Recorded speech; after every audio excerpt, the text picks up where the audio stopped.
mission is to preserve, protect, and promote independent practice for those reasons. So I thank all of you for being here. We are in a minority. My understanding in South Carolina, 70% of doctors are now owned by a corporate entity. So that is why we have founded the organization. And what I would just like to do at this point is introduce you to my senator, Ronnie Cromer. Ronnie is an independent pharmacist, and he is the only member of the House or Senate as a senator, but he's the only healthcare professional that is in our legislature. Ronnie's been independent pharmacist for 50 years, so he is as old as the zoo in terms of his practice. So, Ronnie, you want to say something real quick?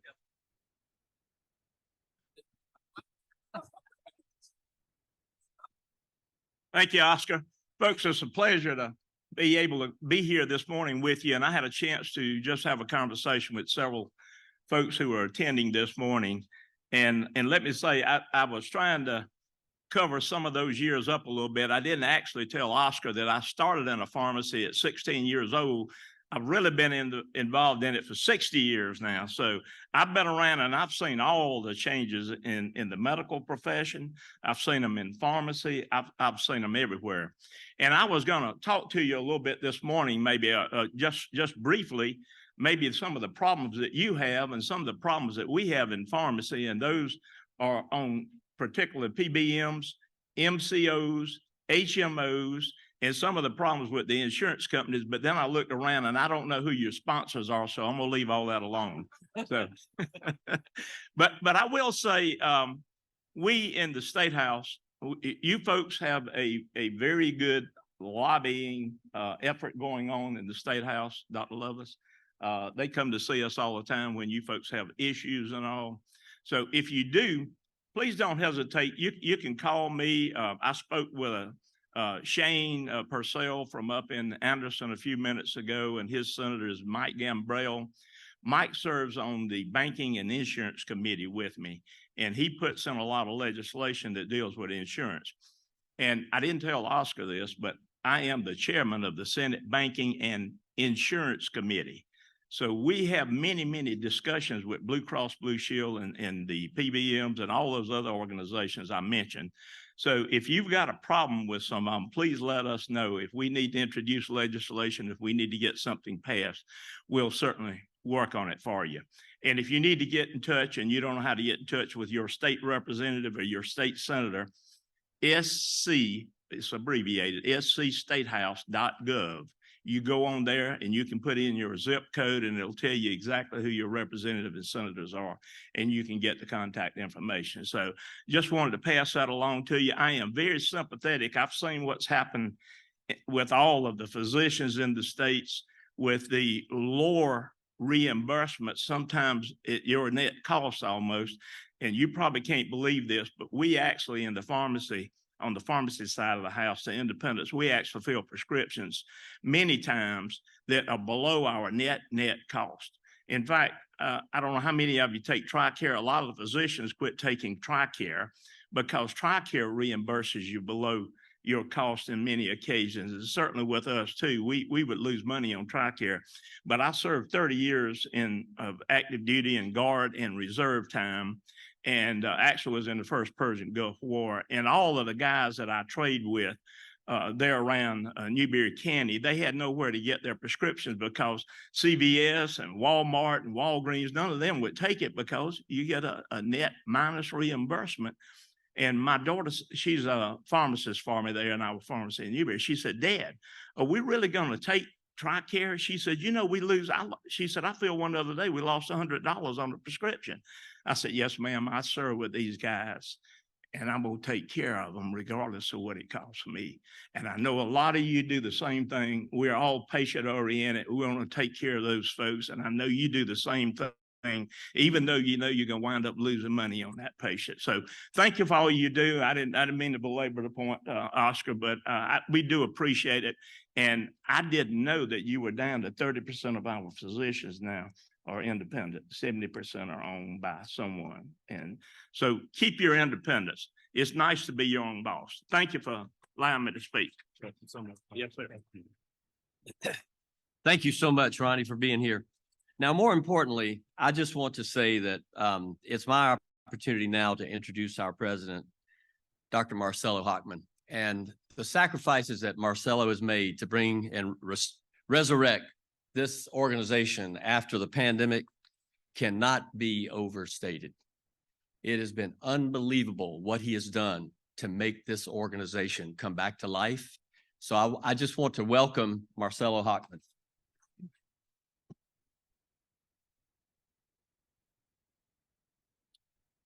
Thank you, Oscar. Thank you, everybody, for driving up and down in this weather. I'm deeply committed to all the things that have already been touched on, and we're going to spend the rest of the day talking about. You know, what informs me as a person is that I'm a physician, and I know a lot of you feel the same way. You know, we don't see this as a job. We see this as a true vocation, a real profession, and we are the very beginnings of what I think will be really the most consequential medical organization in the state. I truly believe that. As Oscar mentioned, you know, the PPE, you know, the pandemic brought a lot of issues to light. And that to me was proof positive of what doctor-driven projects can do. So when we launched Action PPE, many of which of you, took part in that, this was a problem that we identified. We came up with a solution and we took care of it. And that is a theme that I think is really important, is that the people who have the issues, the problems, are more likely the ones to fix it. So that's what IndeDocs is going to do, is to help physicians and patients take control back of medicine. I know that sounds very cliche, but it's very doable, and we're very intent on doing that. So we, in a very short period of time, last year and a half, IndeDocs is starting to get noticed. We've had over, and I've got a couple of notes here, over 1,000 media pickups about our organization. We've gotten several letters to the editor and commentaries published in local and national press. We've done over a dozen podcasts and radio shows. One of the podcasts is here, and you will be asked individually to please stop by and give your opinion about what's happening. And Dr. Pierre, who's going to be interviewing you, is a physician as well, so he's very, very much in tune with our issue. So the course of the day, think about it as a big soap note. Dede has done an amazing job as the program chair, even though she forgot half of the housekeeping things, which I need to now go over. But think of the program as a soap note. So we're going to start off with a subjective history and complaint from one of the country's leading direct primary care physicians, a real leader in that venture. Then we'll take an objective tour of the current state of affairs from individuals who have decades of experience in the industry. We're going to then follow that with, I think, is going to be a really interesting virtual talk from an academician who's studied the role of physicians in systems and medicine for several decades. Excited about that as well. And then we'll have sort of expert opinions and kind of a grand rounds of the plans and solutions. And then we'll have a social hour, which of course takes care of everything. So the things that Dede forgot to mention, which I will do for her now, is Wi-Fi. You don't need a password. The network name is RBZ Events. So if you need to log on, just look at that. It's also in the program. There are 2 QR codes in the back. One is, and you just use your camera phone as we normally do at restaurants now. One is a survey. We really need to find out what it is that you're interested in pursuing. We have some ideas, which we'll go over at the end of the day. But whatever it is that the membership wants to do are things that we're going to address. And then the other one is a link to the membership page. Some of you are here as guests and just attending the meeting, but you can become a member as well. If you run into any issues, Chad, who's raising his hand back there, and Carrie, who's somewhere running around taking care of stuff back in the back. They're sort of our go-to people. I've mentioned Dr. Pierre. HHK Healthcare Marketing will be here taking headshots back in the back with the IndeDocs logo. These are going to be formal, professional headshots that you can then use for your websites and such. And then those will be emailed to you. Is that it? Yeah. Thank you. All right, so the next thing is I would like to introduce our first speaker, who is Dr. Lee Gross, who self-deprecatingly will describe himself as just a primary care doctor in a little town in Florida. But in fact, he's really a nationally recognized speaker, a real leader in the direct primary care field, and consults, has testified at the local, state, federal level, White House and such. And we're really privileged to having him here this morning. After that, Dr. Jim Dixon, one of the board members, is going to run the Q&A session. During that session, just raise your hand and the event staff will get a microphone to you. And as Dede mentioned, we want this to be interactive. Okay, so without any further information and ado, as they say, Dr. Lee Gross.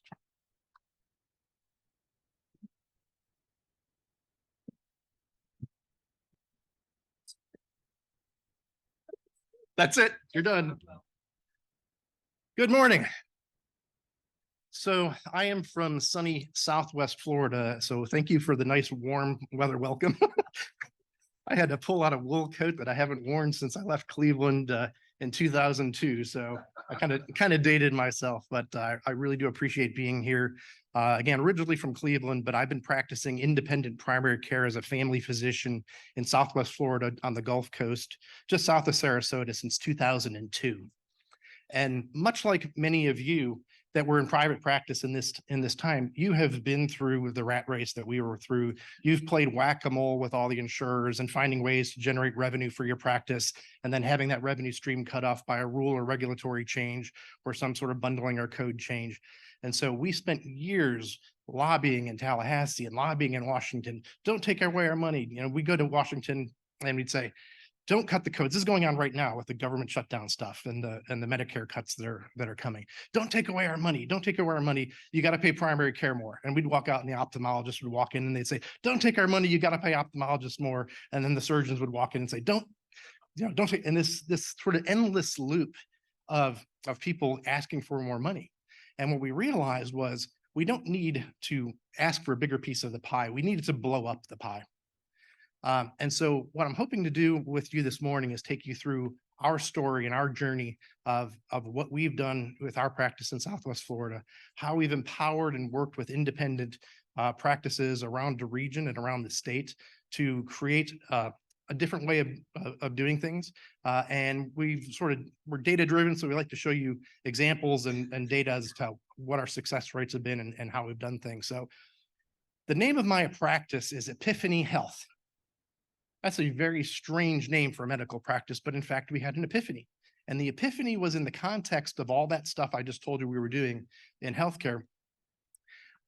Our insurance premiums as employers continued to rise, while at the same time, our insurance payments from the same insurers were going down. While our workloads were going up, we were providing more services, we were providing more technology, all of our costs were going up and things were cutting. And so a small employer in our community came up to us. This was in 2009 and said, look, I can't sustain this, but what I do know is that all of my employees see you as their primary care doctor. So why, instead of paying somebody to pay you, don't I just hire you to take care of my employees? And then we'll take out a catastrophic major insurance policy on them. And so even if we had to fill in and cover the difference for the deductibles or the balance in that, I think we'd probably all still come out ahead. And it just sort of got us thinking. That was our epiphany moment, was why are we insuring primary care? Why are we putting so many obstacles and so many barriers between doctors and patients, filing codes, claims for every single touch of the patient?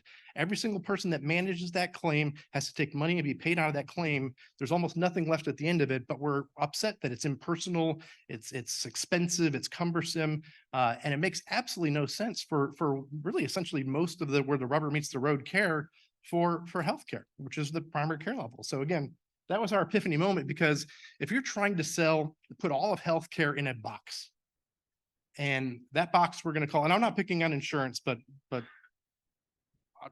stick with me for a bit. So we're going to put all that in a box, and we're going to call that box health insurance. And we have to sell that at one price. And in that box, we're going to put cheap primary care. And then we're going to put a 2-month NICU stay, and we're going to put in a end of life care. We're going to put dialysis, and we've got to sell that box at all one cost. It artificially drives up the price of access to primary care because you're bundled with the cost drivers. So it turns out when you split off all of the expensive stuff and pull out primary care access actually becomes extraordinarily cheap. What insurance does is it takes something that's simple and makes it complicated. So this is a toothbrushing machine. Whereas if you strip out all the complexity, you have a very simple and basic relationship between the doctor and the patient without all the distractions of the coding, was it preventive? Was it diagnostic? Was it this? Oh, you brought up your knee pain at a wellness visit, so now you're going to get a bill. The doctor coded it wrong. No, the doctor coded it right. Your policy that says that this is how it's to be coded, and it goes towards your deductible. Your free visit isn't free. The direct relationship eliminates all of that stuff. So what we did is we created a subscription-based primary care service. So like a Netflix subscription. This was back in 2009, and we launched a monthly membership that basically included all of the services that we provided in our office at no additional cost. So all the office visits, no copays, no deductibles. We did not bill any insurance company whatsoever. We charged a flat fee for unlimited technology visits, unlimited text visits, unlimited emails, anything that we could do, all the urinalysis, the strep test, the pregnancy tests, A1Cs, anything we did in the office, including biopsies, drainage of abscesses, all the components that were done in our office were included in that. We flipped the switch on this, and something interesting happened. Is suddenly our Southwest practice started seeing uninsured patients coming to our little practice from all over the state of Florida. Suddenly we saw patients coming from Miami, driving 3 hours away past all the centers of excellence to get primary care in Northport, Florida. We'd see patients coming from Orlando. We'd see patients coming from Naples. Some of the wealthiest communities in the state of Florida, they drive to Little Northport, Florida to get their care done. And suddenly we had a problem on our hands, is we had so many people now that had services that we could provide, but we needed so much more outside of what we could do. We needed affordable labs. We needed affordable physical therapy services. We needed affordable x-rays. We needed affordable pharmaceuticals. And so we reached out to our independent operators in the area, the radiologists that we've been working with for a decade, and said, hey, if I could send you a cash paying patient, if you had an unfilled slot, what could you sell me an unfilled MRI slot for, an open slot? And you'd be shocked at how low the prices were. But we did the same thing for our laboratory service provider, our pathology services, and said, if we were to collect the money upfront from the patient when we gave them the bill for the lab, didn't have to worry about coding, didn't have to worry about collections, deductibles, chasing people down for bills, balance billing, clawback 6 months later. What could you sell the laboratory services? And the lab response was interesting. They said, do you know what the most expensive thing that we do is? What's the most expensive test that we do? It's not a test. It's the human labor associated with collecting and billing and with the insurance system. So we would immediately see 95% discounts off the prices of laboratory services. We saw similar discounts in the imaging services. So our membership fee is presently $85 a month. I'm going to show you some historical trends on that.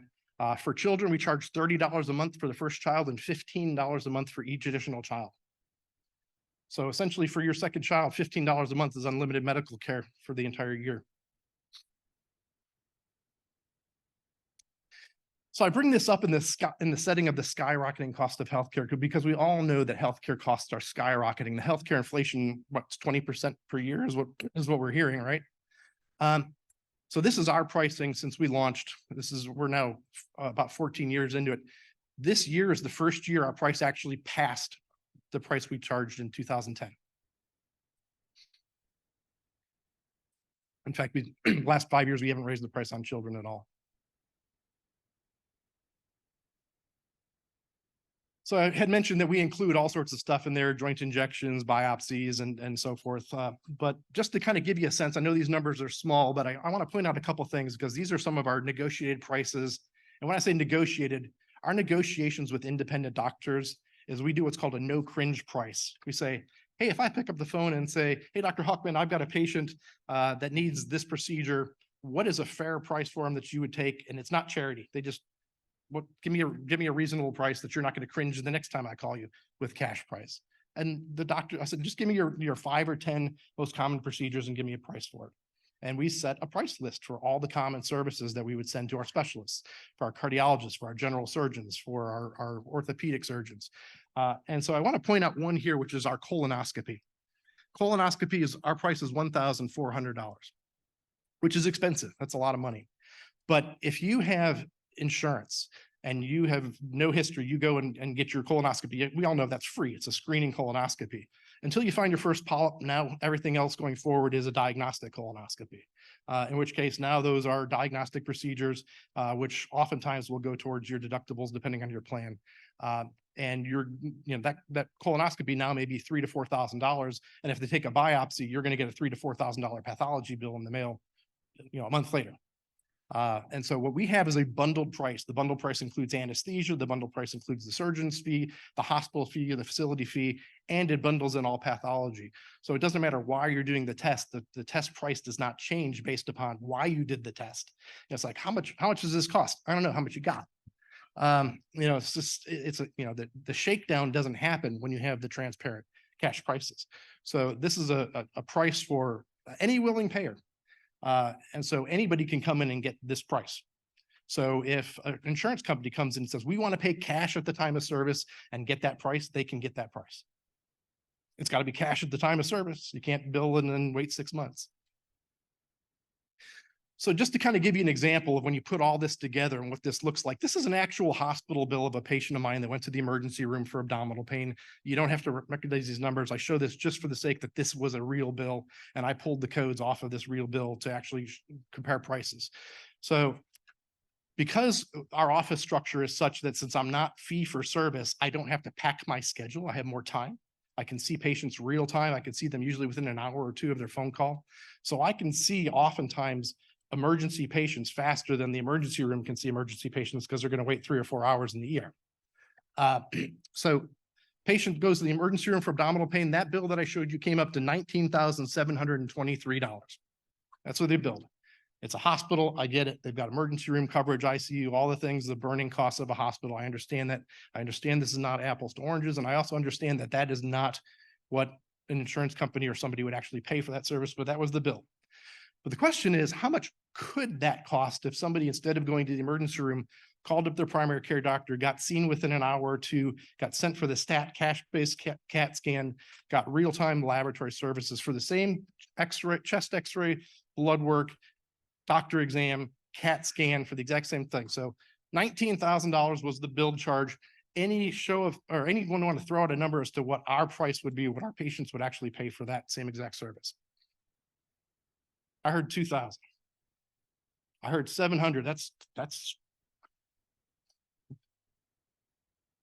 $301.29 is what our actual prices are on all of those services combined. Again, I'm not running an intensive care unit. I get it.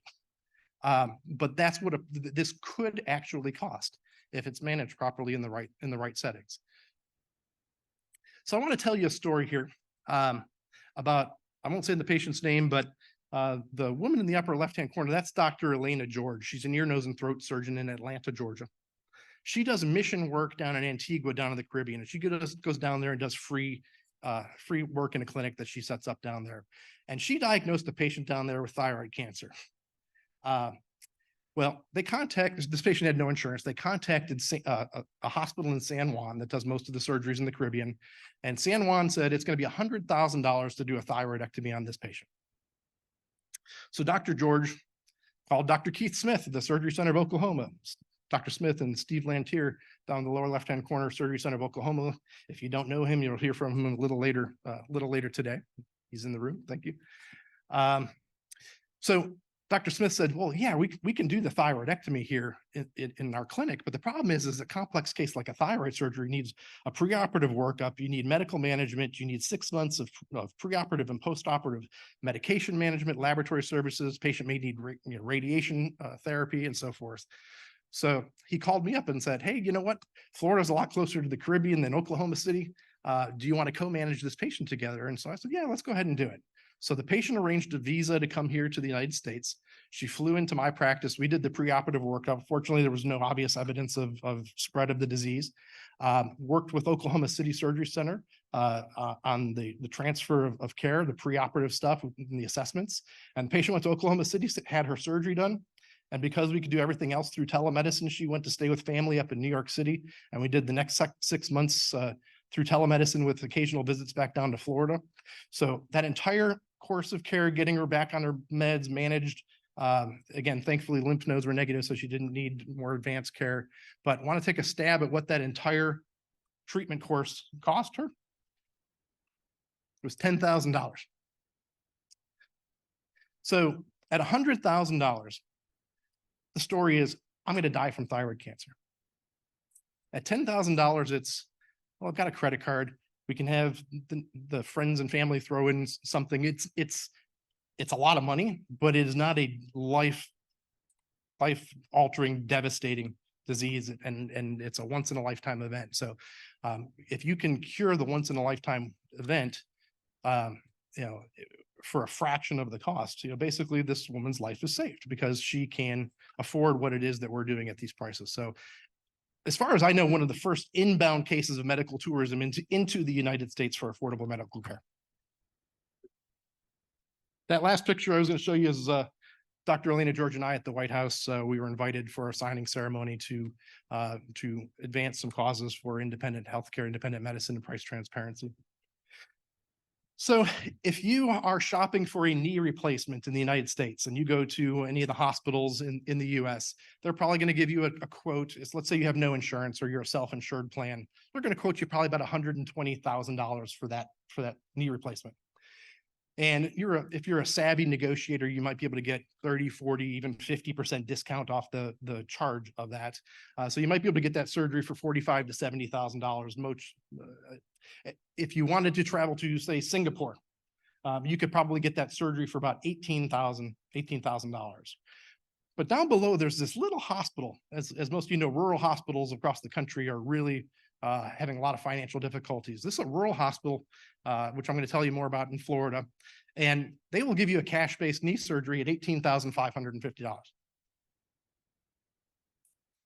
So we do medical tourism in our region to bring patients into rural facilities to have elective low-risk cases performed within those facilities. Any tiny increased margin for these hospitals is huge for them. So if you can drive any elective volume, colonoscopies, hernia repairs, knee replacements, hip replacements in low-risk patients, this is just gravy for them. I mean, they are just so thankful for this, and they treat these patients as if they are royalty. And so it's so important for them to pull this in. So what we have done with DeSoto Memorial Hospital is when we first started working with them, don't go there. That's where Grandpa died. They killed Grandpa in that hospital. To now, that is the hospital where people are driving from Miami to get procedures done in this little rural hospital. Why is a patient driving past surgery centers of excellence to get a colonoscopy done in DeSoto County, Florida? Because it's reasonably priced. The care is excellent. The infection rate is 0. They get one-on-one nursing care because their hospital is not a busy place, and it's affordable. So, yep, they do it. Meanwhile, the coverage, the cost of coverage continues to skyrocket. For employer-sponsored plan, for a PPO plan of 4 people, a family of 4, not only is the employer's responsibility rising, but the employee's responsibility is rising. So it's coming more out of everybody's pockets. So as of, I think, a little over a year ago, the total plan for a PPO of 4, a family of 4 was $30,000, $30,260 per year, of which the employee's responsibility between premiums, co-pays, and deductibles is now $12,683 per year. So theoretically, if what I'm saying is that if you were to take the routine stuff, and I consider a lot of things routine, I mean, I consider a knee replacement now to be routine. I didn't used to think that, but now I do. Knee replacements, hernias are routine services that should be predictable, affordable in most cases. So I say if you take those things and make them reasonably cash-based, transparent prices in the right facilities and you take primary care and do what we've done with primary care, you can do it at a much lower cost. So I theoretically said, well, if we did a direct primary care with some sort of safety net coverage, and I used Sedera in this model, which is a health sharing ministry, with a $5,000 deductible as an example. So we're going to go ahead and pay for the direct primary care. We're going to self-fund some of the routine stuff, and then we're going to have a safety net over a $5,000 deductible. And so the cost of that for a family of 4 over 10 years theoretically would be $89,000, $90,000. And I showed you based upon those prices for a family of 4 and the PPO, the 10-year cost on that is $300,000 plus copays plus deductibles. So that's just the premium costs. That doesn't include the out-of-pocket costs on top of that. The net difference between the two of those, between the cost of the care and the cost of the coverage, is about $215,000 over 10 years. So you say, well, most families don't have $5,000 sitting in their bank accounts. Most families don't have $500 sitting in their bank accounts. If this family hits their deductible every single year over 10 years and they spend up to that $5,000 limit every year for 10 years, they'll hit $50,000, but we've already saved them $215,000. And so this is a situation when you're insuring the routine stuff that it's like you're having a catastrophic event every single year because you're never getting a reward for the good year. You're never getting the discount for the years you did not have that stuff. You're paying top freight every single time, as opposed to, paying for the stuff you need and then having a safety net for the unexpected predictable. This is prepaying for the unexpected predictable every single year. And again, not knocking insurance. I think insurance is incredibly important. I just think we're using it wrong. I don't think we should be insuring routine and predictable stuff. I think we should be making it affordable and accessible to everybody. So back to DeSoto Memorial Hospital. I mentioned this hospital. It's a 49-bed rural hospital in the second poorest income in the state of Florida. So this is not a wealthy population in Naples, Boca Raton. This is the poorest of the poor, migrant farm workers. And because of the work we've done with them, we've now gotten them to the level where they are now a 5-star CMS hospital for surgeries. When we started with them, they didn't have enough volume to even get a star rating. So they have a small self-funded employee health plan. So when we started working with them, what we said was, okay, theoretically, if we could do this on small level, can't we do this for like an employer-sponsored health plan level? Can't we build what I said, which is let's pay for the routine and then have a safety net? And so we worked with DeSoto Memorial Hospital and their health plan and said, we're going to redesign your health plan. They were already self-insured. They were self-insured with a commercial third-party administrator to manage their claims. And so what we did was we brought in Carl Schuessler, the gentleman on the left. Carl Schuessler, he and I have known each other for many years now, comes in and he basically helps us redesign the entire self-funded employee health plan built on top of the direct primary care chassis. And they basically said, if you sign up as a hospital employee for the direct primary care platform, we will pay for it for you. So now primary care is free to you. We've got it covered. And what they did to our practice, the reason why we would want to participate is they designed it and said, anything that Dr. Gross's practice says is automatically covered. No authorization processes, no prior authorizations, no pre-approvals, no step edits. The criteria for coverage for advanced imaging studies for surgeries was Dr. Gross says that you need it, period.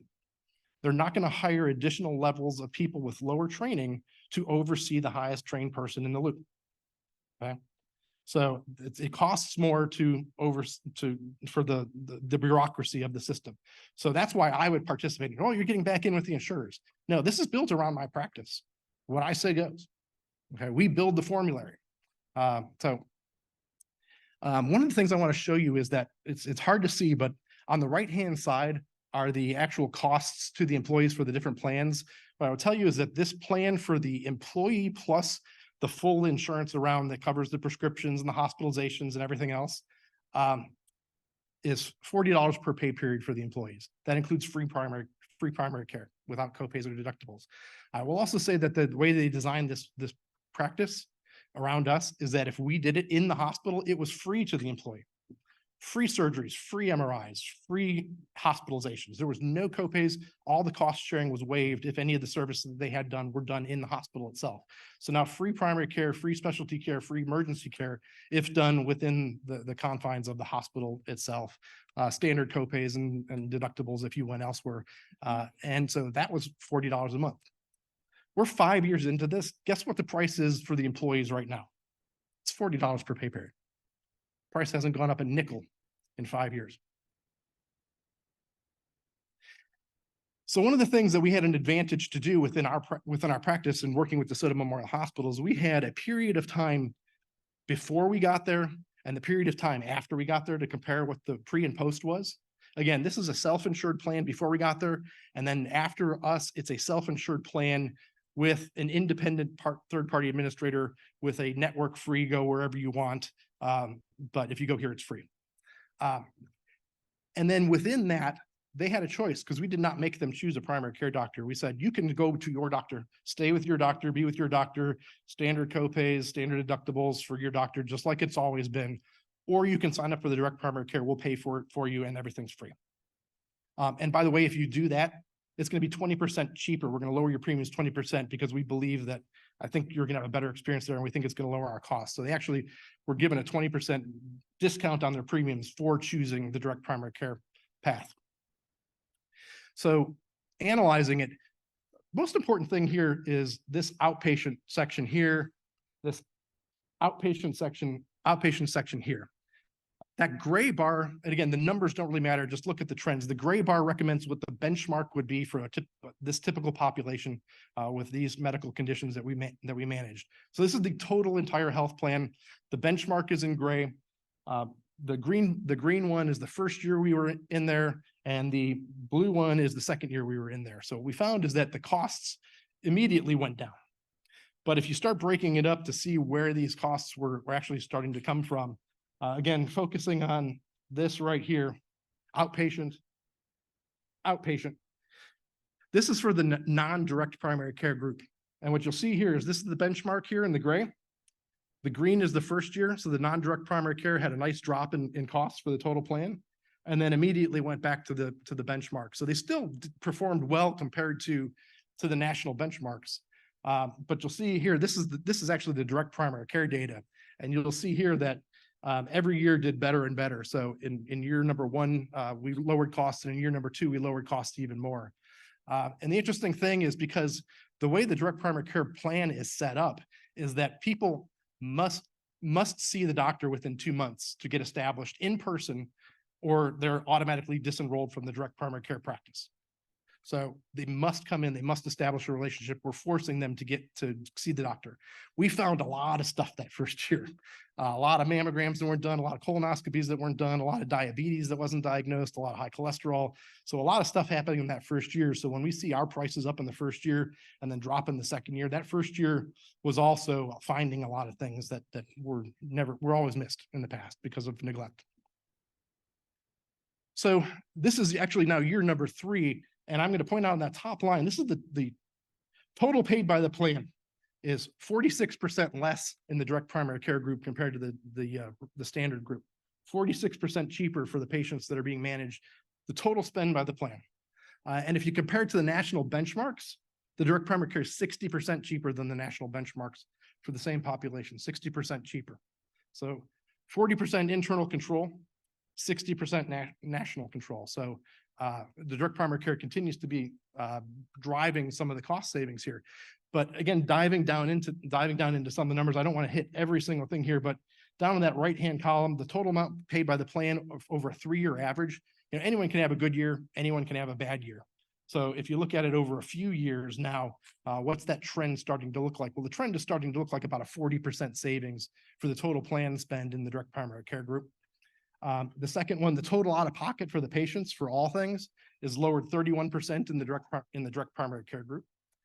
I said that we can get, I sort of jokingly promised that we could get people in within an hour and we could prevent an ER visit, right? So can you really prevent an ER visit? Well, in 3 years, we prevented, we had 40% fewer emergency room visits than the other group. So yes, we did show that there were less emergency rooms. Again, this is not a randomized control trial. This is a case control study, and that people self-selected. So there's definitely some bias potential in there, but we're starting to see some trends here that things are flowing in favor of the direct primary care practices. Because we have more time to spend with patients, I would argue that one of the most common reasons a patient or primary care physician refers patients in the normal system to a specialist is not because they can't manage the care. It's because they don't have time to manage the care. They don't have the resources to manage the care. They don't have the time to look it up. But if given the time, could you manage things that you would have normally referred out? And I would say yes, to the tune of 30%. We have 30% savings. And then the interesting thing is, a lot of people say, well, but the hospital's prepaying for your primary care services. Therefore, you've got to build in the cost of the primary care because that's expensive. Well, it turns out that actually per visit, the primary care prepaid was 20% cheaper. So the interesting thing about fee-for-service primary care, because I've been in fee-for-service primary care, is you try to generate a fee-for-service. And you try to do that as much as possible. You try to generate as much revenue out of every patient contact as possible. You try to get as many RVUs out of those contacts as possible. So every level 2 visit, if coded properly, is a level 3 visit, is a level 4 visit, and lather, rinse, and repeat, keep coming back and so forth. So they are very efficient at doing fee-for-service extraction because they need to, because of the overhead structure of these practices. They have a lot of overhead to manage, and they have a lot of staff to manage these very complex practices, building softwares and so forth that we don't need in a direct primary care practice. So it was actually cheaper to prepay for the primary care. Other people would say, yeah, but you cherry picked, you had the healthy people because that's why you were cheaper. But if you actually look, the blue bars were the disease that we actually saw. The green bars were what you would expect in a typical population of this. We had 21% more chronic disease in our population that we were managing in the direct primary care group. So we had a sicker group that had more cancer, more heart disease, more diabetes than you would expect in a similar population. So sicker population. If you look at our disease management costs, what it takes for us to actually to take care of the patients in our practice by diagnosis. Oh, hey, no, go back. Our diabetes management costs were 72 cents a month compared to the national average of $4 per month, which is 82% cheaper. Now, again, endocrinologists, they definitely get much more complicated diabetic patients to manage. So it's not an apples to apples comparison of the type of diabetic patient that we manage. But what I will say is that when you have 3 to 5 minutes to manage a patient's diabetes, it takes 2 minutes to write a prescription, but it takes 30 minutes to not write a prescription. It takes 30 minutes to not write a prescription that costs $600 a month. And it takes frequent contacts and frequent follow-up and frequent education and frequent reinforcement that is hard to do in a standard fee-for-service environment. So if you can prevent one $600 prescription per day, per week, those costs snowball over time just through education. And education is critical in diabetes management. Another piece to this puzzle is where these patients were going. So if the hospital is the insurance company as a self-funded employer, if those employees go to another hospital for healthcare, this hospital is paying that hospital for care that potentially could have been provided here. So that is actual money spent from out of the hospital's pockets. If you look at the direct primary care, the non-direct primary care group of this practice, 50% of referrals were going to outside sources for care. They were going to other networks, other hospitals. And so 50% of the care the hospital is actually paying to. If you look on the direct primary care side, 85% of the care was provided in the hospital itself. So when I showed you those numbers of the dollars spent, those dollars were also spent from the patient, the hospital's right pocket to the hospital's left pocket. That was an accounting payment, but not actually money spent by the hospital for the care because they already have the infrastructure to care for these people. They're already staffing the imaging centers. They're already staffing the radiologists and so forth. So the interval cost for them was negligible for taking care of the patients. Looking at the pandemic now. So the pandemic hits, it takes Medicare 3 months to recognize the invention of the telephone.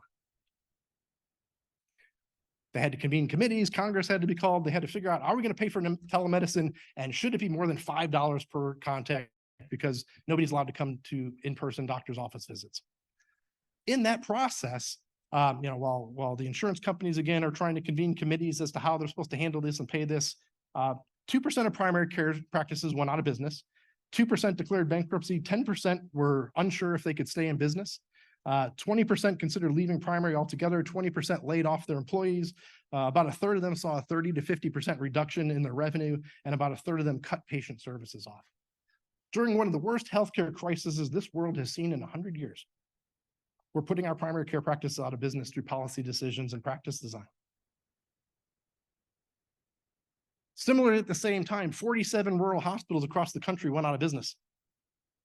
70% of physicians reported that they were no longer providing in-person visits and couldn't do virtual care. Atlas MD, which is an industry leader in the direct primary care healthcare technology, the EMR platform, at the same exact time saw a 30% year-over-year growth in direct primary care practice uptake starts, and had 1.5 million text messages exchanged between doctors and patients on their platform. DeSoto Memorial Hospital in that same exact time saw 28% year-over-year growth in the direct primary care uptake by their employees. Happy employees switching over and choosing to go to direct primary care through word of mouth. They're switching and feeding this practice growth. The 20% reduction in employee premiums, while other employees and other venues are getting laid off. I already showed you 0% in 4 years. It's actually now 5 years after January 1st. Our claims history was so low that in the second year of doing this, the stop loss carrier had to reduce our stop loss coverage rates. For the second time in the history of the company, they lowered our rates because our claims history was so low. Which then allowed us to bring into our practice Dr. Tiffany Hubman. So I have a location in Southwest Florida. Because the practice was growing so well in the rural DeSoto area, we opened the office there, and we were able to recruit and staff with a full-time physician now out in this rural community. So I was talking with somebody in the audience earlier. A rural primary care practice probably needs a couple thousand patients with a very busy schedule to try to stay in business to keep ends meet. But a rural practice and a direct primary care practice can be self-sufficient with 300 patients. So we were able to recruit a physician out into this office to take it over. And so now Dr. Tiffany Hubman is now the director of our DeSoto County location and manages the DeSoto hospital account.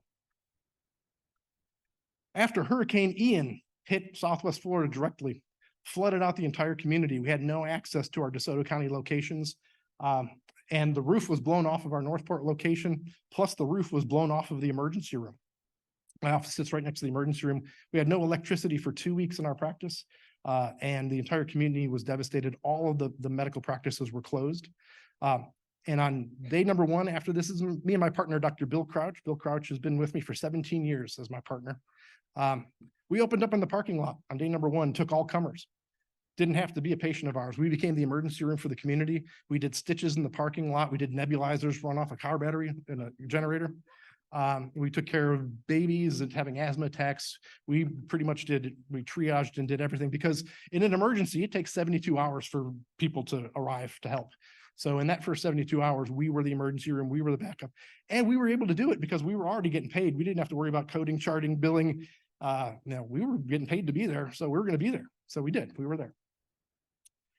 In 2019, the Rural Accountable Care Organizations, which are the gold standard for management, saw a $64 per beneficiary savings. Our first year in DeSoto, we showed 2,420 savings in beneficiaries. When we first started, before we started, the employee health plan spend by DeSoto Memorial Hospital was just under $14,000. In year number one, we brought that down to $4,500. And just like everybody else, our costs have gone up for the management. So $4,500 to $5,500 in year two. In year three, $7,300. And we're still 50% below where we started. We were self-insured. We're still self-insured. We've just changed how we manage the self-insured population. And so some people would say, well, with a plan that's probably got to be so stripped down, you've got to only go to this hospital, you can only go to those doctors. You'd think that the patients would be very dissatisfied with the plan and the program, but I'm going to let Hannah tell you herself what she thinks about it. Hopefully we got some volume. Well, the benefits that we have here at the hospital are more so focused on the employees. The latter part of August, I had a concern regarding my neck, and I went in to see my primary care. Listened to my concerns, and he recommended certain protocols. It was my choice of what I wanted to do. You would think with the specialist, the appointments are so far out. Within maybe 3 weeks from seeing my primary care, having my test done, getting my results, finding out that I need to have a biopsy done. Biopsy comes back positive for cancer on the left side, and a week later, I was headed into surgery. As of today, all is well. I have gone through the process, an estimated cost of $42,000. What did I pay? Absolutely nothing. So before, I was paying all that money on my premium, and I never used the plan because I was reluctant, because if I have this copay, I'm going to have this deductible. We don't have those issues. Every concern I've had since day one of this plan, I have addressed and have taken care of this year. And I've paid absolutely nothing out of pocket. And we deserve that. I know I do. So with that, I think I'll go ahead and stop for some questions.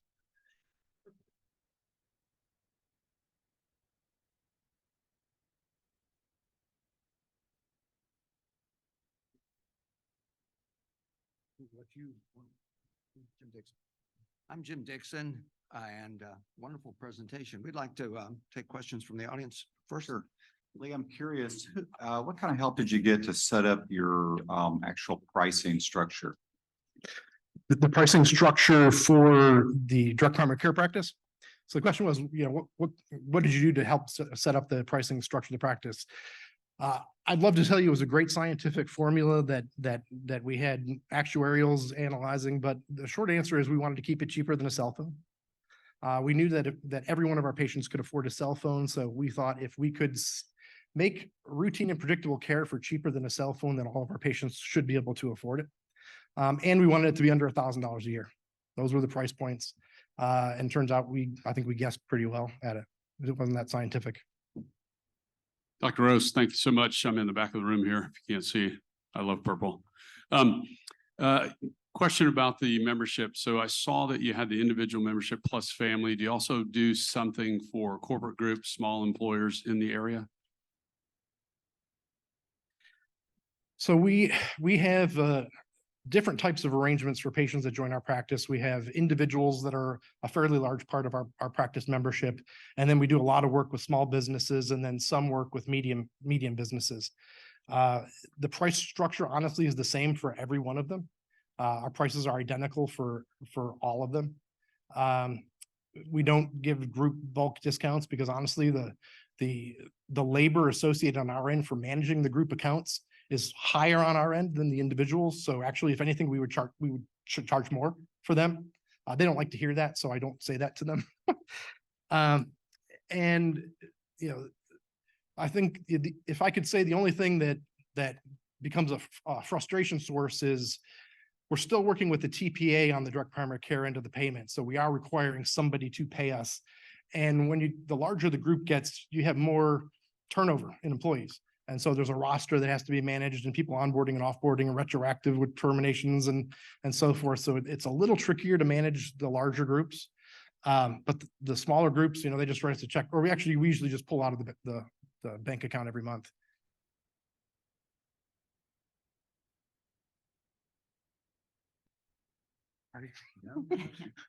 Yeah, I have a question. I'm a direct primary care doctor here. So the way that you started your practice and the way that you partnered with the hospital was physician-led. I'm just wondering if you have a comment on hospital systems and healthcare systems that are starting direct primary care practices within their own, within their own organization, and it's not necessarily physician-led. So I'm skeptical. I wish them luck because I think that, the beauty of innovation is that the market will tell them whether they're doing the right or wrong thing. And so, if somebody else is paying this for them, then yeah, maybe it'll last longer than perhaps it should survive because somebody's boosting it up. But if the individuals are forced to pay for that, the market will very quickly slam that down if it's not meeting the market's needs. I am familiar with one hospital that tried to pull this off, and this was in Michigan, University of Michigan. It fell flat on its face because it's, the hospital within its DNA, and I'm knocking some of the hospitals that deserve it. They don't know how to charge affordable prices for things. And so they were still doing it, but they were doing it at standard hospital prices. So they were charging $400, $500 a month, and the faculty went bonkers. Now, this is not who we are. This is not the institution. We're here to take care of the indigent, the poor. Everything that a mission-driven nonprofit hospital should be. They felt that was the exact opposite, and the community pushed back hard against it. So I think it can be done. I'm skeptical though. So quick question, over here to the right.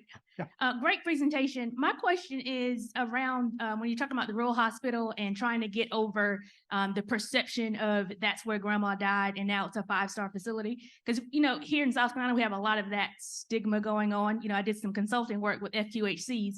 And one of their main reasons why they couldn't get non-indigent patients is because people would say, oh, that's where the poor people go. I'm not going to get good care. Can you talk about best practices of how y'all overcame that to make that hospital now what it is? Yeah, a couple ways.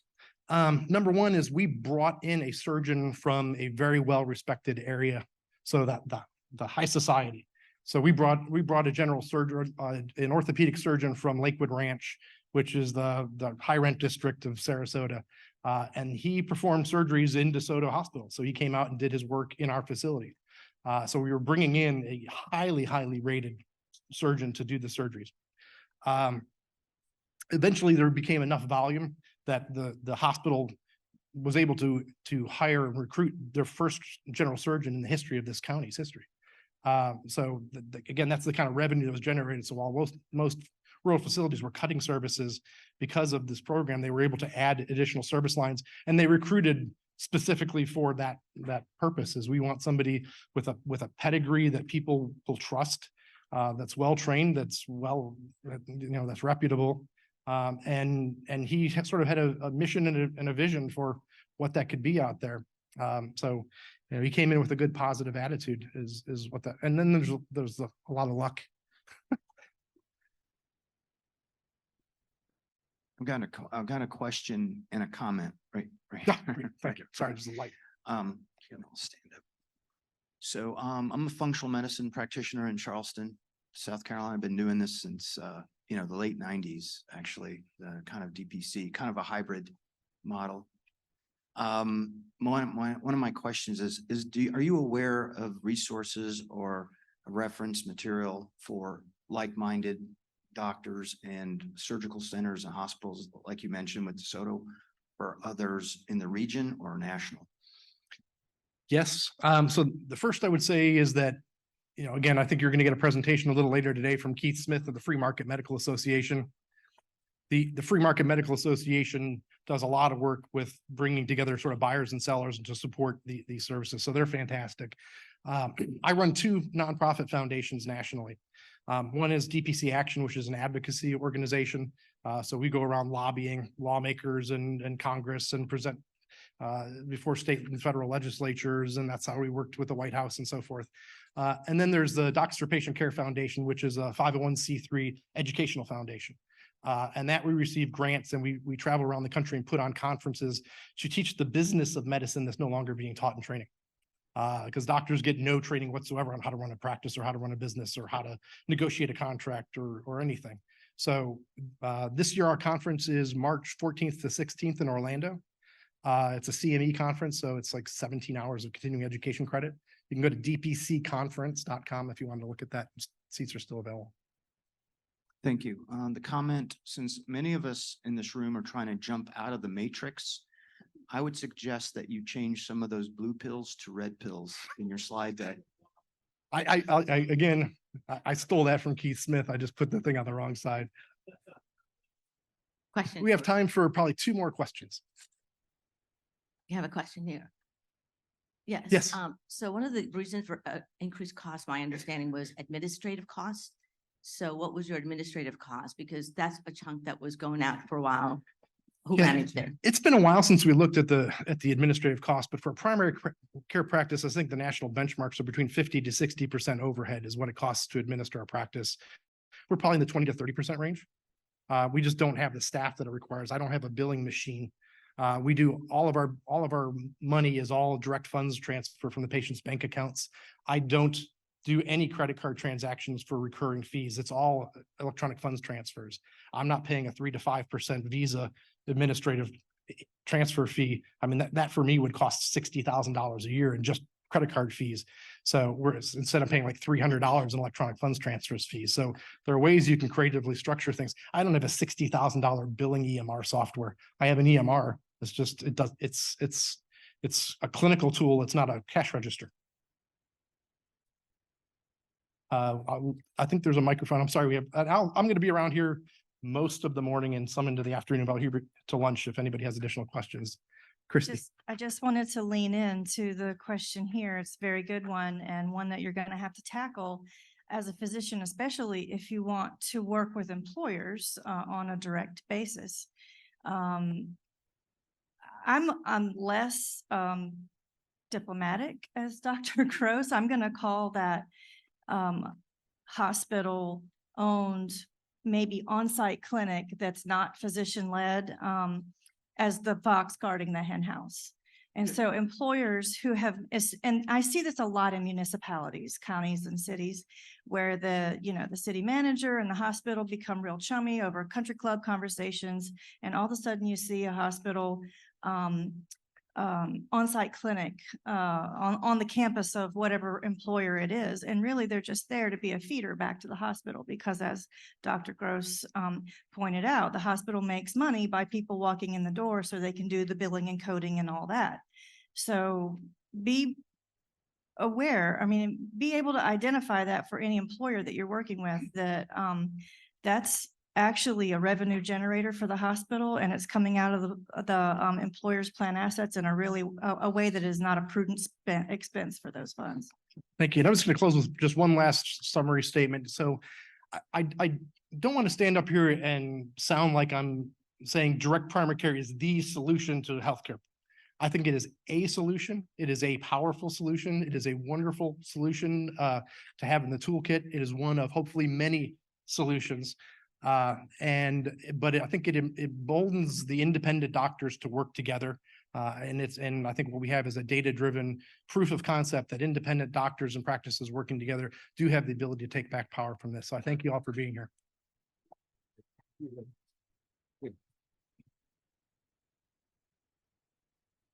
Before we break for the coffee break, I'd first like to recognize one of our sponsors, Privia Health, who is helping us here.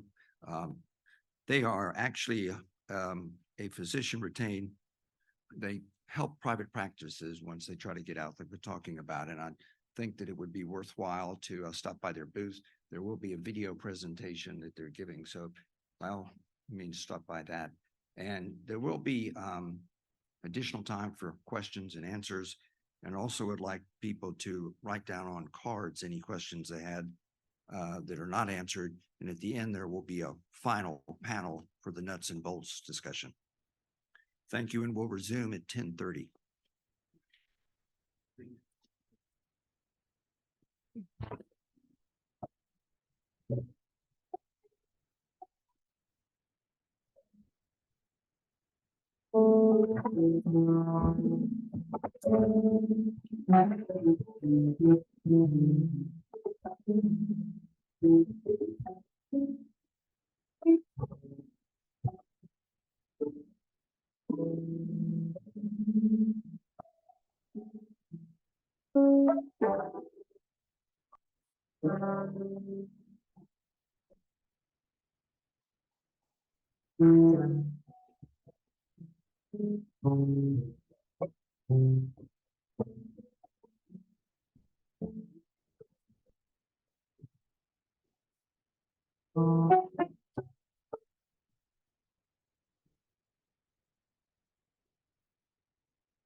Start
up again. Let's go.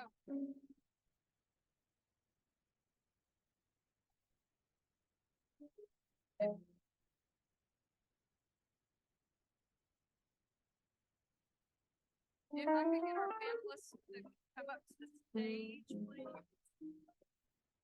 Well, it's a little something. Call it a stage, call it whatever you want to call it. I'm yonder.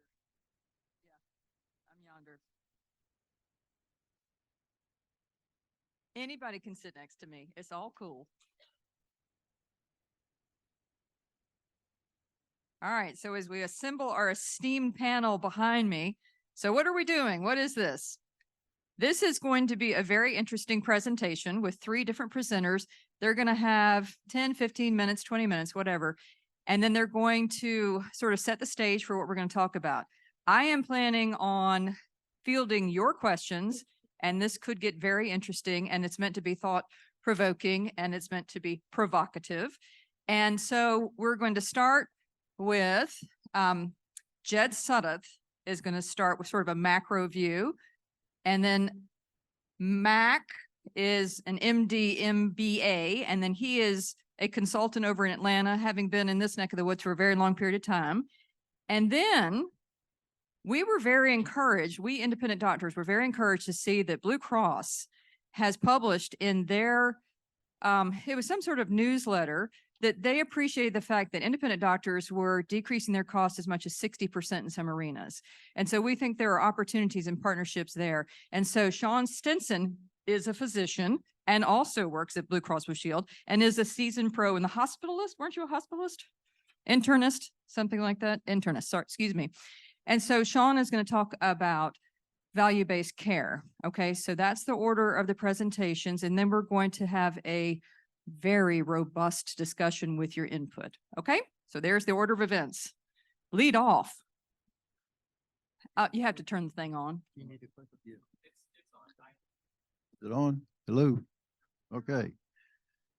All right, well, they're getting a clicker. Let me, we have in this country managed to create the most complex dysfunctional healthcare system that in the world.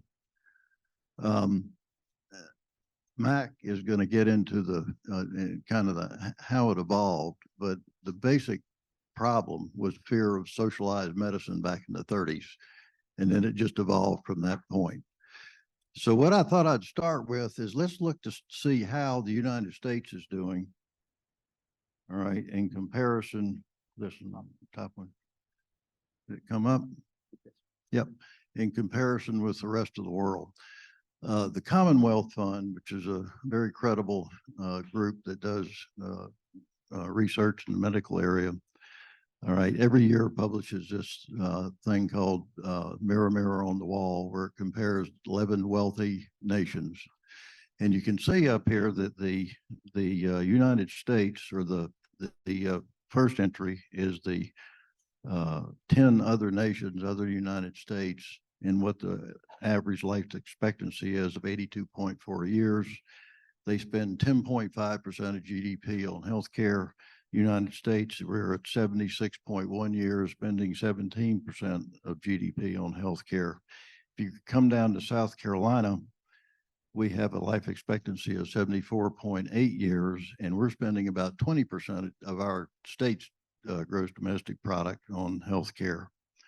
If you look at, then I took further, went down into some census tracts in Charleston. And if for all the people that are familiar with Charleston, it's if you go to the Cosgrove exit, if you take a left and go into North Charleston, you're in census tract 44. Average life expectancy 66.6 years, and if you'd taken a right and going west of the Ashley, life expectancy of 81.1. So what's the difference? Well, if I got in my car and I drove around census tract 44, I couldn't find a physician's office anywhere. All right. 70% of the physicians in Charleston are employed by hospitals. Hospitals would be the ones that put the clinics out there, and they don't do it. Why don't they do it? Because they don't get paid to do it. All right. If you went to the right and went over to West Ashley, doctor's offices everywhere. All right. Life expectancy increases 15 years. So, if you look, so what's the basic problem here between this country comparison? I think it's number one, access. All right. We are never going to solve our cost problem until we solve the access problem. If people do not have access to health care, the primary care physicians cannot prevent disease and manage chronic disease. The second thing is our cost problem is also creating problems with access.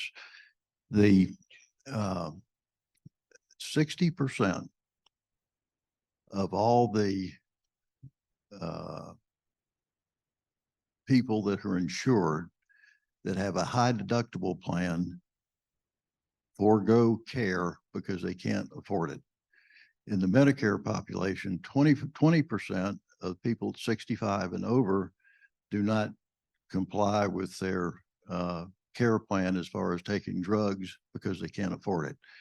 So cost is creating a huge access problem also. So we do it. So we have the access problem. We have the cost problems that we need to resolve. So how's that going to get done?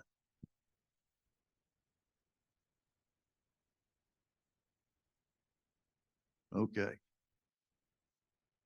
First thing is that, and I kind of learned this from being in the property and casualty business, dealing with workers' compensation.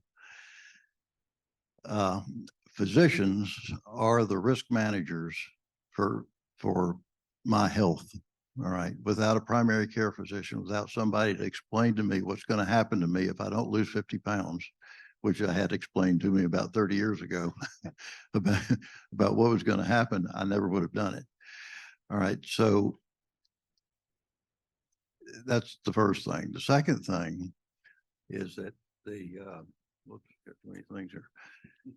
That the people who are managing the risk have got to be the ones that are taking the risk, the financial risk.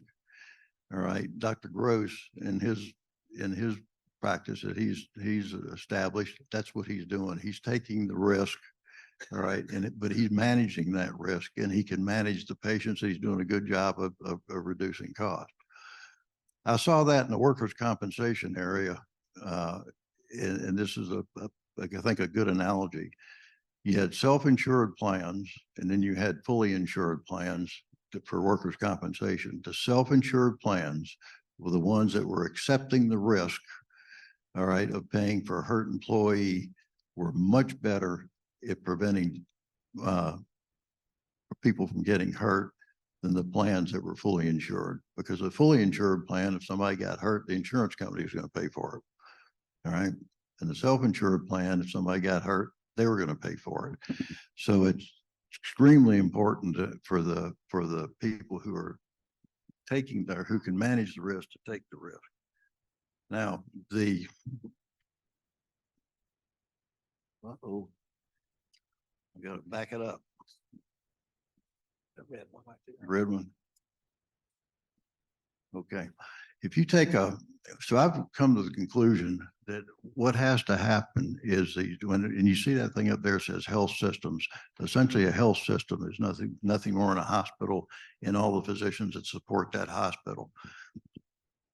Nothing happens in the healthcare industry until a doctor puts his or her name on a piece of paper. All right. So the doctors are the ones that control it. And what I love about this organization is I think it's headed in directions to get the doctors back into control of what's going on in healthcare and managing things that are happening. They have the system should be what I call capitated. In other words, today, CMS capitates these Medicare Advantage programs. All right. And then the insurance companies take that money and pay on a fee for service basis or some type of arrangement for the physicians to do that. I mean, I don't want to upset Dr. Stinson here, but I think we need to kind of eliminate the insurance company's current function. It needs to change. They need to be purveyors of data and information to help doctors make decisions on doing things better. Then you go into the foundation of the whole system has got to be primary care and the public health programs And then the entire health system is paid on a capitated per patient, per member, per patient per month. All right, be able to do the types of things they need to do in order to keep those patients well, the way Dr. Gross is doing in his practice. Let's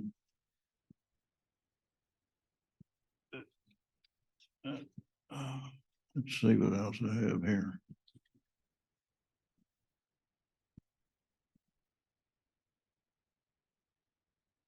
Oh, one final point.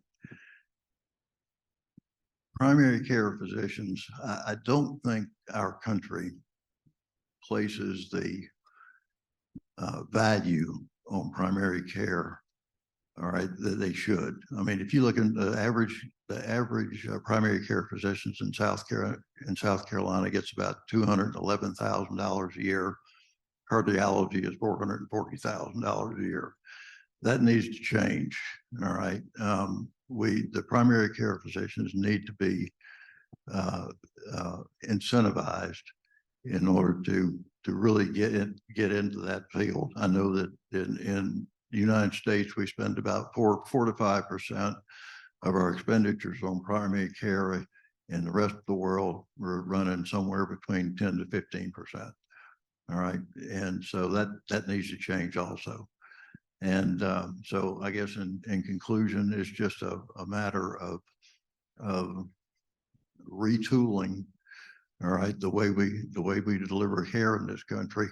And if somebody wanted to take the initiative to do this type thing, the next thing we do is call up all the Mercedes dealerships and tell them the lobbyists are going to be out buying new Mercedes, because the health systems and the insurance companies are going to be very interested in the result. Thanks, Dede. I'll pass it on to Mac.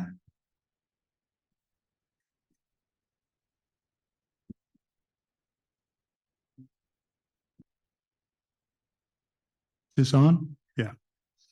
All right. Well, thank you, Jed. And many of your points couldn't agree with more. Let me start with a little story about myself. I grew up in a little town. I told Oscar this last night when we had dinner in southern Idaho, where my dad was the only doctor in town.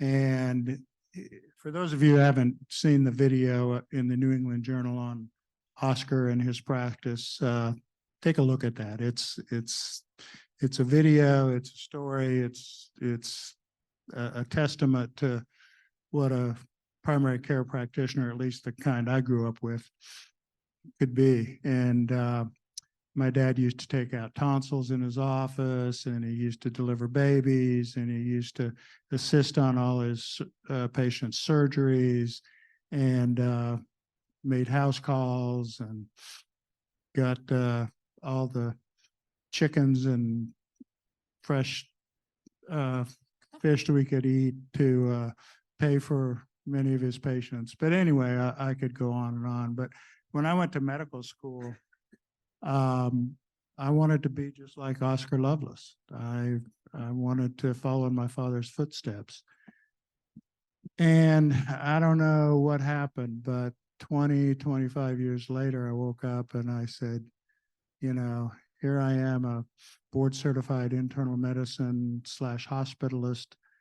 And there's no more similarity of what I do to what my dad did than if I was an astronaut.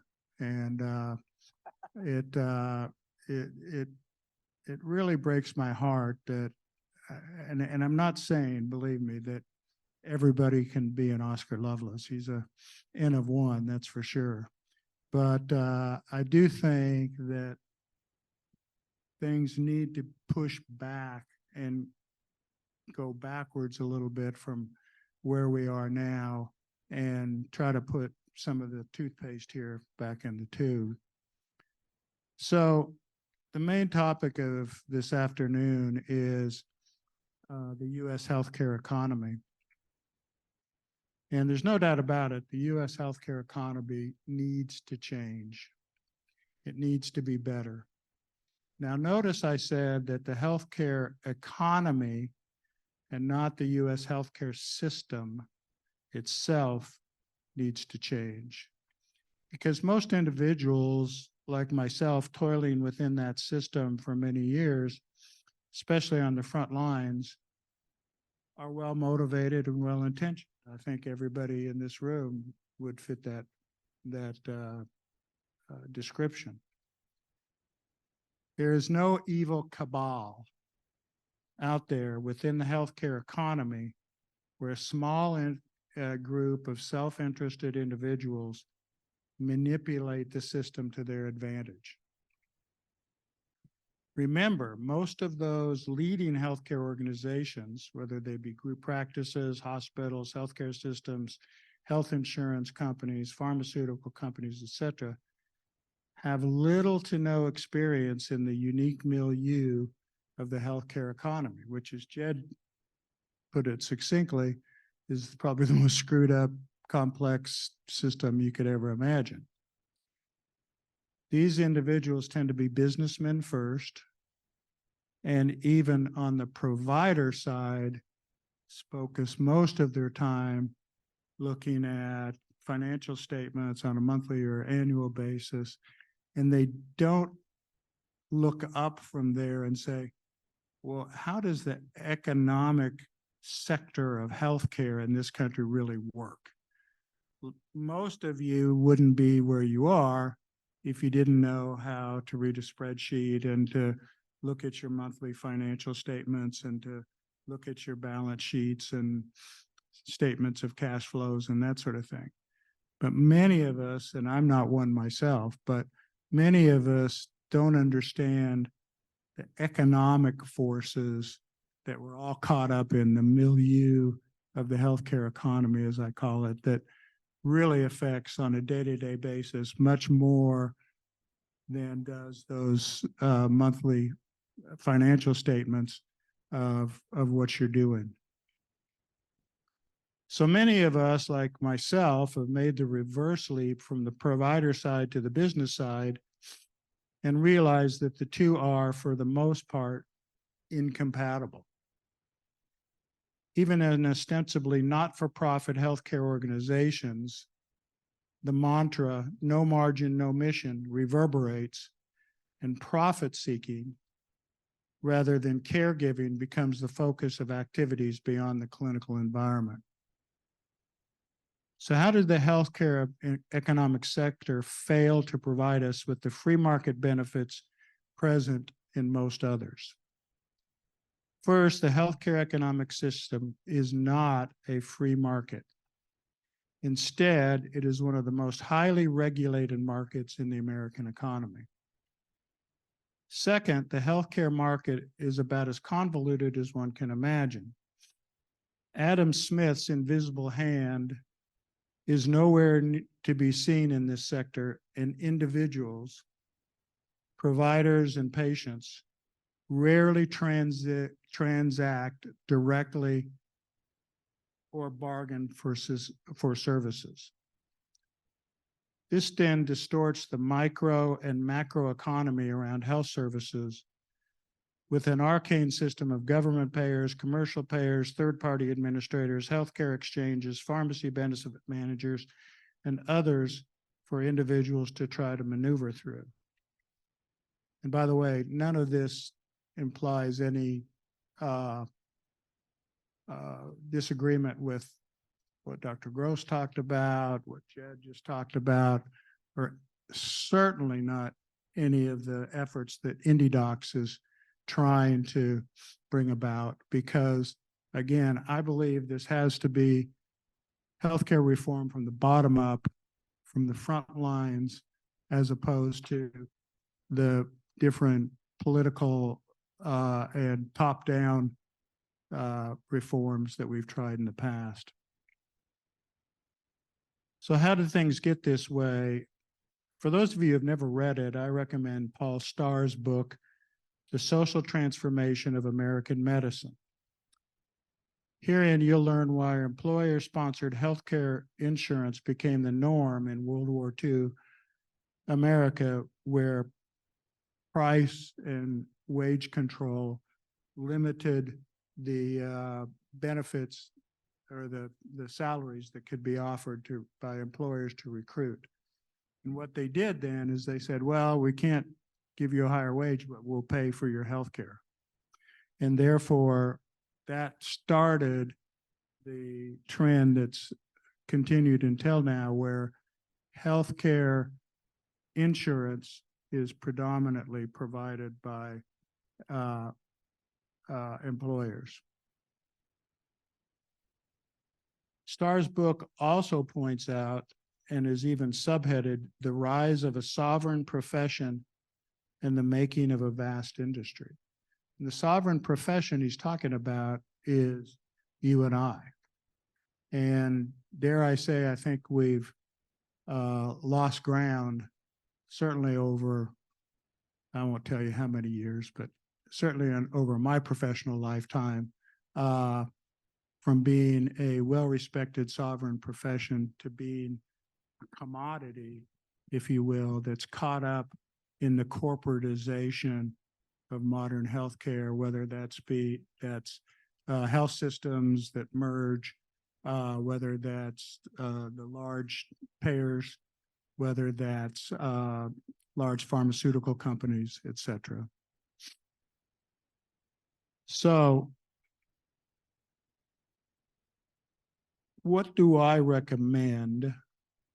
And I'll try to make this quick because I know my time is getting short.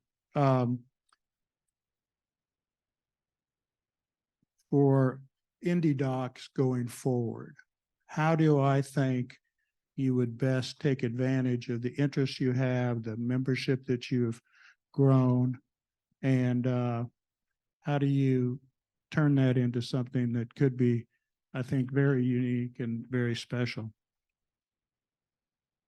First thing I would recommend that you do is to try to retain some of that sovereignty of which Paul Starr speaks.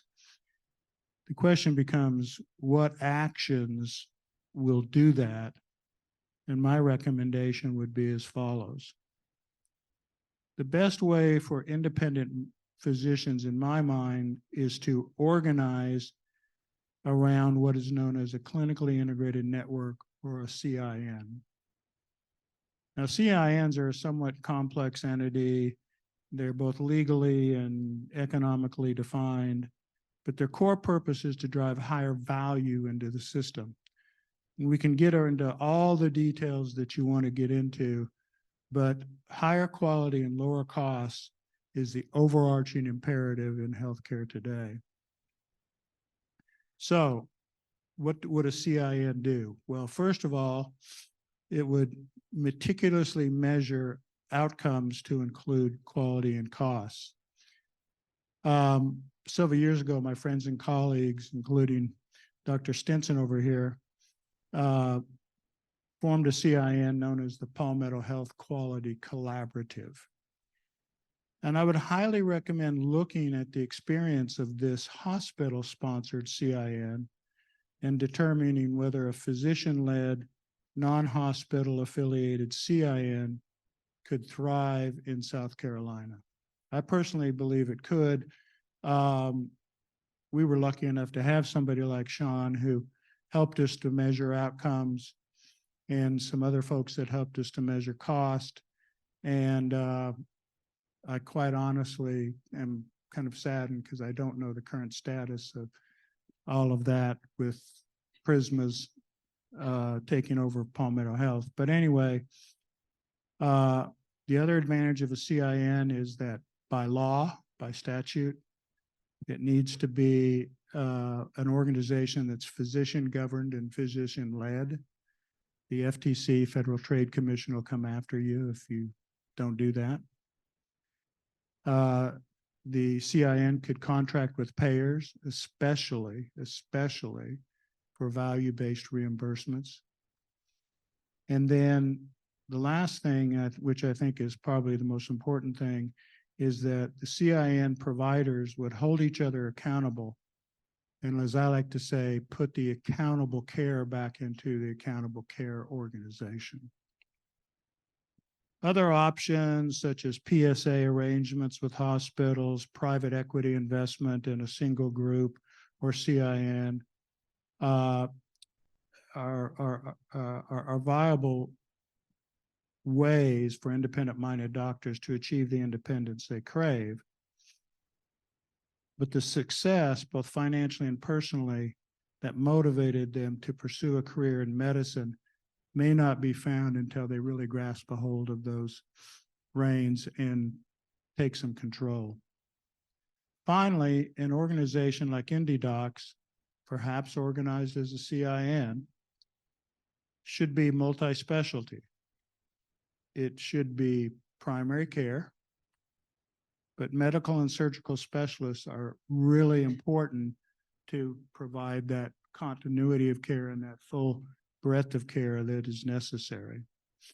In addition, the envisioned CIN should take on challenges such as population health management, which has been a catchphrase and a favorite topic of mine for many years, but I don't see a lot of pop health management going on.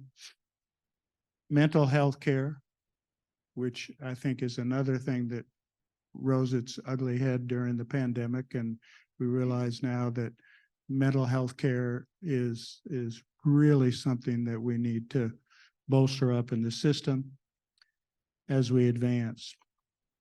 I'll close there by letting you know that I've shared a couple of white papers with Dede on some of the topics I've covered today: CIN organization and management, some little bit of a slide deck on that as well.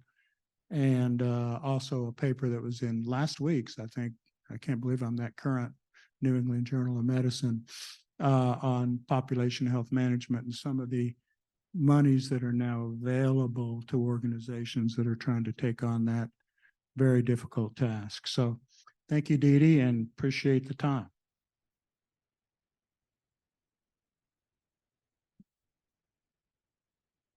If it's okay, I'm going to stand up only because I need to see my slides. Marcelo and Dede and Oscar and the board, thanks very much for allowing Blue Cross to be part of this and for allowing me to speak here today. I'm particularly thrilled to be on this panel with friends like Jed. Mac was my doctor.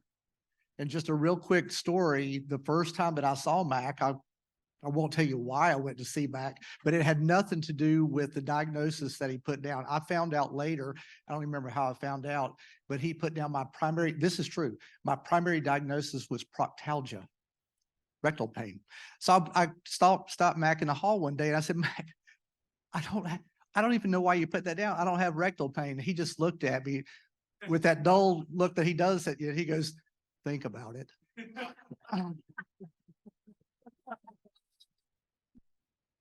That's still in my record. Still bothering you too. So, you know, a couple of times I've heard people, and we're not trying to offend the insurance companies. I've got a Kevlar suit on. Let's have an honest conversation today. I'm joined by a colleague, Dr. Jim Grana. Jim is responsible for our value-based programs. So we're going to talk a little bit about value-based programs. And I may say some things that are way simple to many of you, but I want to establish kind of a common understanding of at least why Blue Cross is here in the room and why this is important to us. And it builds on what Jeb and what Mac were talking about, particularly the last comments around a CIN, a clinically integrated network. It's going to tie in value-based care to population health, because to manage that population, Dr. Gross has done a beautiful job in bringing together, whether he calls it a CIN or not, he has figured this out, right? He's figured out how to create one. We're very interested, we speak on behalf of Blue Cross, very interested in seeing, can we do that with you? We have them. We don't have one that's specifically dedicated to independent doctors. This may be the right time to actually do that. And so excited to be part of this. But I'm going to kick this off here with a quick personal story. And I'm going to get naked, not physically, don't worry about that, but I'm going to share with you why this was a challenge to me. My first experience with population health, you know, as physicians, particularly primary care, you have to report on quality. And whether you think you're reporting it or not, payers are tracking you on quality.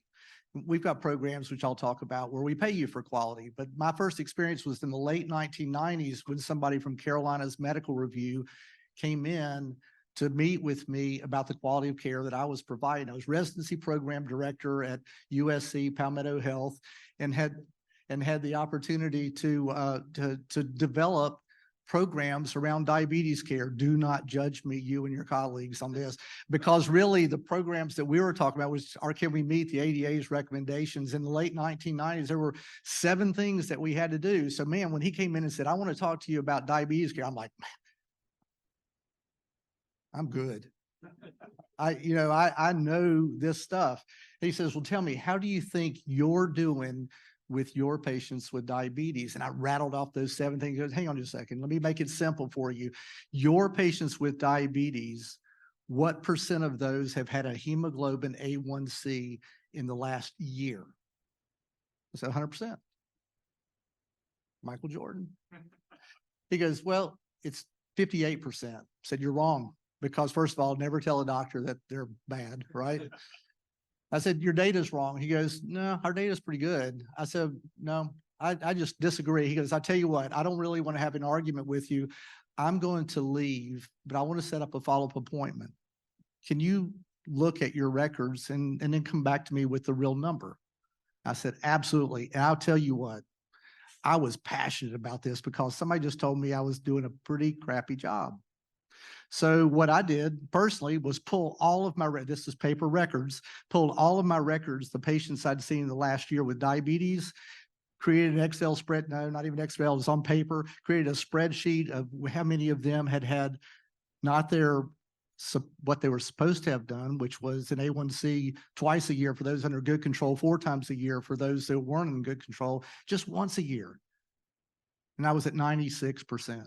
I missed some. So I wasn't Michael Jordan, but you know what? Muggsy Bogues is pretty darn good, right? 5'3". This guy played in the NBA for 16 years, one of the leading assist leaders ever. This guy's awesome. I'm like, I'm not 100%. I'm still pretty freaking awesome.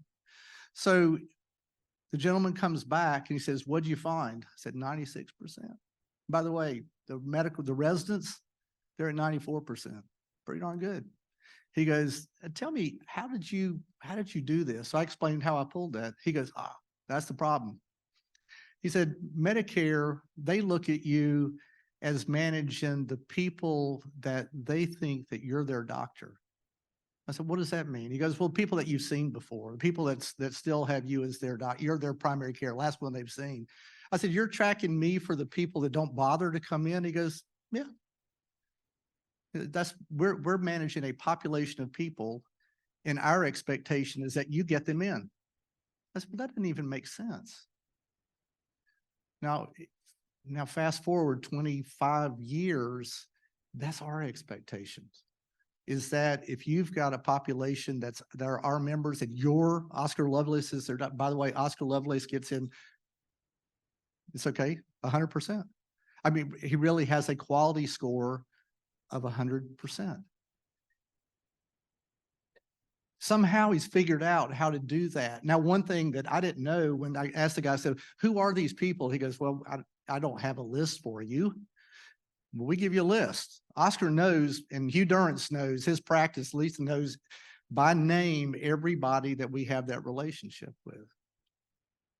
So as he was telling me this, I'm like, I get it. Best pure shooter, Steph Curry, on a breakaway dunk, misses it. And I'm just thinking to myself, I can go home and sleep tonight because, you know what? I'm a pretty good pure shooter. But I just wasn't doing what they thought. I didn't understand what they were really looking for. But here's the naked part. As he was walking out the door, he wasn't thinking of me as Jordan, Bogues, or Steph Curry.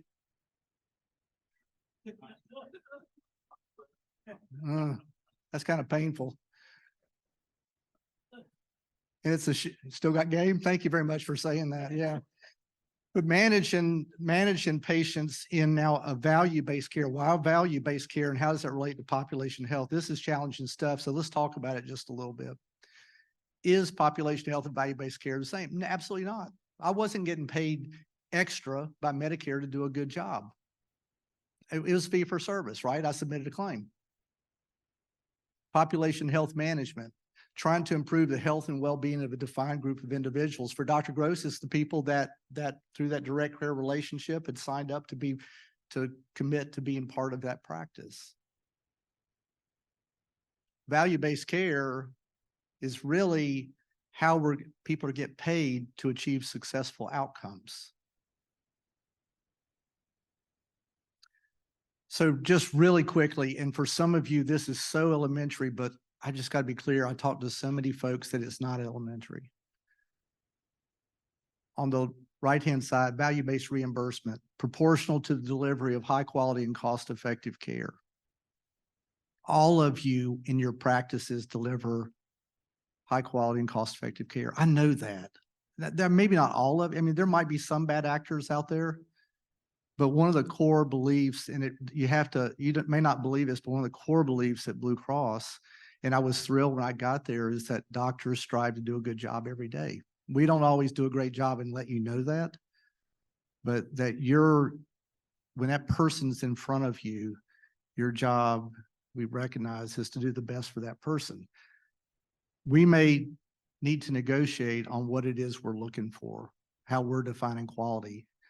And quite frankly, we've got some specialties in the state that haven't really done a good job at defining quality. Doesn't mean they're not providing high quality care, but they're not tracking, they're not reporting, they're not saying this is what it means to be a great spine surgeon. You know, what is it that we're trying to achieve with that? Incentives to improve clinical performance. You meet those negotiated targets, you get paid more. Improve financial performance. You make decisions like Dr. Gross did with where to actually send people, where you're confident that you can get high quality care, but at a lower cost. You should be rewarded for that. As you were just saying, the amount of money that goes out that's paid out to primary care, you said 4%, Blue Cross pays 6% out there. Primary care controls about, through their referrals and their management decisions, controls about 85% of the payment. Potentially aligns payers and providers. This should be one place where there's not an antagonistic relationship, but compare that to the left-hand side of the screen with fee for value, fee for service. Not one of you, I just predict, if I'm wrong, raise your hand because I'd love to have a conversation. Not one of you in your essays to go to medical school said, I really want to fill out claims, I want to submit them, and I want to just get on a treadmill and go as fast as I can to maximize my revenue. I don't think we can do it on the left-hand side of that screen. I think we can do it on the right-hand side. As somebody managing the risk, and what that means is holding the responsibility for being stewards for those dollars, whether it's for an employer, which is 70% of the dollars we pay out, or it's for individuals. We have a very high reliance, and you love it, I know you don't, on pre-authorization utilization management. Is what you're saying that you need to do for that patient in the best interest of that patient. Is it something that's covered? Those are distasteful things. They're not particularly tasteful on the part of the payers as well. It's the system that we have right now, but not the system that we have to have going forward. And it puts us in a very antagonistic relationship with one another. There's an awful lot of abrasion. So types of value-based care, again, elementary, just quickly, because we could end up doing any number of these things together. And some of us are already doing some of these. So one, bundles. You heard this morning from Dr. Gross, what it costs to get a knee replaced. Well, we're very interested in trying to achieve high quality, low cost for those that we represent. And one of the mechanisms doing that is bundles. If we were to say, for $22,000, I think it was $18,000 to $22,000, for $22,000 surgeon here. And here's the expectations, because we're not going to go back, and nor should you be willing to go back. And I know you're not willing to go back to the days of the 80s and 90s where it was about resource constraint. That's not what we're interested in. We're interested in high quality. So let's figure out what it means to have great quality with a knee replacement. And it doesn't necessarily mean people feel good that evening. What do they look like 8 years from now? But here's the 22, or here's the 30, or here's the whatever it's going to be, $1,000. Figure it out without us telling you, yes, this component, no, this component, yes, this component, no, this component. Shared savings, patient-centered medical home, which I referred to Oscar and to Hugh and others, is our largest value-based program. 673,000 of our members in South Carolina are taken care of in patient-centered medical homes. Most of those are managed in an environment where the doctor still bills fee for service, but where every month, regardless of whether they see that patient or not, they get a check from us for every one of those patients, and we call it a care management fee. The expectation that you're going to meet the quality scores that I referred to earlier. They're going to have access to you. And that's not a small amount of dollars. And then on top of that, there's a target that's set just based on what does healthcare trend look like. If you come in under that and you've got good quality scores, you get shared savings. You come in under that, you've got bad quality scores, you don't get anything. This is not about resource constraints. Sorry to repeat myself, but this is about quality. And if we can do that in a low-cost environment, there's a check. And sometimes it's a big check at the end of the year. Now, shared risk is where it's not just an upside only, but where if you don't hit the quality target, or not, excuse me, not the quality, if you don't hit the cost target, you write a check. Now, I will tell you the way Dr. Grana is responsible for the patient-centered medical home program and the way he's got it set up is that if you're in a downside risk relationship and you come in over your target, but you've done a great job on quality, your penalty may be nothing, depending on where you are from a quality standpoint. You do a lousy job on quality, sorry, but some people do, or the practice does. I should say it because they're not necessarily set up to effectively do this. They may have to write a check. Our ACOs, our large accountable care organizations, including the one, and Mac gave me far too much credit. Mac actually developed the ACO that he referred to earlier. It's up and downside. They've got shared risk. Global capitation, Blue Cross Blue Shield of South Carolina is not participating in global capitation. What that means is we would take an administrative fee because we're always going to get paid, right? And then the rest of those premium dollars would go to that CIN, and the CIN manages it. Again, have to hit the quality scores, but if at the end of the year they're under budget, that's their money. We know what the premium dollars are coming in at the end of the year. If they spent more, they hold that. We don't have that. And then lastly, we've got a variety of other programs where we work with oncology and rheumatology and nephrology to try and achieve very specific outcomes. But it's, Marcella, really not what you're trying to achieve through this, as we've discussed. So this is a quote. Now, this is a quote from not an independent doctor. This is Mark McClellan at Duke. But still, let me read this to you. We're not doing this for the payment reforms, but because of where our healthcare system has fallen short. Yeah, it's about the evaluation showing we're getting better outcomes and lower costs. It's really about building a better health system. That's why we got into this in the first place. So as I've had the opportunity to talk to Dede and to Marcelo, and last week to talk with Spence Taylor, who's here in the audience, and last night to talk with Michael and Alan this morning, this is why that we on Blue Cross side are very interested in this. It doesn't, we're, again, Kevlar, you're not going to hurt my feelings with your comments, but quite frankly, we can't create a different healthcare system. We can help you pay for it. And you're going to be challenged to do this without a payer partner. Please don't take that as an arrogant statement. I've been on both sides. I practiced medicine for 23 years. It's hard to just go out and say, I'm going to change the way medicine's paid. You may do that for a niche, an important niche, but we're not responsible at Blue Cross for just a small population. We have to manage Medicaid, Medicare. I mean, it's a very diverse population, and we need you, quite frankly, to do this. So going to wrap up fairly quickly here. Please know that we're investing in value-based care. You may or may not be familiar with how CMS defines the different categories of care. Category 1 is just fee-for-service. That's where back up 10 or 12 years ago, all of our dollars were in fee-for-service. Category 2 is think of pay for performance. That's either pay for quality reporting, but you all know that CMS allowed you to get some money for reporting, and then they started holding you accountable for quality scores. That's category 2. Category 3 is where there's some total cost of care consideration at the end of the year, that patient-centered medical home program.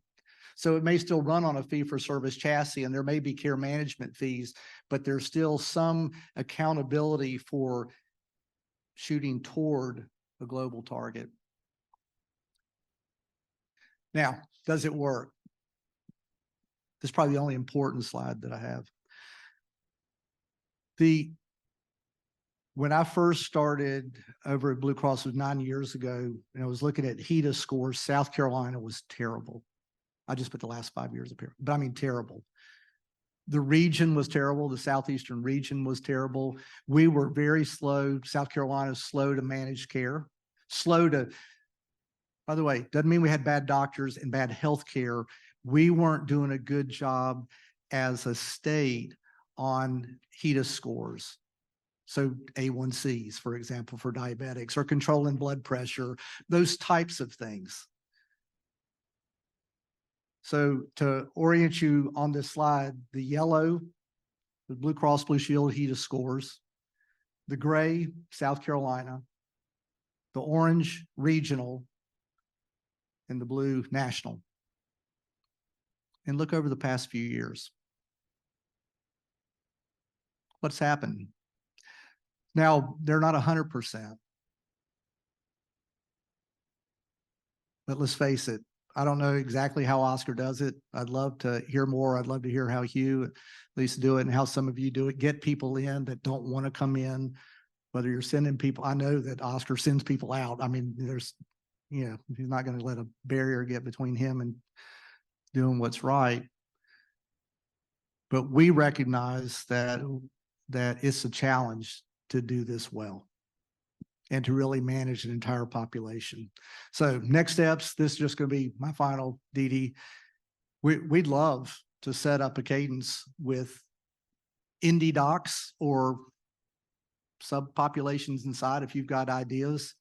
That's why Jim's here today. Transition from fee for service to fee for value requires building trust. And I don't know how many of you have gotten an email from me or from Blue Cross, then you've seen my cell number on there. Or from Nate Henderson, our chief medical officer, you've seen his cell number on there. We're here. This is our home. We're not a national payer. And this is not a commercial for Blue Cross. This is a plea from Blue Cross to allow us to be part of this. This is not just about payment reform, but we are open to co-developing programs.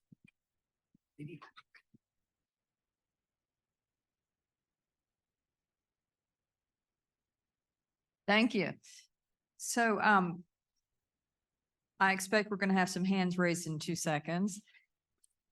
First, Mac, you talked about doctors being a commodity, I think is the word that you used. I now think of myself as infrastructure. And on a good day, I think of myself as critical infrastructure. But if you look at the roads in South Carolina or the rickety bridges, you'll see what I'm thinking about, right?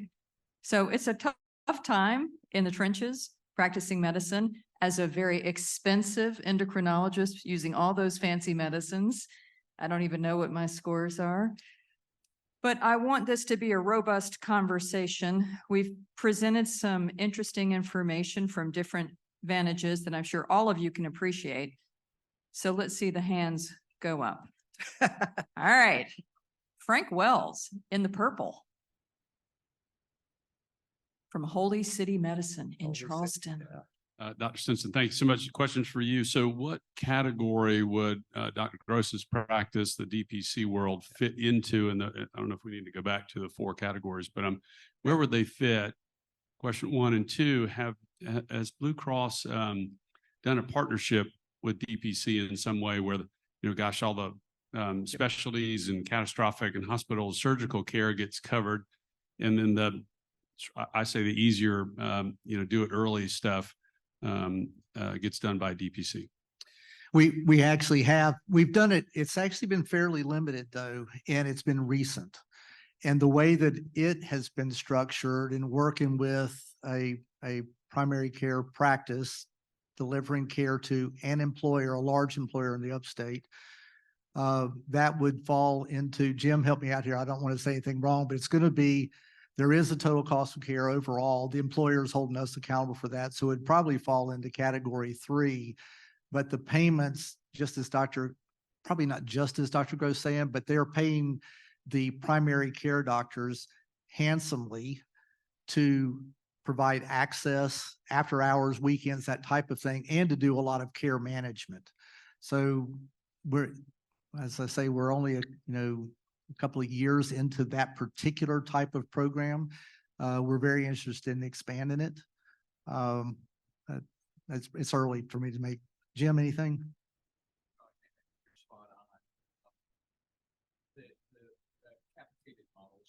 You need a mic.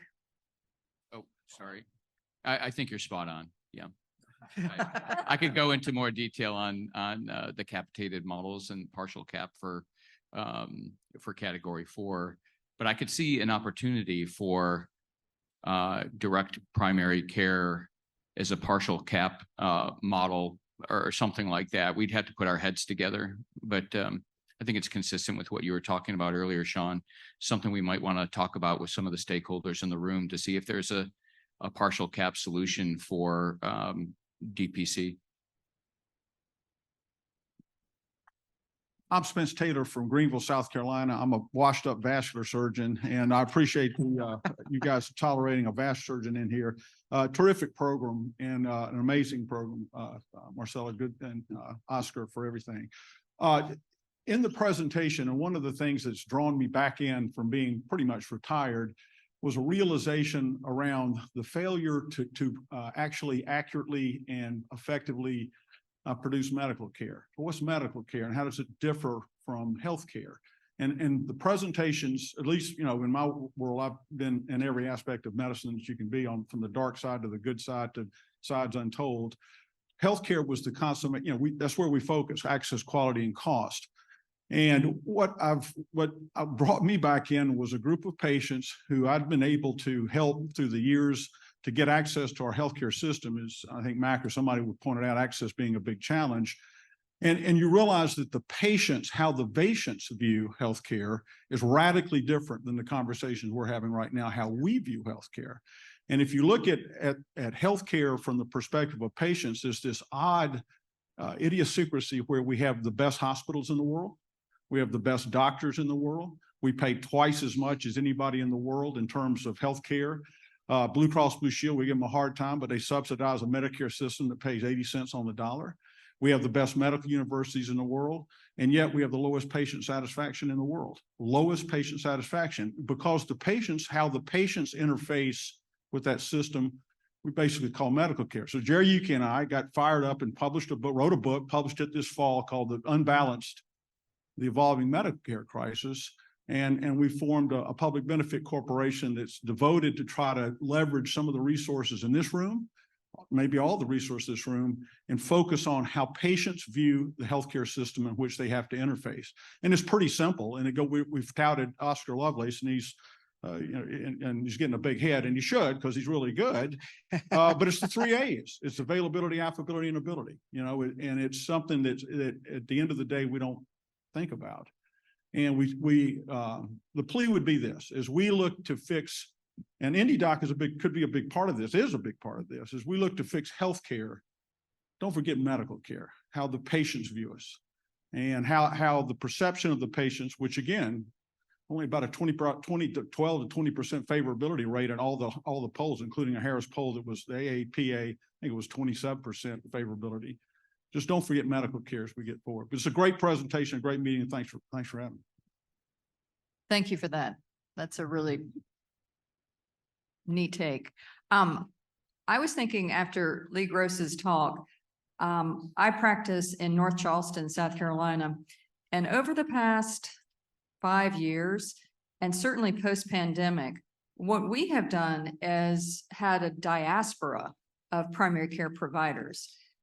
It is shocking. And to me, it's the 5-alarm fire that nobody seems to be talking about. So I was thinking about Lee Gross's talk and going, well, who would those humans be to staff these things? And then you were talking about the talent that you're recruiting.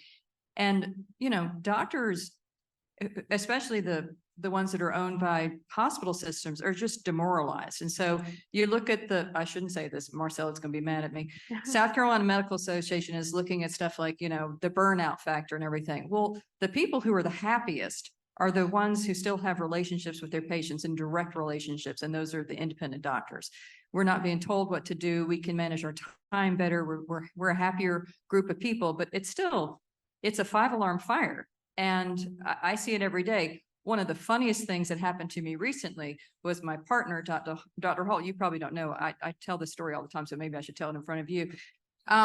So she came into my office at lunch, and she said, "Dede, I have just prescribed the Lexapro." And let me tell you why that was significant. She's laughing over there. It's because Beatrice has some pretty hard boundaries about her specialty care. We are endocrinologists. We are board certified endocrinologists. That is what we do. We practice that. And so when she decides that she has to render primary care as an endocrinologist, and when was the last time you'd prescribed one of those things? It's not going well. It's not going well in our neck of the woods. And this organization needs to dig deep into our primary care and then move out from there. And not everybody can be Oscar. Oscar, you're impressive today. I hope your head is as big as this room, because you've been sourced many times and pointed out. But anyway, those are some thoughts, and I've spoken too much, so I want to see some hands raised. Look, it's Oscar. Oh, He's mad. I want to ask a very practical question. Shawn, I was going to talk to you about this, but I spent 1 hour and 15 minutes this week getting a prior authorization. I want to ask, I understand some federal legislation has been passed. I want to understand how we can start making some really practical solutions to do something about the 5-alarm fire. Because I know that when I make that call, it better be on the weekend, or it better be while the PA office is still open and I'm off, because I don't have time to do an 1 hour and 15-minute rope-a-dope. And it was a Blue Cross Blue Shield patient. And just to tell you, as I was going through the system, I was calling about a patient who I had a reference number for. My office staff had already spent 15 or 20 minutes on it. And I had to tell the system what the patient's name was, what the patient's birthday was, 4 times. Well, just what line of business do you remember? Medicaid? It was a commercial, private insured. He was the executive director of a long-term care facility, and he had Blue Cross Blue Shield insurance. Yeah. So 1, sorry. 2, I don't know why you didn't call me. I'm going to present it to you so you can help me really figure this one out. Yeah. So 3 is we are undergoing major changes with our pre-authorization system. It's going to take a couple of years. That's not an excuse for what happened to you. Let me finish. The 1 is the majority of things that are pre-authorized are approved, the vast majority. And as I said before, I practiced for 20-some years. I don't remember any of the ones that were approved. I'm pretty sure I remember most of the ones that weren't. So the approvals, we're automating the system such that the approvals will fly through like that. And we're doing that, your practice actually shares data with us. And what we'd like to do, what we're going to use that data for, is that when you have something that you say, I need to do X, then you don't have to have your staff fax over. By the way, most of them don't actually fax using the old fax machine. They're doing it, copying and pasting and sending it over. But we'll already have that data. So, thank you for that. And I do want to say, as you know, you all have been very kind to me today, that this organization was founded largely out of just sheer frustration of an absolutely broken healthcare system. And one of my employees being told she needed to bring $10,000 to Prisma for a tympanostomy tube insertion. So I want to just say that, you know, Blue Cross Blue Shield has been there with IndeDoc helping this organization since it started. But we've got some real problems to solve, and I appreciate all of what each one of you have said.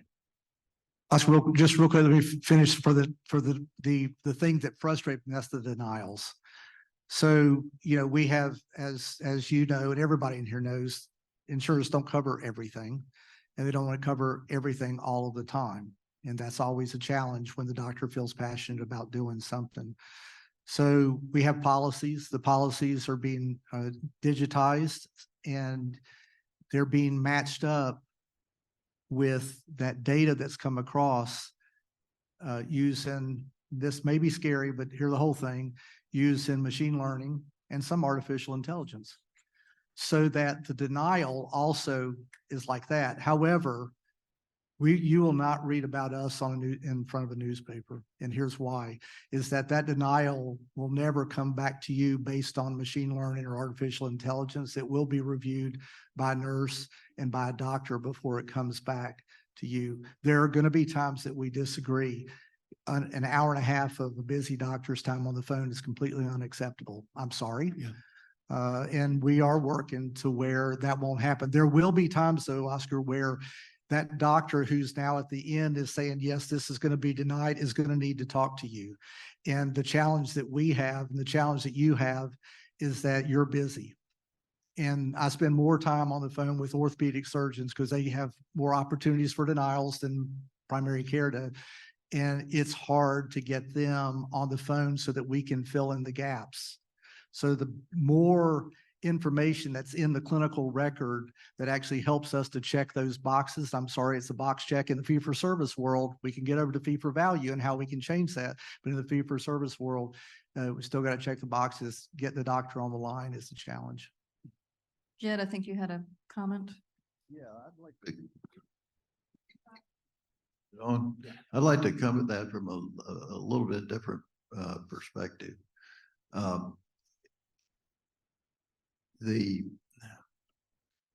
If you had a capitated system that set up this clinically integrated network,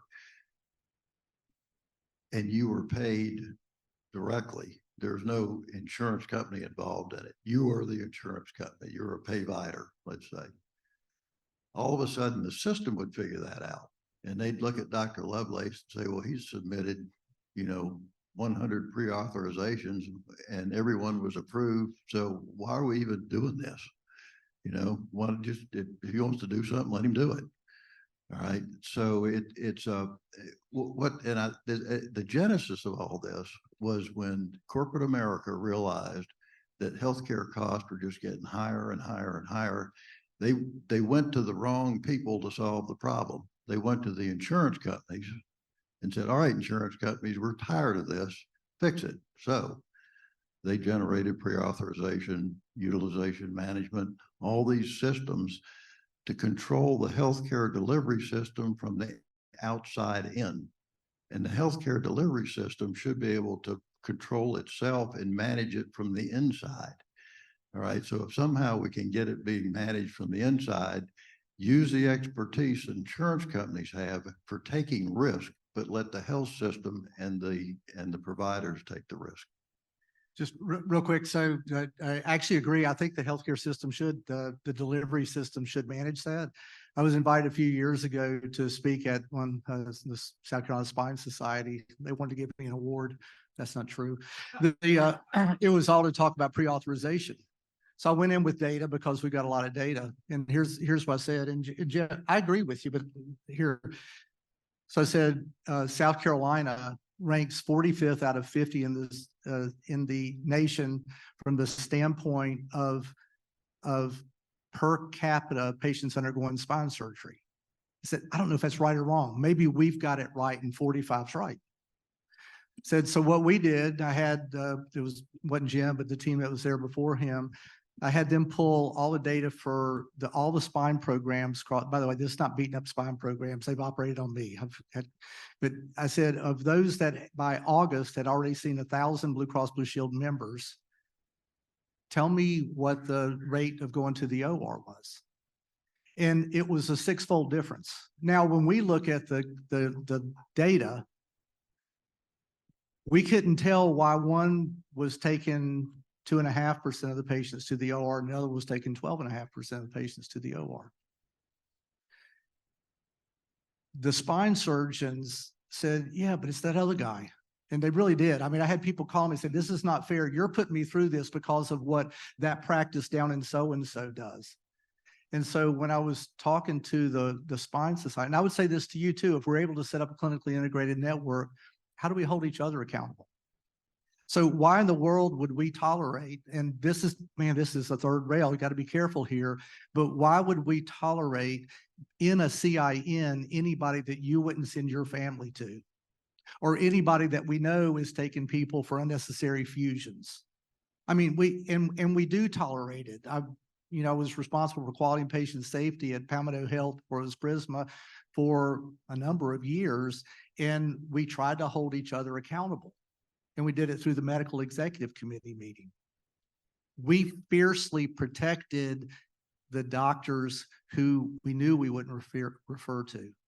When I say we, I'm talking about the doctors in that organization. We don't do a good job policing ourselves. So we would love it. We actually do have some gold carding, which is what you're saying. We've not yet once had any large organization, ACO, that said, the ones who complained bitterly about pre-authorizations, we haven't had one of them say, now that we're holding the risk, we want you to stop. They haven't. They've said, please continue to do that. And it's easier for an insurer to do that for them to do it themselves because you're used to being frustrated with an insurer. I'm ready for bullets. I'll just add one last thing. I did not, my wife's not here, I'm gonna say we did not successfully get our 4 kids through college based on my salary. It came about because of a quote I heard that Mozart apparently said one day. He said, well, all of us, when he was asked why he plays in pubs, he said, well, all of us do a bit of whoring around to do that, which is we feel called to do. So I was asked to review a medical legal chart situation because I'm, one of the rare family docs that still delivers babies. And this was like 30 years ago. I've been in practice 5 years. But I'm seeing so many cases now because of our broken healthcare system. And one of the things that we haven't discussed in this mix is how the lawyers are benefiting from that patient who needs a nuclear stress test, but died of an acute MI before they got through the system. So all I'm saying is, I served on a committee with Carol Campbell, Health and Human Services. We piloted a Medicaid program. They told us saved the state $1 million in 1 year on 1,000 patients. Of course, now the whole Medicaid program's outsourced to HMOs. But I've always heard this promise that if you got the gold star, you're not gonna have to make that call. And I will tell you, that's one of the fastest ways, in my opinion, that the insurance companies could really put some teeth in saying, if you're a patient-centered medical home and we're paying you for your quality that you're getting, no PA. I was trying to get a $2,500 test approved, and I spent an hour and a half doing it. That's kind of pitiful. And to your point, Oscar, I don't know about the whoring around part, but I'll take a gold star and gold card or whatever it is any day for the record. Do you have a question over there? You've got a mic. Yeah, I do. And so I wanted to piggyback off of your PA question. That whole PA interoperability rule came about with CMS. So we're adding in a government entity trying to tell us and fix not just the healthcare delivery, trying to fix it from the outside, the inside out, but you're bringing them in, and we see how we're paying for that with the Inflation Reduction Act. So the last person you want in is the government trying to fix it. But my question was going to be, as an entrepreneur and a terrible negotiator, I set my price for what I think it's valued at, and either you're going to pay me or you're not. So my question is, back to Dr. Gross's point, if I'm going to get a knee replacement for $20,000 and he's fine with that, how come the insurance companies don't just set a fair price with the help of the physician and say, this is what I'm going to pay you, and that's it. And then you can have the gravy on the top with the quality. And just as a disclaimer, Blue Cross is my client, but Dr. Stinson will tell you I give them hell all the time, so I'm not biased. But that's just my question. Why can't we just be transparent and quit counting other people's pockets and just say either you're going to pay me this or you're not? So I actually feel bad. Mac and Jed probably have a lot more insights into how this should work than I do. But since you asked that, this is really a complicated system. Transparency is now becoming a reality. It's difficult right now. If you went online and tried to figure out what it's going to cost you to have something done at any given hospital system, or just look at our stuff, it's hard to figure this stuff out. It will make a difference, Renata. One of the things that I think we haven't acknowledged this morning is that, yes, there is a lowest cost, and we can set prices, a reasonable price that's lower than maybe what the average is right now, or certainly lower than what health systems deliver. The thing that we haven't acknowledged is that those health systems, Dr. Gross actually did tip a hat to it, and I appreciate that, is that they're doing a lot of other stuff that is very costly, complex. So one thing, just historically, not right or wrong, but in those negotiations for rates, then there are certain things that drive margins in hospitals that allow them to do things that their head's not above water. So working at Palmetto Health with a trauma center, they lost money, trauma. Should they stop doing it? No, the community needs that. How do they make their money to pay for the trauma center? They make it by charging more on hip and knee replacements than you can get going down the street and get an excellent quality at Midlands Orthopedics. That is right now the reality of paying for very complex system. And Mac said, the healthcare system, won't get your quote exactly right, Mac, but it's awesome. We take care, we provide better care to the sickest patients than any place else in the world, even in the smallest communities across South Carolina. It's amazing what we're able to do, but there's a huge cost in that. And that cost has got to be picked up somehow. And last comment here, and Jed, I hope you're gonna speak up, is that if we went out today and set that low rate, first of all, we wouldn't be successful because we'd have people drop out of network, some of the big systems. That's going to take away our ability to actually provide for the population we're responsible for, the trauma care, the sickle cell care, the majority of care that actually does not generate a margin for the hospital system. So will we get there? I think transparency is going to help, but I don't know the answer. It's like a debate. You just got mentioned, Jed. Did you have a thought on that? The state of, I did a study a while back in Charleston, South Carolina, the healthcare systems down there and what they were charging for knee, and that it's DRG 470. And the divergence was absolutely astounding. I don't know if these are relative numbers, if I remember them correctly, but if you were insured by Blue Cross Blue Shield and went to get a knee replacement at Roper St. Francis, you got paid $23,000. If you had the exact same thing done at St. Francis and you're insured by United Healthcare, it was $58,000. If you went to Trident, they wouldn't tell me. All right, but their cash price was $85,000. Okay, so it's just all over the place. Now, the state of Maryland did something very interesting. They have an all-payer system, and essentially what they did, they went to all the insurance companies, Medicare, Medicaid, all the payers, and said, if you're going to charge $20,000 for a knee replacement, you're going to have that same charge to everybody. Everybody's going to pay the same. Well, what that did is increase the commercial insurance rates went way down because commercial carriers are paying about commercial insurers are paying about 251% of Medicare, all right, for the exact same thing today nationally.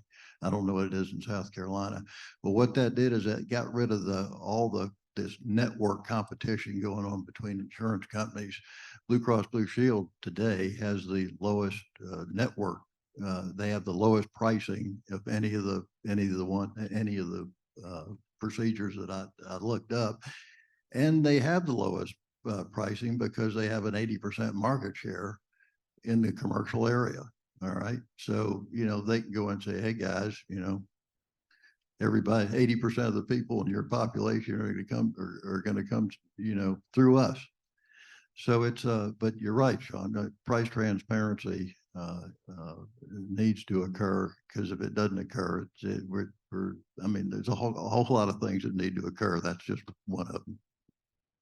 Marcelo? Yeah, I think one of the things also is that in the audience, there are different kinds of practices, right? So this conversation has been all about third-party payment. So employers are paying a company to manage resources and all that. There are also practices in every single specialty where it is all cash-based, right? Or membership or subscription or such. And then there's a whole group of practices that are hybrid, right? So I think when we talk about these things and when we talk about the future of what we might be able to do, the practices as the DPC or direct surgical care, basically where the patient is paying as the primary payer, or the employer is the primary payer, but the patient has control over those payments. The idea of the price then gets really determined by the value determined by that patient or the company, right?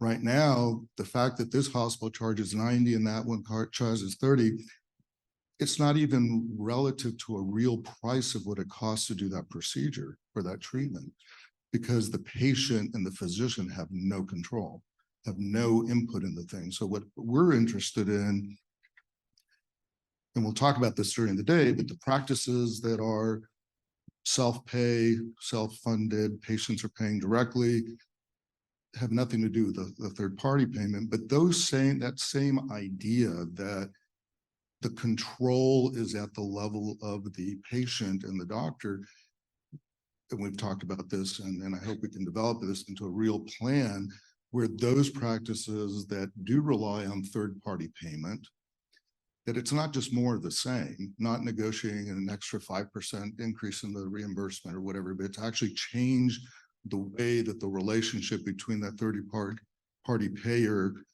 and the practices, and that practice is answering to the patients. The patients aren't just being herded through the system, which is impossible as it is. So my point is that for everybody who's here, again, there are residents in the audience, there are medical students in the audience, is that this is just one sector of the healthcare economy, as one of you put it, so it's really not answering the problem for everybody, right? But during the day, we'll hopefully explore different ways for how do you do a hybrid of that? How do you transition into Dr. Gross's model, that type of thing.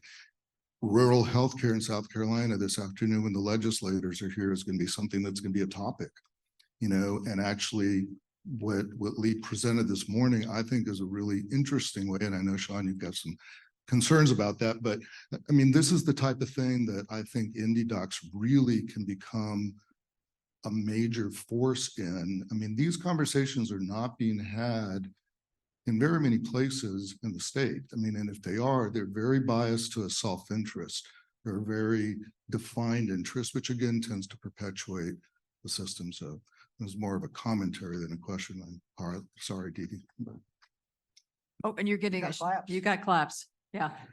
Our time is, I'm about to, get a hook around my neck or something. A little comment over there? Yes.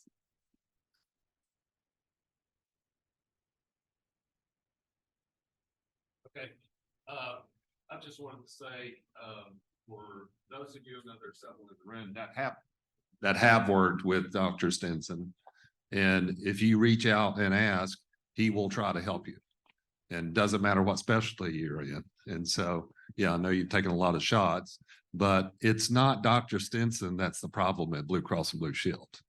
It's the totally other side. It's the contracting side. And so he can't change that.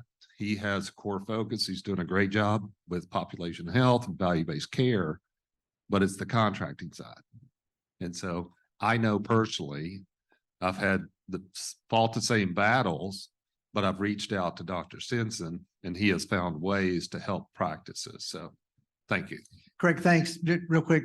So Jim is now working very closely with the contracting side. So last night I was talking with the gentleman I think you're going to hear more from today, Michael and his partner Alan there, really trying to focus more on the total payments.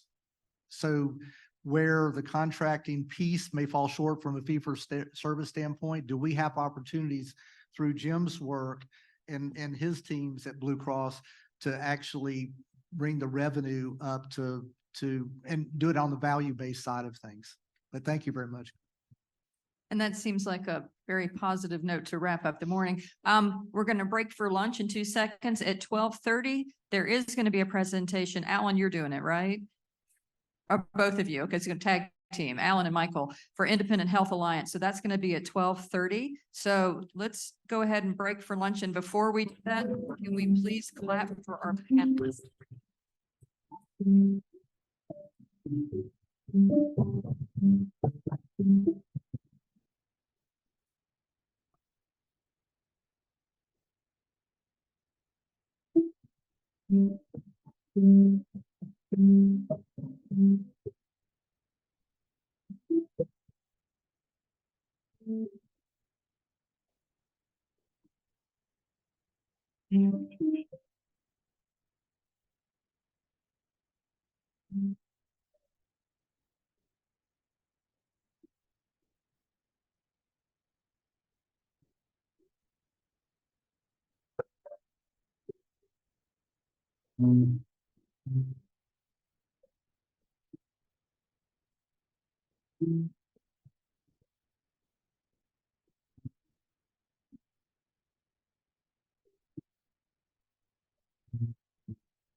Hello, everybody.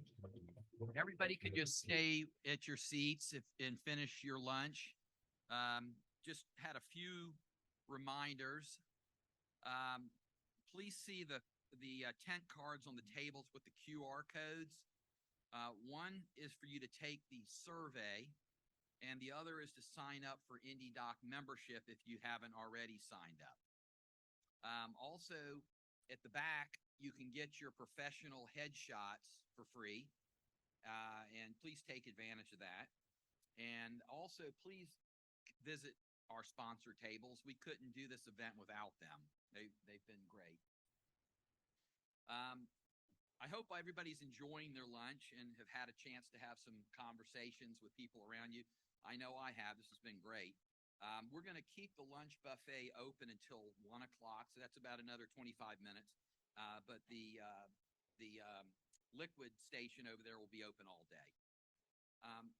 I'd like to introduce Michael Dudley and Dr. Alan Wagner. They're from the Independent Health Alliance, and they're going to be sharing some information on network building. After their talks, we're going to have about 5 minutes for Q&A. So, thanks, guys. Thank you very much. Thanks. I'm Alan Wagner. I'm an eye guy that's in a little further north up on the in Virginia. And I'm here today to share with you a system that we built that we needed. And as you all know, if you care about something, it's likely going to really work, or you're going to build something that you really need. And about 6-7 years ago, when we saw what was happening to all of our colleagues, and we're seeing what's being taken away from us, and they're saying, hey, sell me your family's farm so you can be a tenant farmer. Wouldn't that be a nice thing to do? Or come throw away everything and work for us and give up everything. And you don't really get to do what you think you want to do while you went to medical school. And, you know, this burnout thing, just meditate. I said, I'm not going to just meditate. Are you kidding me? I'm a high-strung surgeon. I've got OCD. I can't do that. And none of my friends are happy either, okay? And I'm talking very slow for me right now, so please forgive me. Okay. But it's like, you can't just do this. And, you know, I don't know about you, but how many of you guys went to Bible class? Okay, I did Bible study, whether you liked it or not, okay? And I was about 8 years old, and I learned the story about Moses and Aaron. You know, they both disobeyed. You know, like they said, just touch the rock, don't hit it. He whacked the rock, and you know what happened when he whacked the rock? You know, it came forth, but there was a penalty. The penalty was by disobeying the good Lord, Moses didn't get to go and lead the people of Israel into the promised land. Now, Aaron was standing right next to him. Okay, what happened? He died. Okay, Aaron died because he could have stopped it. He could have done something. So when you're 8 years old and you realize if you don't do what you're supposed to do, you're going to die, it kind of gets your attention if you're a little kid wrapped tight. So the same thing happened with this. I'm seeing all this junk that's going on. You know, like you guys, I've been involved with national, local politics, and you've done the things for your societies. And when your society is saying, oh, just meditate, you'll be fine. I'm going, no. So we've invested well over $1 million, done some really good things, and put together what I needed for our practice that covers 3 states and has interactions with lots of other folks, and to share and to understand that I'm not just going to meditate. So Independent Health Alliance tells you exactly what we're all about. It's independence, and it's all about the health and the health of, yes, the patients, but also the practitioners' mental health and going forward. And it works as an alliance of people. And it's a stage building process.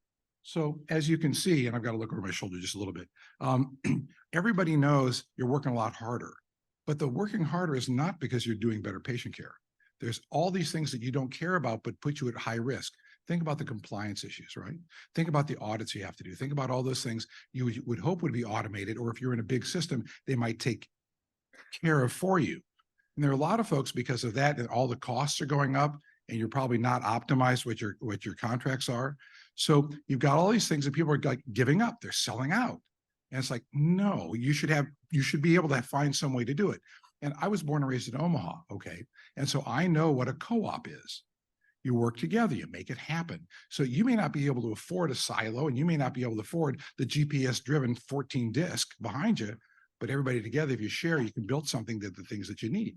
And so what we've been able to do is understand that, yeah, people are miserable, but you don't have to stay miserable. And if we talk to our colleagues, you can see that 30% of the physicians are worse off over the past 3 years, and they don't have to be.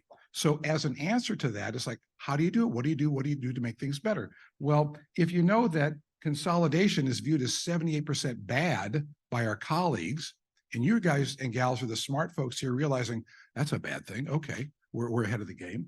And we know that the cost of care is going up where they have bought the practices, and the ability to get care, as we've heard this morning, has gone down if you're part of those systems.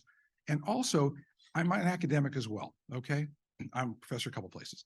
And you see that the people that are employed by private equity or these big groups, they're no longer supporting the medical schools. They're no longer taking the time to teach our residents or give back like people were nice enough to us so we could be educated. So the whole system is on its head the wrong way. So if we can come forward with the right tools, with a collaboration, with a multi-specialty approach, and make it so that you're able to do some pretty cool things, well, then all of a sudden it's really neat. And we do it so you don't have to give up your independence. You don't have to be under the same network number. You don't have to have the same EHR, okay? Now, my background's a doc and the other things that I do, we came up with the idea and we had the need. But then the most important thing you do is you get the right people around you. You get really smart folks. My dear friend and brother of another mother, if you will, is Michael Dudley. Mike will not toot his own horn, but he originally started off as a wonder kid out at Kaiser and eventually ran a huge part of their system. Went a couple other places, working with docs and for docs. And eventually, long way about, he came and ended up turning around an insurance company that was losing $20 to $30 million a year to a multi-billion-dollar company. But he also realizes, and he has a heart, that what he's seen that's happened within our industry and how it's turning everything upside down, he's now on the good side. Okay, so he gets the physician side, he gets the payer side, he understands the value of networking. So with that, the guy that's really doing things is Mike Dudley and his whole team. So I'd like to introduce Mike.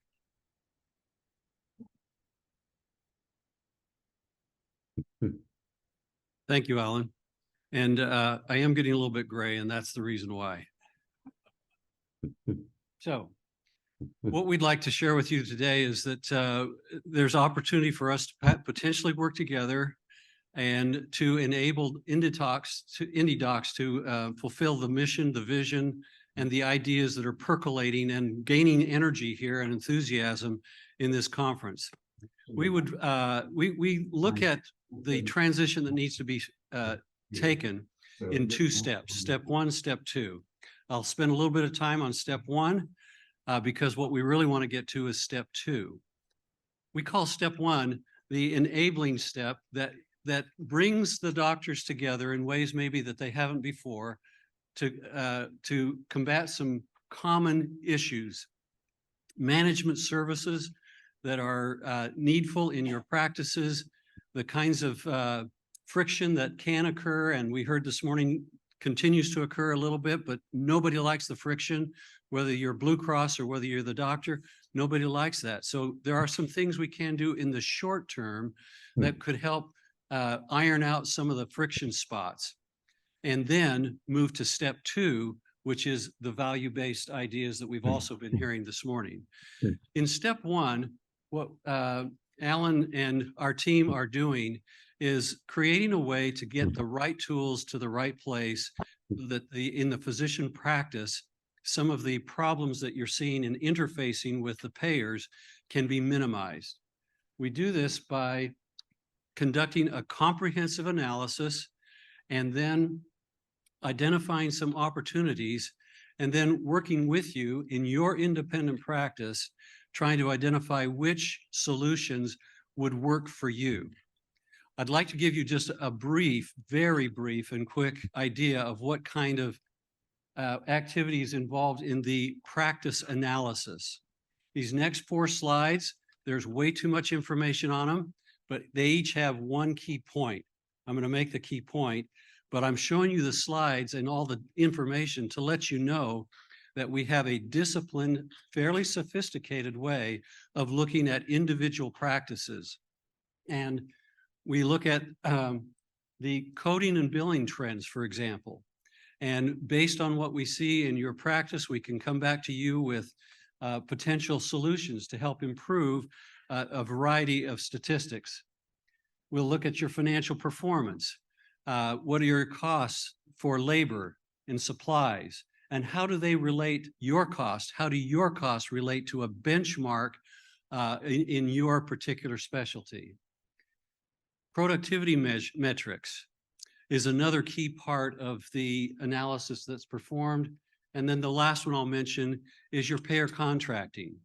What kinds of insights could we get from your practice on how the contracts with your payers is going by CPT codes and a very detailed level. All of this kind of analysis done practice by practice by practice will help you understand your practice maybe even better than you do right now, and enable us to have a conversation of, do we have a tool that could help you improve in some of the fundamental administrative workflows in your practice. Given that, let me give you just a quick overview of a case study. This is real live case study that was done.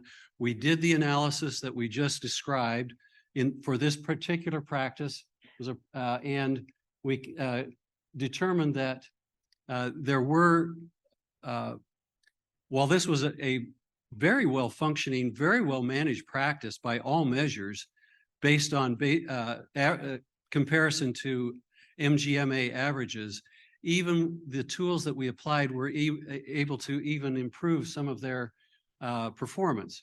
For example, the denial rate. We heard about the denial rate this morning as one of the pain points that practices have. By implementing the tools that we bring to the table, the denial rate of this well-run practice went from 15% down to just not quite 3%.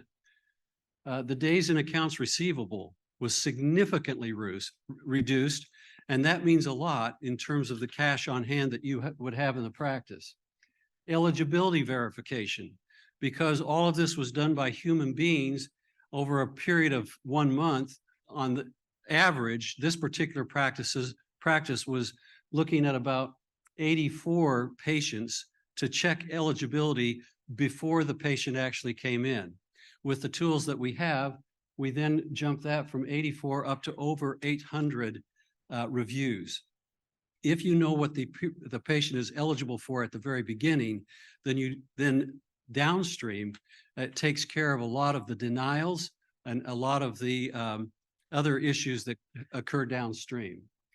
So let me just go to the bottom line here, the FTEs. This particular practice, which I say is a very well-run practice, not a slouch at all. It might be like a lot of your practices, very well run, but even in a well-run practice, with the tools that were implemented, they went from over 4 FTEs devoted to revenue cycle and the billing and the collection for cash. They went from 4 FTEs down to less than 1. Now, all of this obviously is due to process automation and artificial intelligence that can be applied. And what we find is that by having these kinds of tools in your practice, you then are on a more comparable level playing field than what the big systems have at Blue Cross Blue Shield, United Healthcare, Aetna, Cigna, or any of the other players. And you're then really kind of talking from a position of strength with them. And it really smooths out lots of things. We start our discussion here today by talking about this sort of thing, because this can be quick fix. This can be real quick fix. And if IndeDocs comes together and wants to create something new and special, one of the things that will be very helpful is that the more you talk with each other, the better you will all become, and you will position yourself for step 2. Step 2 is the creation of a value-based ACO kind of an organization. This morning we heard, believe it was from Mac, that one of his recommendations was to create a CIN. Let me share with you, from my perspective, an ACO, which is the term that Medicare typically prefers to use, and a CIN, a clinically integrated network, are virtually the same thing. So there are some slight legal differences, but for all intents and purposes for today's discussion, if I say ACO, I'm saying CIN. If I say CIN, I'm talking ACO. The real big win will come when IndeDocs, in all of your variety, can come together and create a new culture, a new way of doctors working together, new alignment of incentives, and then you can win in value-based arrangements. Yeah, you're still going to want to make sure you get paid fairly on the fee-for-service basis, but that in the end of the day is not going to win you at long run.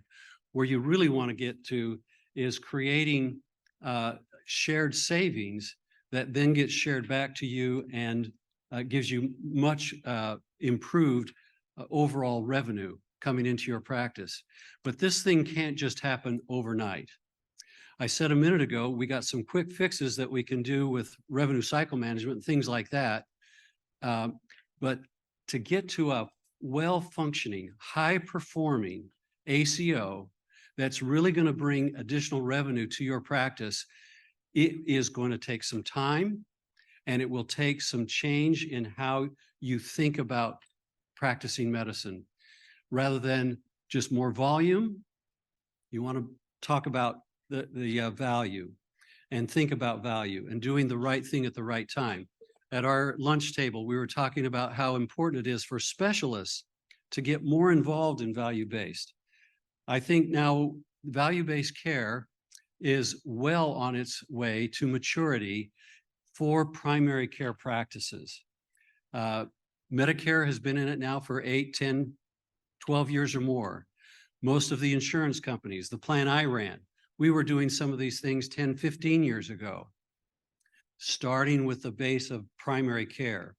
What needs to happen to take it to the next level is bringing specialty practices into the same sort of an environment where you got primary care doctors and specialty care doctors more engaged with each other, learning from each other, understanding with each other, how's the best way to increase the quality of care and the health of your patients, and at the same time reduce the total cost of care so there can be some shared savings at the end. If I can emphasize one thing more, I've said it again, but I'm going to say it again. This will take some time, and it's all about willingness to change. It's all about ability to think slightly different. If you really want to move to value-based, that's going to take some energy and effort. But with Dr. Wagner, Marcellus, Dede, other leaders that are in here that you're already doing a lot of these good things already, you can team up and just accelerate how quickly you can advance forward. And today, encouragingly for all of you, I think you have a willing partner in a key and major payer right here. Everything we heard from Shawn and Jim is that they are willing to sit down and work this out with us, not against us, with us. And that to me is very encouraging. I hope that you'll take that away as a hopeful takeaway from today's meeting. What we have to, what Dr. Wagner and I could possibly help you with is give you some of the tools and enable you to come together to accomplish the vision and mission that IndeDocs is on. Some other benefits, the additional revenue, and why would you want to engage in this now? We think that it's important for you to strike while this iron is hot.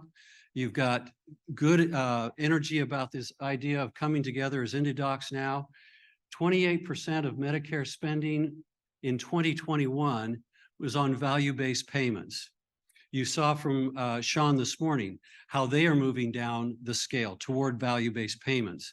We need to be working hard together now so that you can win and you can thrive in the era of value-based payments. The era of fee-for-service and fee-for-service only is going to end, and you want to be ready to move into the future. So let's get started. Let's do it now. There's, from Medicare, just Medicare perspective, $2.5 billion was shared back with providers in 2022. Now, can this really be done? My experience over 40 years tells me that yes, it can. Start with Kaiser Permanente. We talked about that at lunch. You are not going to be Kaiser Permanente, but there is a model there that teaches us some best practices that we could pull on. And Kaiser Permanente for now 75, 80 years has shown how value-based care really works. It wasn't called value-based care when they started, but that's essentially what it is. Beyond Kaiser, we did this in Virginia with Centera Healthcare, a hospital company with a very large medical group practice, most of whom are primary care doctors, and the health plan. We created a CIN. So we know how to do this. We know what the gives and takes and the tugs and pulls are, and we'd be delighted to help you through that process as well. Then beyond that, you look at down in Texas, Southwest Health Resources, an interesting combination of UT Southwestern, of an outstanding medical school and medical center there in Dallas, along with Texas Health Resources. Those two giants came together some years ago and created an ACO there. Their ACO was the #1 performing ACO in all of the Medicare value-based systems. They had a point in time when the CEO of their health plan had to move on. I was invited to come in and be their interim CEO for a while. I know that system pretty well. It works. It can work, and it can really be a high-powered opportunity for IndeDocs to come together in the same form and fashion that you see at Centera, at Texas, and Geisinger, and Intermountain Healthcare in Salt Lake City, Presbyterian in Albuquerque. What we're talking about is not totally, absolutely new foreign ground. It's been done. It can be done here. We'd be honored to help you do it. And with that, I think, Alan, I just want to emphasize one more point, and then I'm going to turn it back to Alan. We're talking about step 1 and step 2. We think step 1 is really important because that can be quick fix stuff that will help you get success real quickly in certain areas, and also help you create an environment where you're learning to work with each other, learning to change with each other. And with that kind of step 1, then move and be ready to evolve into step 2, which is the real value-based. And you really need to do that in order to ever take any sort of risk at all, because I've also seen the failures, and the failures of the ACOs generally are because the physician practices did not create the right culture in order to be able to succeed.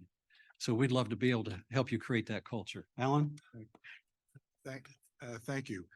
It's about change management, but it's change management where you benefit at each step of the way. Nobody gives up anything. You maintain your independence. The whole process of bringing in better tools, better services, AI-driven RCM, things like that, is so you'll do better. You know, whether it's 10 or 15% improvement or 8% improvement net to you, that's fabulous. To do better with contracting and working together is great. You know, how many of you were around long ago enough that people would go to the hospital to have lunch together with your colleagues or see people? Okay, you know, I'm a dinosaur maybe, okay? I haven't had any face work. Marcel, I'll call you. But the whole work that we used to have as collegial that made it work, other folks have destroyed. This is a chance where we can legally talk to each other. This is a chance where we can legally reap the benefits of what we were supposed to be doing in the first place, or some of you never even seen. And so to me, that's where, you know, not being the Aaron has come into this whole thing. And with people like Michael, we've got other folks that were the top of their fields, but felt that this is their calling to do and make things better. And so what we have is a significantly experienced team, whether it's the amount of dollars that have been managed with our folks, or the numbers of lives that have been supported, or the teams and their size have been supported. You can see that 150 years, those are real. These folks are doing the real thing. And so where we are today is here to share. Where we are here today is to make the aspirations very real for you guys and for other folks too. And it's very possible, but it's in your hands. And this is all about change management. But each step of the way, we are all rewarded. And yeah, change is a little scary, but at the same time, we don't use leeches anymore. Okay? And so this is taking us from that level to another level. So I do really, from the very bottom of my heart, I want to thank our colleagues, Dr. Hockman, Dr. Waring, and Dr. Lovelace, and also a very dear friend and leader, and to me, a real hero for what's gone on in the political realm, Kurt Heitman. He's like a brother of mine, and he's part of the reason why we're here. But I'd like to thank all of you folks, and most importantly, join us on the journey, because we're here to join you, and we'd like to be able to do what we can to support the good works that you're accomplishing. Again, our many thanks, and we're here to answer questions. Thank you.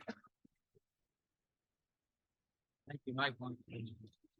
Thank you, Michael and Alan. We're going to take a few questions. Don't everybody raise their hand at once.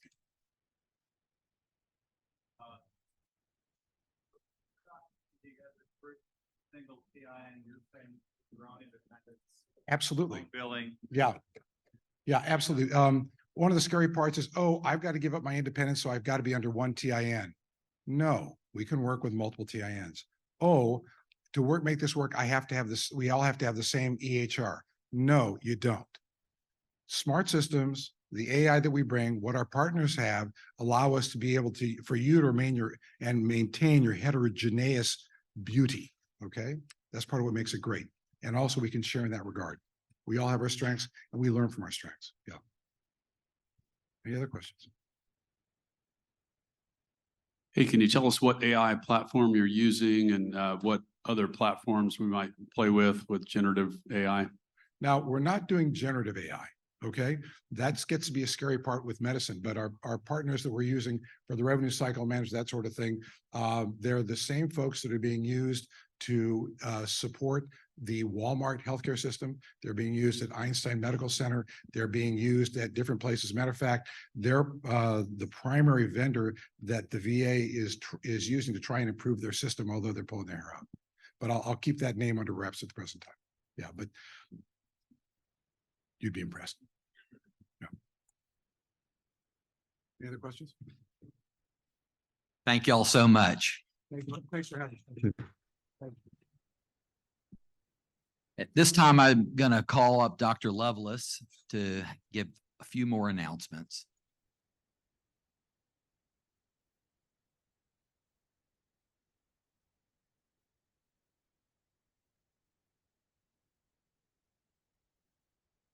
Good afternoon, everyone. Thank you all for sticking with us. This is a very interesting and I must say, having been at all the IndeDoc meetings, the most significant in terms of real meat. This has been an amazing meeting. So I hope everyone's had a good time so far and enjoyed your lunch. Hopefully you've had a chance to make some good connections and visit our sponsors. We really appreciate you all being here and hang in there with us, okay? We'll have another coffee break in mid-afternoon, and then we'll be ending the day with a social hour. So there will be some time to really network some more and visit our sponsors. Please know that if you wish to join IndeDocs, you can do so by scanning the QR code. We definitely want to remain engaged with you if you are not a current member. So with that, I would like to welcome back our president, Marcelo Hockman, to take us on into the afternoon.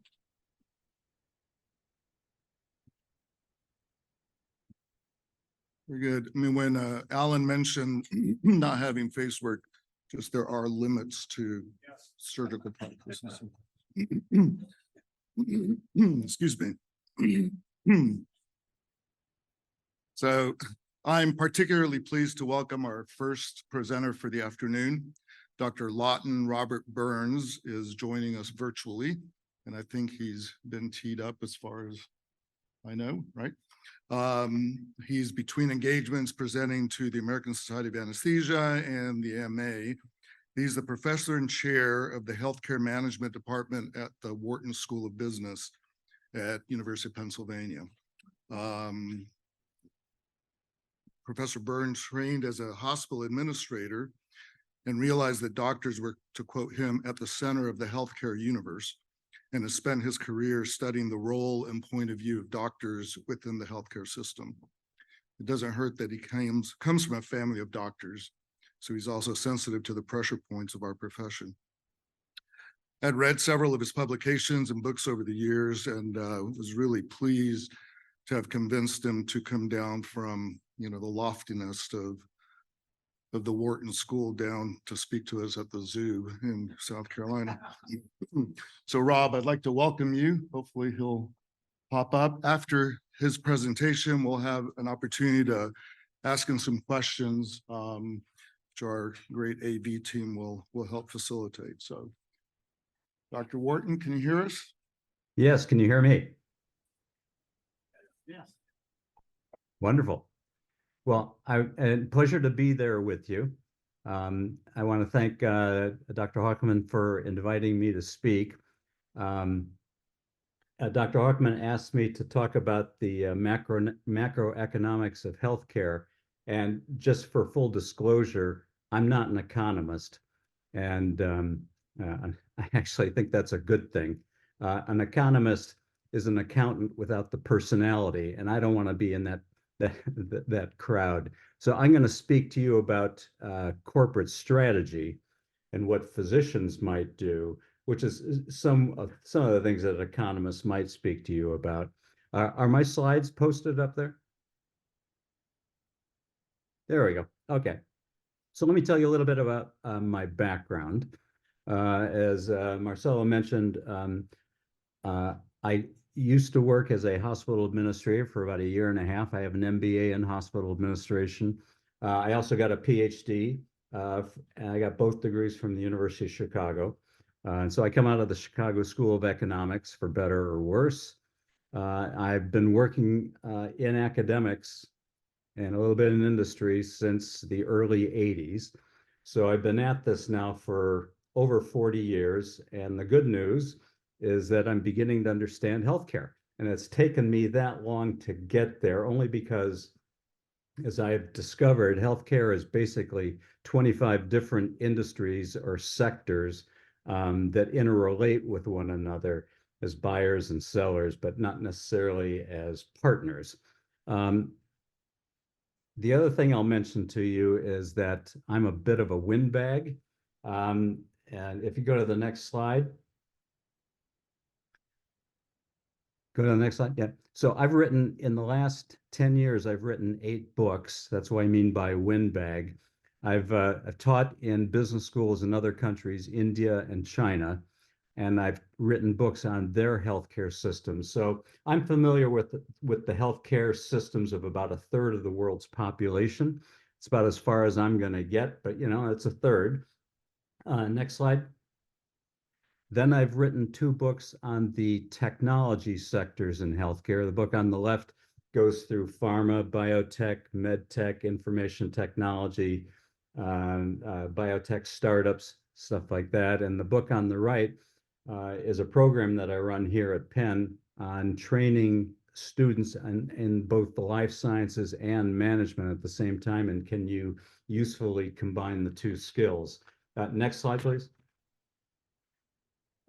2 of my most recent books, the one on the left is the one that I think caught Marcelo's attention. That's Big Med. It's basically a history of consolidation in the healthcare system, focusing primarily on hospitals, but also on hospitals and their relationships with physicians. The book on the right is my introductory textbook to the U.S. healthcare ecosystem, and it's basically a business book. Here's how the healthcare system actually operates, and it's an ecosystem. It's not systematic in any way. It's just this jungle out there with lots of players in it. Next slide, please. And then my 2 most recent books, the one on the left seemed like a good idea. I wrote with a number of my colleagues here at Penn. We basically dissected a lot of the quote unquote great ideas on how to improve healthcare management, innovate in healthcare. And we found out they're almost all wanting in lots of different ways. That's the book on the left. That's why we call it Seemed Like a Good Idea. And the book on the right is my attempt to wade into the intermediaries in healthcare, particularly the group purchasing organizations and the pharmacy benefit managers, who are, I think, the 2 most vilified players in Washington and then nationally and blamed for all of healthcare's evils, and I think unjustly so. But that's a 650-page effort to try to dispel some of those rumors. Next page, please. So what I'm going to talk about is the macro context, because that's what I do here at Penn. I'm going to talk about the consolidation of the entire healthcare system and where you folks sit in. The important thing to recognize here is that consolidation has been taking place since the 1960s. So if you count that up, that's almost 60 years. And so what we have here is basically a runaway train. Just to invoke the old Denzel Washington movie. I mean, you have a runaway train here, and people are desperately trying to put the brakes on this and get this train to stop. But, it's, after 60 years of doing this train has a lot of momentum. Next slide, please. And so this is a timeline of all the consolidation that's been taking place along the entire healthcare value chain by decade. It started in the 1960s with the for-profit hospitals, Hospital Corporation of America being one of them. And just by way of disclosure, I worked at Hospital Corporation of America as an intern in the summer of '83. So I'm not going to say anything good or bad about them, but just so you know that I've been there. I also worked at an inner city hospital on the south side of Chicago, which is day and night compared to HCA. And so I've seen both sides of the world. So I've been pretty sobered by those two experiences. Then in the 1970s, we had the nonprofit hospitals form systems. We had the nursing homes starting to form systems in the 70s. And then in the 80s, things really picked up. Hospitals got on the consolidation bandwagon. Physicians and insurers in particular, got on the consolidation bandwagon, forming national chains of insurance companies. We had the employer purchasing coalitions. We had wholesalers and distributors doing all of their consolidation in the 80s. The group purchasing organizations, or GPOs, did all their consolidation in the 80s.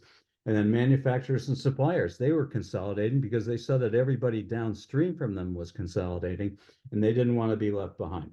In the 1990s, we begin to repeat a lot of these things. And so this is just sort of, everybody's basically gotten into the act. I'll be honest that I think physicians have been a little late to the game, and I'm not blaming you for that. And I don't think that's necessarily a bad thing, as we can talk about later. But compared to everybody else, physicians are probably the least consolidated portion of the healthcare industry, with the possible exception of some sectors in post-acute care. Next slide, please. So one of the courses I teach here at Wharton is healthcare strategy. And I've been teaching this course on and off for about over 20 years. I actually started teaching it at the University of Wisconsin Medical School, of all places. And I taught that back in the late 1990s, early 2000s. And I've been, refining this course over a period of time. And basically what you have in healthcare are three strategies that have rolled out over time. The first one was what we call horizontal integration, or forming horizontal chains through mergers and acquisitions of the same types of companies. So hospitals with hospitals, drug companies with drug companies. And there the strategic issue is, do you want to be big or small? There's also the strategic issue of whether or not you can achieve scale economies by getting big. Then that was followed, starting in the 1990s, with a second strategy, not replacing the first, but adding on to it, and that's vertical integration. That's where you're linking up stages along the value chain of healthcare. So buyers would, merge with their suppliers, or suppliers would, merge with other parties downstream. In our case, it would be hospitals merging or buying up physician practices. And there the strategic issue is, do you want to occupy a niche in healthcare, or do you want to occupy more, have a larger footprint in the healthcare value chain? And the promise there is whether or not there are scope economies, or economies if you operate in multiple businesses at the same time. And then following that, we got into yet a third strategy to go along with the first two strategies, and that's the strategy of diversification. And that's where players in healthcare start getting into totally unrelated businesses and then trying to make them all work together. And there, the issue is, do you want to focus on one thing or do you want to have a broad product line? And here again, the promise is scope economies. So that's the history of healthcare in a nutshell in terms of consolidation, as well as, the strategic issues that are being proposed. Now, I'm going to show you a series of slides that basically depict all of these graphically. So next slide, please. So this is what horizontal integration looks like, just using a very simple example of a 3-hospital system. This is how I come from the University of Pennsylvania. This is how our health system started. And in 1993, we went from just one hospital, let's call that Hospital B here, and that was the hospital of the University of Pennsylvania. And we added on 2 community hospitals here in the city, Presbyterian Hospital and Pennsylvania Hospital, which is the oldest hospital in the country. So we went from one hospital to a 3-hospital system. Now we've grown bigger since then, but this is what these horizontal systems look like. Next slide, please. And then, in addition to the horizontal integration, we have vertical integration. Here again, I'll take the hospital as the focal point. And that's the hospital in the middle. And it could either integrate into its input markets, where does it get its patients? And that's physicians' offices, ambulatory care, outpatient care. And so it will develop those settings or those types of practitioners. Or it could integrate downstream into its output markets. Where do you send patients after they've been discharged? That gets you into post-acute care, and skilled nursing facility care. Next slide, please. Alternatively, you could vertically integrate into the insurance sector. And so hospitals could start up their own health maintenance organizations or preferred provider organizations, or conversely, the insurers who had those products could get into the hospital business. And both things happened. And that next slide, please. And this is what things looked like in the middle of the 1990s. All of this was going on simultaneously. And we published some research back in the early 2000s showing that 1994 was the most popular year for doing all of these things. And those of you who have been around long enough will know why 1994 is so relevant. It was the timing and the actually demise of the Clinton health plan. But the Clinton health plan scared the hell out of everybody, and everybody started doing all these things to try to prepare for a piece of legislation that never passed. But you have the horizontal thing, you got the vertical thing, you got the diversification thing here. And hospitals were just spending an awful lot of money doing all of these things simultaneously.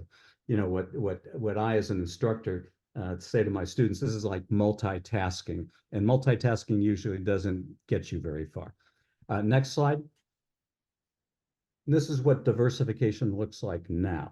This is the new kid on the block in terms of diversification. It's led by the health plans or the PBMs, which in many cases have consolidated, and they're now getting into specialty pharmacy and provider services, which are at the bottom of that chart.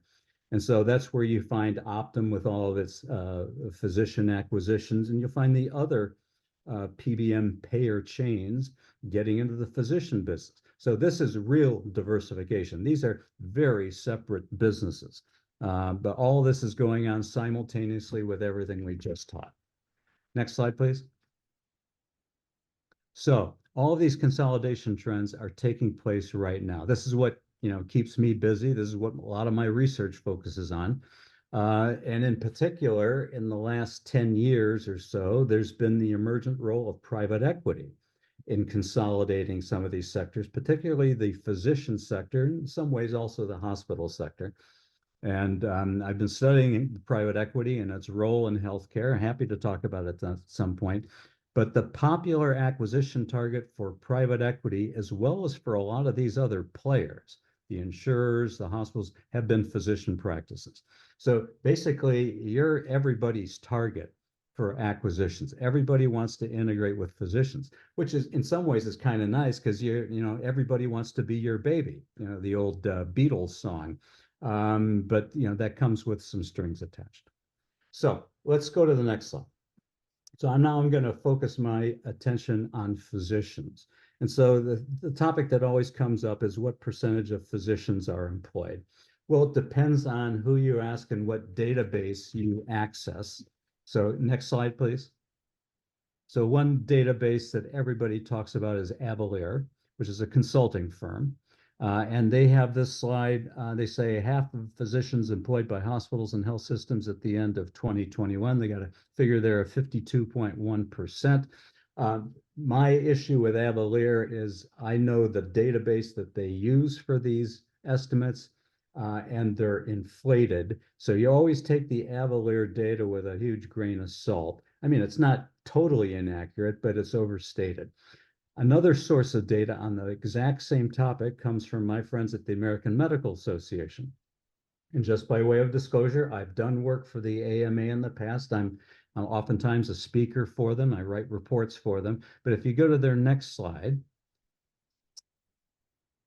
here you have the most recent data from the AMA, and this gives you more of a lower bound estimate on the percentage of physicians who are employed. And if you look over on the right-hand column for 2022, you take the second line down, which is physicians with at least some hospital ownership. That's 31.3%, and maybe add to that the percent of direct hospital employee or contractors, 9.6%. So you get up a lower bound estimate of about 42%. So what we know is that the percentage of physicians who are employed is somewhere between 42 and 52% based on at least 2 national studies. Next slide, please. And then the question comes up, what about private equity? Here again, we're using Avalier data, which are probably overstated, and they estimate that nearly 22% of physicians are employed by what they call corporate entities. That's not necessarily just private equity. So you got to be careful here, because then you have to look at, what do they call a corporate entity? So those are the data on what's going on. Now, let's take a look at what my friends and other experts in my field say is, well, what's motivating all of this? Next slide, please. Okay, so this is a paper that appeared in one of the JAMA journals. Dan Polsky is the second author. Jane Zhu was my doctoral student. They both were at Penn when they wrote this. And so they published this article on the changing ecosystem for physician practices. And they say, well, basically, the reason why you have all this consolidation of physicians going on is to deal with some larger forces underlying healthcare. Consolidation is clearly number one. I've already documented that. That's a 60-year trend. And the second thing they bring up is corporatization. Now, most people don't know what that means empirically. It doesn't sound good to have a corporation running healthcare. You do have corporate practice of medicine statutes in a lot of states. But when they talk about corporatization, they're talking about for-profit entities. And those could be either public equity or private equity getting involved in healthcare. We can talk about that too. And then the third thing is administrative management and the growing administrative complexity that everybody's got to deal with, and is particularly onerous and burdensome to physician practices. And so according to Zhu and Polsky, they say these structural changes are shifting the competitive dynamics for medical practices. It's making it harder for independent practices to compete. It's also require them to find new sources of capital. And the question is, who are they competing with, and where are they going to get the money? But this is what my colleagues are writing about. So the issue comes up, and I'm gonna maybe challenge some of what you may have heard this morning, or some of what you may have thought. But I'm going to challenge the issue that physicians should horizontally integrate or combine with these larger systems, because I'm not so sure that's true. Combining with one another, I think, is great, but lining up with these hospital systems and corporate entities, I'm not so sure is great. Next slide, please. Now, here's the conventional wisdom on why physicians should horizontally integrate. Remember, that's joining physicians with physicians, and it could also be vertical integration with for-profit entities or with hospitals. One thing is, people say, well, you need to have this structural change among physicians to implement healthcare reform. Yeah, that is so vaguely worded, I don't even know what it means. And to be honest, most of the healthcare reforms that everybody's pursuing right now haven't paid off. And there's no demonstrated evidence base to support them. It's shocking that we're doing stuff that hasn't been proven to work. I'm not saying it's bogus, but it hasn't been proven to work either. So physician organizations need to be able to do risk contracting.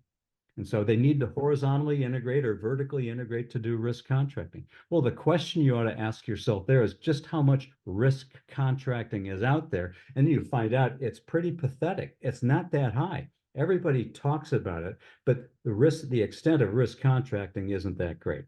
Then people say, well, you know, physicians need to organize in order to be able to coordinate care. Now, I've written an 80-page chapter in one of the books I showed you earlier on coordinated care, and the sorry track record for whether or not coordinated care delivers on cost and quality. And I'm not saying coordinated care is a bad thing, but boy, we're having trouble doing it and doing it in any way that moves the needle. Then people say, well, physicians need to organize to undertake quality improvement. Well, I'm sympathetic to that idea, but if you look at the national data over time on quality and quality of care, we haven't improved care much ever since the IOM released its reports at the end of the last millennium. Then people say, well, you know, you need to integrate in order to reap scale and scope economies. I'll tell you right now, the scale and scope economies are limited if existent at all, especially in healthcare. Healthcare is a very people-intensive business. It doesn't lend itself immediately to scale and scope economies. And so if you have people selling you a bunch of strategies or organizations with the claim that we're going to have scale and scope economies, you got to get out your BS detector, because most likely they're wrong and they don't know the evidence. Then people will say, well, you know, you have to have larger physician organizations to deal with financial and reimbursement issues. That may be true. I'm not so sure. I haven't seen any data on how, you know, physicians who combine can get better rates. I'm sure it can happen. But we're especially noticing that large physician organizations that are organized by corporate entities as well as by hospitals jack up the prices in local markets. And so that's their way of dealing with financial and reimbursement pressures, but it's by raising rates to the insurers and the employers and their employees. And then finally, the last rationale is to respond to a consolidating landscape via mimicry. And that means monkey see, monkey do. Everybody just does the same thing. And I'll tell you right now, that's what's going on. But there's no competitive advantage if you're doing the same thing everybody else is doing and doing it mindlessly. You better be able to do it in a far superior way, or you're just adding to the problems. So next slide, please. So is there any evidence base to support all these rationales for horizontal integration? I've just listed them here. They come from the prior slide. And I'll tell you right now, the evidence base is wanting. You know, we have weighed them in the scales and they are found wanting. And it's not that we're trying to see if any of this stuff works. And it would be nice if some of this stuff worked, but we can't prove it. And so I don't know if we're spinning our wheels and just throwing money at doing all these faddish strategies, or whether it's just going to take us a lot longer to move the needle. I just don't know. But boy, you know, you talk about the rising cost of healthcare. Pursuing all these things isn't going to constrain the rising cost of healthcare. So let me just give you one quick illustration. If you go to the next slide. This is a difficult slide to decipher, probably from a distance, but there was a review article published in the British Medical Journal earlier last year on what's private equity's impact on cost, quality, value, and equity in primary care. In other words, is private equity good for primary care, or is private equity bad for primary care? I can tell you right now, most of the people out there writing about private equity are frothing at the mouth, you know, a lot of wailing and gnashing of teeth, but not really knowing what the evidence is for it. And it turns out the impact of private equity varies by sector. So in nursing homes, there's some evidence of negative impacts. In hospitals, there's mixed evidence. In physicians, there's mixed evidence. And so what this slide shows you is across these four different, you know, outcome measures, cost, quality, value, or equity. If it's red, that means that study found a negative result, didn't do any good, maybe done some bad.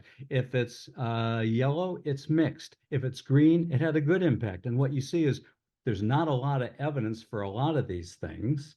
And then what evidence is out there is mostly mixed. It's not, incontrovertible that it's all good or all bad. And so you really have to get into the weeds of all these studies and all these different outcomes, because you can't just come up with a global conclusion that private equity is good or bad. Nobody even bothers to think about that. So let's go on to the next slide. So let me tell you what I think is really going on. As we used to say, what's the skinny with regard to all this consolidation? And the reason I'm about to say what I'm about to say is I spend my life sifting through all the BS I hear from consulting firms and corporate entities about why they're doing what they're doing. And so the most recent one, it just came out today.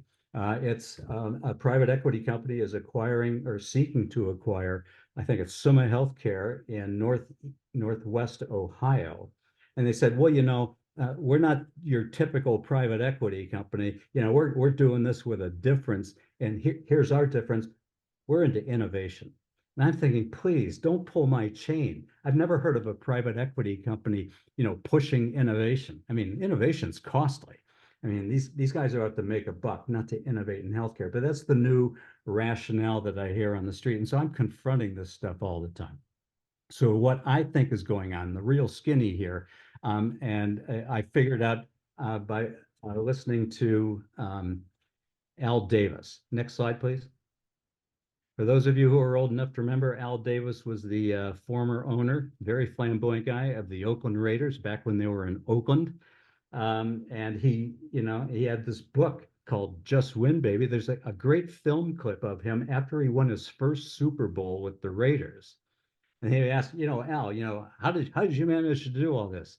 And he said, well, you got to start with great players, then you got to have great coaches, then you have to have a good management team, and you get them all together and you just tell them one thing, just win, baby. And he was pretty honest. He said, just win, baby. And he was famous for that. Go to the next slide. So that's what I think is going on in healthcare. I think all the consolidation we see in healthcare, which hasn't stopped much with the exception of the FTC blocking a few mergers. All of this is designed to grow. That's all anybody wants to do is grow. Now, healthcare is a growing market in terms of how much we're spending on it, but not all sectors in healthcare are growing. The hospital sector is not growing, and yet we've got all this consolidation going on. So if you're consolidating because you want to grow, you're taking away business from somebody else, and you're basically taking a large number of competitors, shrinking them down into a smaller number of competitors.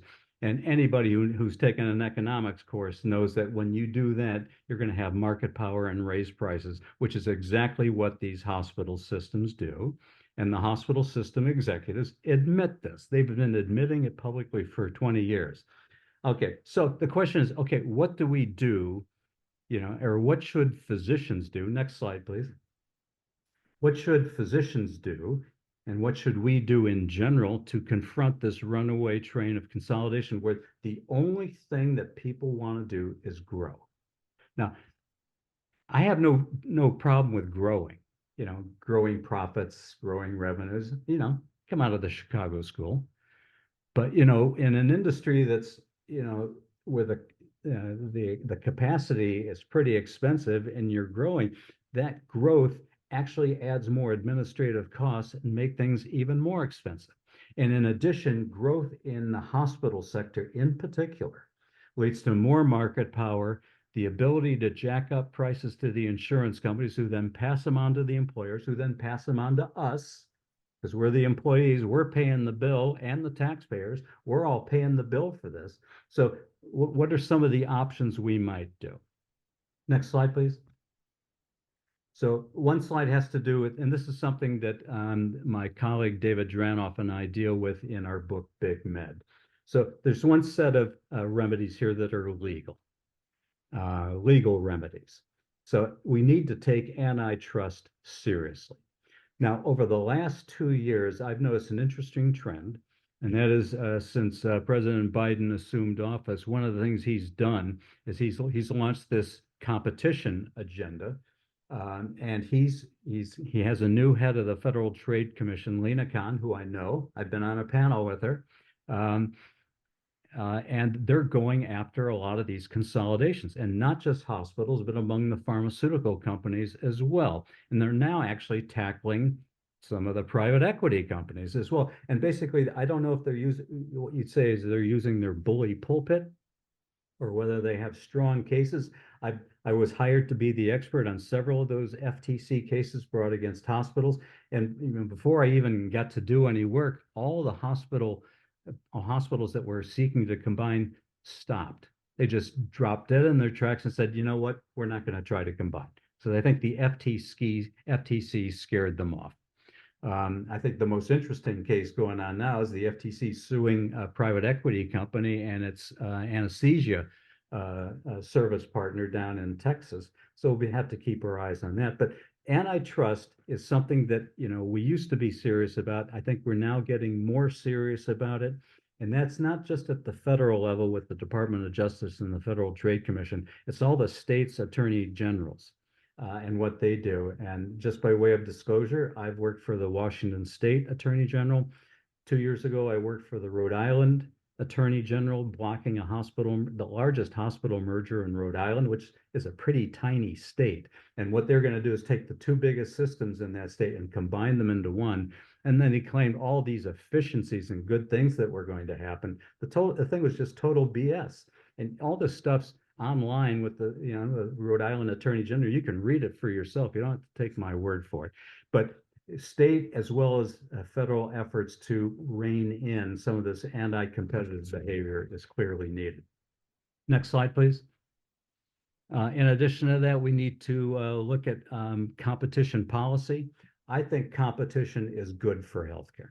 I think, and studies show that when you have more competitors, quality's higher, prices are lower. So that's my general starting point. And a lot of my economist colleagues agree with me here. It's good.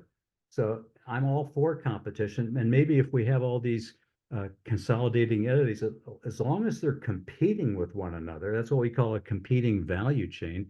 Maybe that's going to be okay. We'll have to wait and see. Next slide. Then in terms of physician executives. So I spent a lot of my time talking to the physician leaders in these what we call mega providers, these large hospital systems. And I wrote an entire chapter in Big Med on this particular topic on what you folks might do. I think the leadership in these hospital systems have a huge role to play and in shifting, what's going to go on inside the clinical operations of these hospitals. I'm not going to go through all of these things in depth. And as I say, I think it's chapter 11 in my book.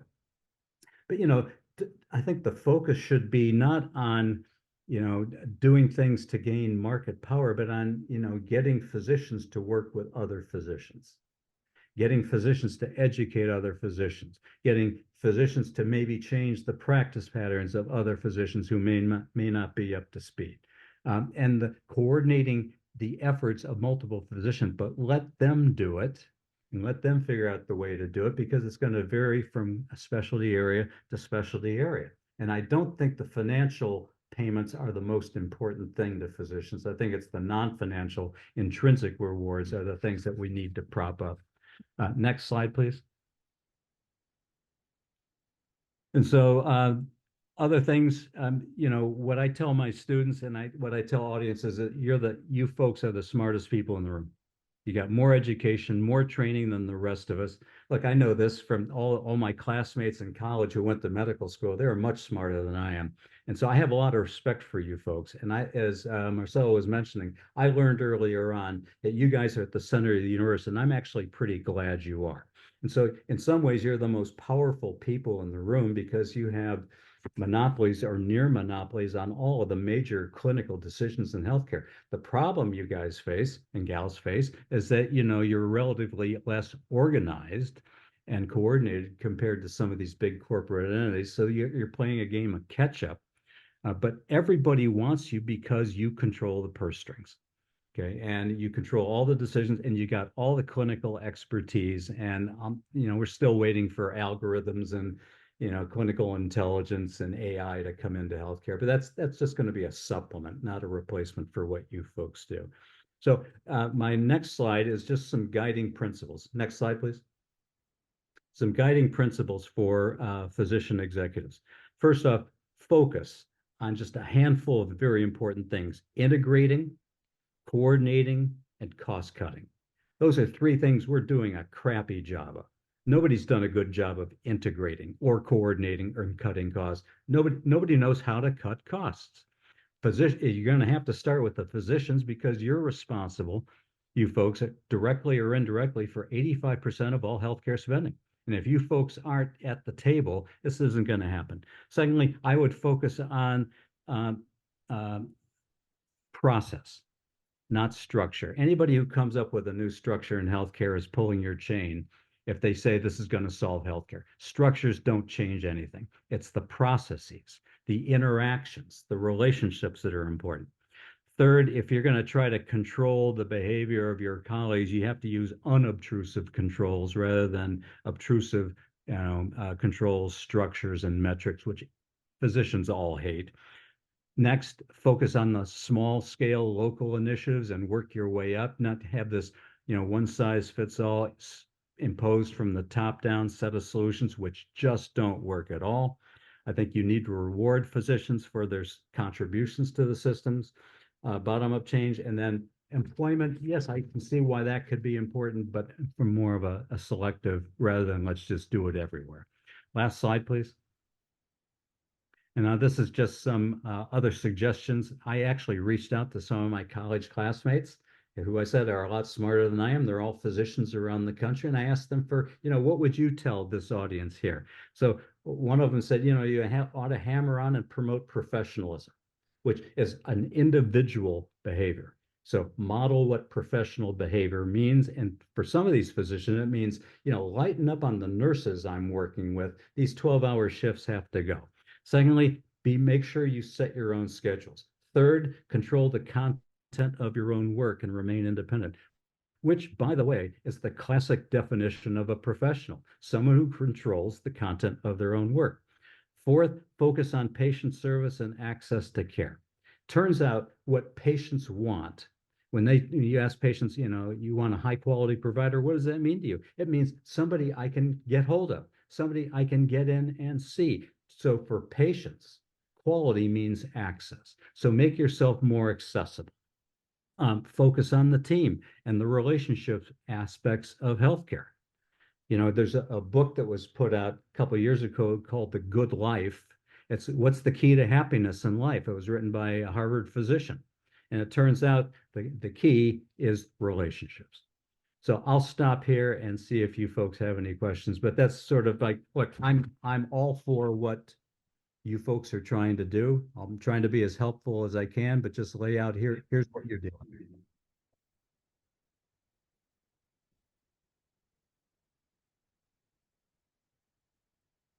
Thank you. That was really, really great. There were 3 points that you made that I'd like to just highlight and then open it up for questions. One is something that I think I said at the very beginning, is that physicians have a lot more leverage and a lot more power than we give ourselves credit for. And that's one of the things that we need to focus on. Number 2, that Professor Burns mentioned was that we should focus on small scale and local solutions to the problems that we all face. I think if we focus and stay focused on what happens in South Carolina, we're a really small state. We can achieve a lot of things. I mean, the CON repeal is a perfect example of that. That was doctor-led. In 5 years, we did something that it took 20 years of people just talking about. And the third thing, which for the residents and for the younger people, I think is so key, is to focus on the profession of medicine. I mean, if you really keep the doctor-patient relationship at the front of everything, the business decisions are really pretty easy, in my opinion. Any questions for Professor Burns? Dede?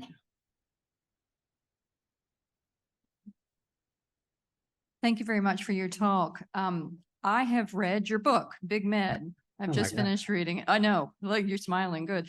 278 pages. I did not read the footnotes. Okay. In your book, you talk about the power of the pen, referring to the doctor's pen, and you attribute the overwhelming majority of healthcare dollars spent in hospitals to be at the direction of the doctor's clinical decision-making, be it writing orders for tests, procedures, surgeries, labs, medications, imaging, etc. And so I would, since I spent that much time with your book, I'm going to ask you a little, I'm going to create a clinical scenario and then ask your input for it. So this is a patient encounter I had Thursday. I had a 50-year-old type 2 diabetic, and I'm an endocrinologist, just in the for what it's worth department. So she comes to me, she's on insulin, plus I'd had her on some insulin sparing agents, Ozempic and Jardiance, both of which drugs have been shown to decrease the incidence of cardiovascular disease. Now, unbeknownst to me, she could not afford either of these drugs. So in the past 3 months preceding her appointment, she did not take those drugs. The week before her routine appointment with me, she presented to the emergency room with very high sugars and feeling unwell. Given her history and presentation, since she was at high risk for cardiovascular disease, she appropriately underwent an extensive cardiac workup in the emergency room. After much expense, they found nothing, reassured her, and told her to get her sugars down. Clearly, my pen is not responsible for this patient ending up in the hospital with unnecessary expensive care. So why is the unwanted expense not from the inability to get her expensive drugs? And I'd really like to get your thoughts, and maybe without reading that 800-page book, on the cost of medicines in the United States. Yeah. Well, thanks for your question. You know, I'm not a big fan of Atul Gawande because I think a lot of the stuff he's written is wrong. But he actually wrote a very good article as part of an interview where he said the single most important relationship in healthcare is the doctor-patient relationship. Now, what he was very astute at saying there is either side can screw that up. So the physician may forget to do something, or the patient may omit to do something. In this case, you have a patient who's not being compliant with the medications, and then you have these high-cost medications, which is a big driver of the non-compliance.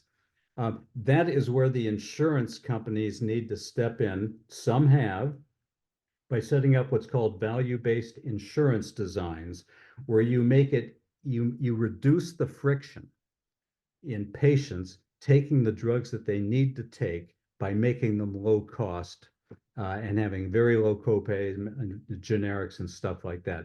So there's where a third party actually has to step in and make sure that the first two parties, the doctor and the patient, can get their act together and coordinate and do the right thing. Everything else there, I'm totally sympathetic about. By the way, my wife's diabetic, and so she's been on some of those drugs before. And, you know, I know how she feels when she forgets to take some of this stuff. So I'm very sympathetic to that. But there's so many moving parts to this thing that it's hard to just pinpoint, well, if we just did one thing.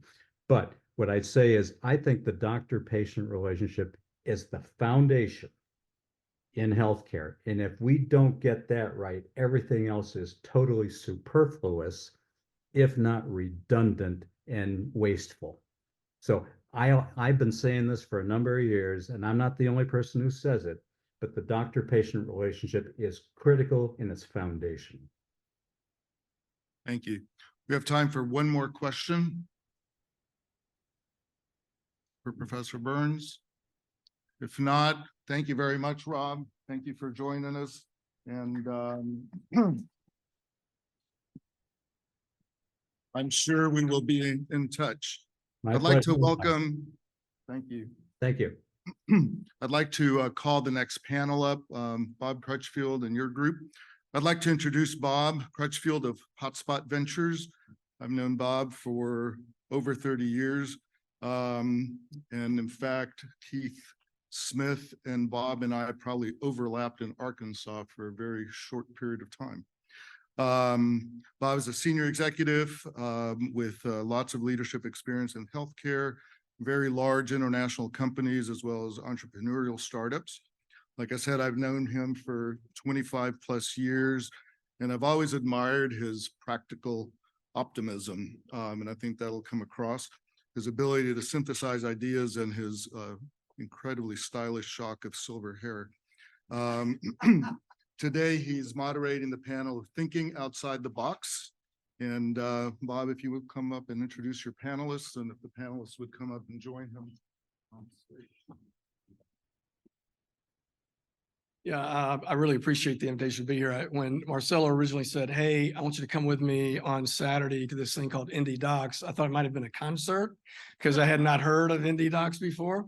But it's been a real thrill for me to stand in the back of the room and hear the conversations that have gone on. I've been in healthcare for my entire career, started out in operations, did startups early in my career, had some success early, and then went to corporations like Cardinal Health, where I was a VP GM doing build and grow work, and then US Oncology.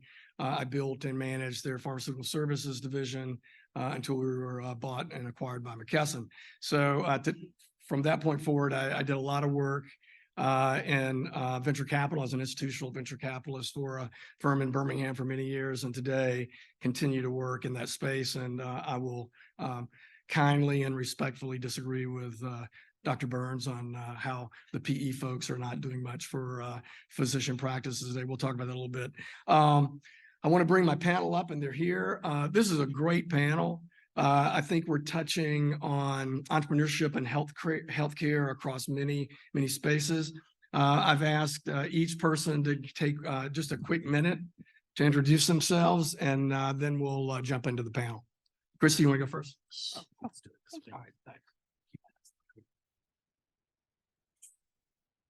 Thank you, Bob. So I'm Cristy Gupton. I am an employee benefits advisor. My firm is called Custom Benefit Solutions.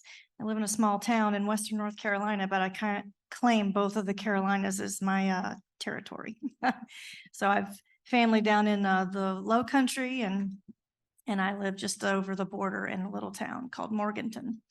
So I approach healthcare sort of on the underground side, right? We've heard from an economist now, right? So those folks like to study trends and also cycles. So every time the market expands in one direction, it's also contracting in another simultaneously, right?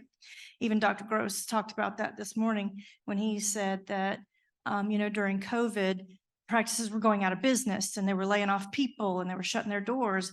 But at the same time, there was an expansion going on simultaneously with that contraction, and DPC practices were growing and thriving and adding patients. So I'm sort of on, I guess, that sort of antithesis side where if we're seeing consolidation and vertical integration and all these big corporate structures just building and building and building on top of each other, I'm sort of on the other side, helping employers utilize direct care and the antithesis of fee-for-service and more, diverting away from insurance-based models when what you're trying to provide is just care that doesn't need insurance. So I guess I'm the detractor on behalf of employers, both small and large, who just need to spend their money more prudently, and which, by the way, that's just required of them these days, because with the Consolidated Appropriations Act, it really has given the fiduciary duty new legs. And so let's face it, they're required to, by law, spend health plan assets more prudently. And I can't think of a better way to do that and do your duty as a fiduciary than to spend more money investing in direct care and less money buying insurance to insure the care. Yeah, Keith? I'm sorry, yeah. Yeah, good afternoon. I'm Dr. Keith Smith. I'm an anesthesiologist in private practice in Oklahoma City. I founded Surgery Center of Oklahoma co-founded the Free Market Medical Association, and am honored to be here. Congratulations to all of you in this organization on repeal of certificate of need. That's a big deal. So I'm different, I guess, because I don't deal with any carriers. I don't deal with Medicare, Medicaid. I deal with patients. I deal with them as buyers or their proxy buyers. I launched a website in 2009, Surgery Center of Oklahoma, of all of our all-inclusive surgical prices, which rocked the industry, I would argue.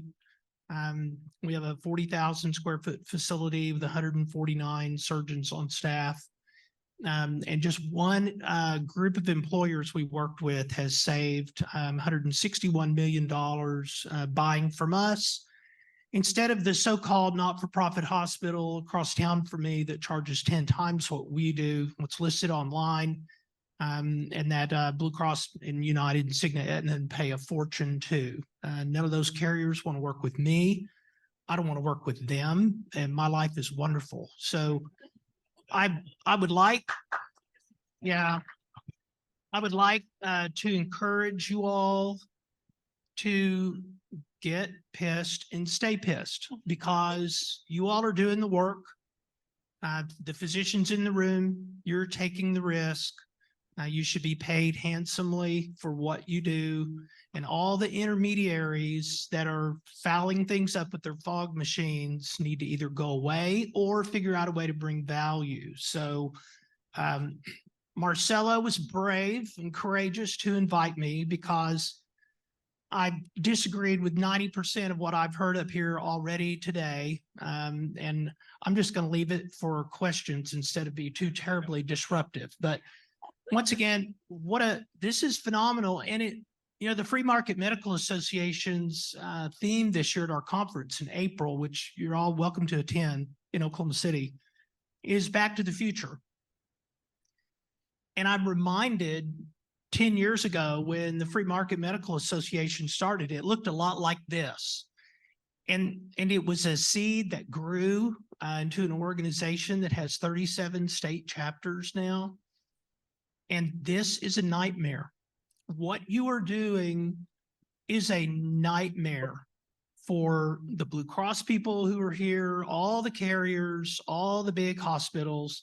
This scares them to death. And you just have to believe me when I say this is creepy for them. They scare really easy because they do not want to see what happens in Oklahoma happen in South Carolina. They do not want your world to be my world. And I know that because people in the industry all over the country have told me that. So congratulations. Marcelo, all you guys, this is incredible. Congratulations. You'll be happy to know Keith has softened since our prep call. So, hey, has Eric joined by any chance? I'm here. Hey, good, Eric. Great to have you. Why don't you quickly introduce yourself, because and tell a little bit about what you're doing in Mount Pleasant, because you bring an interesting perspective to independent docs.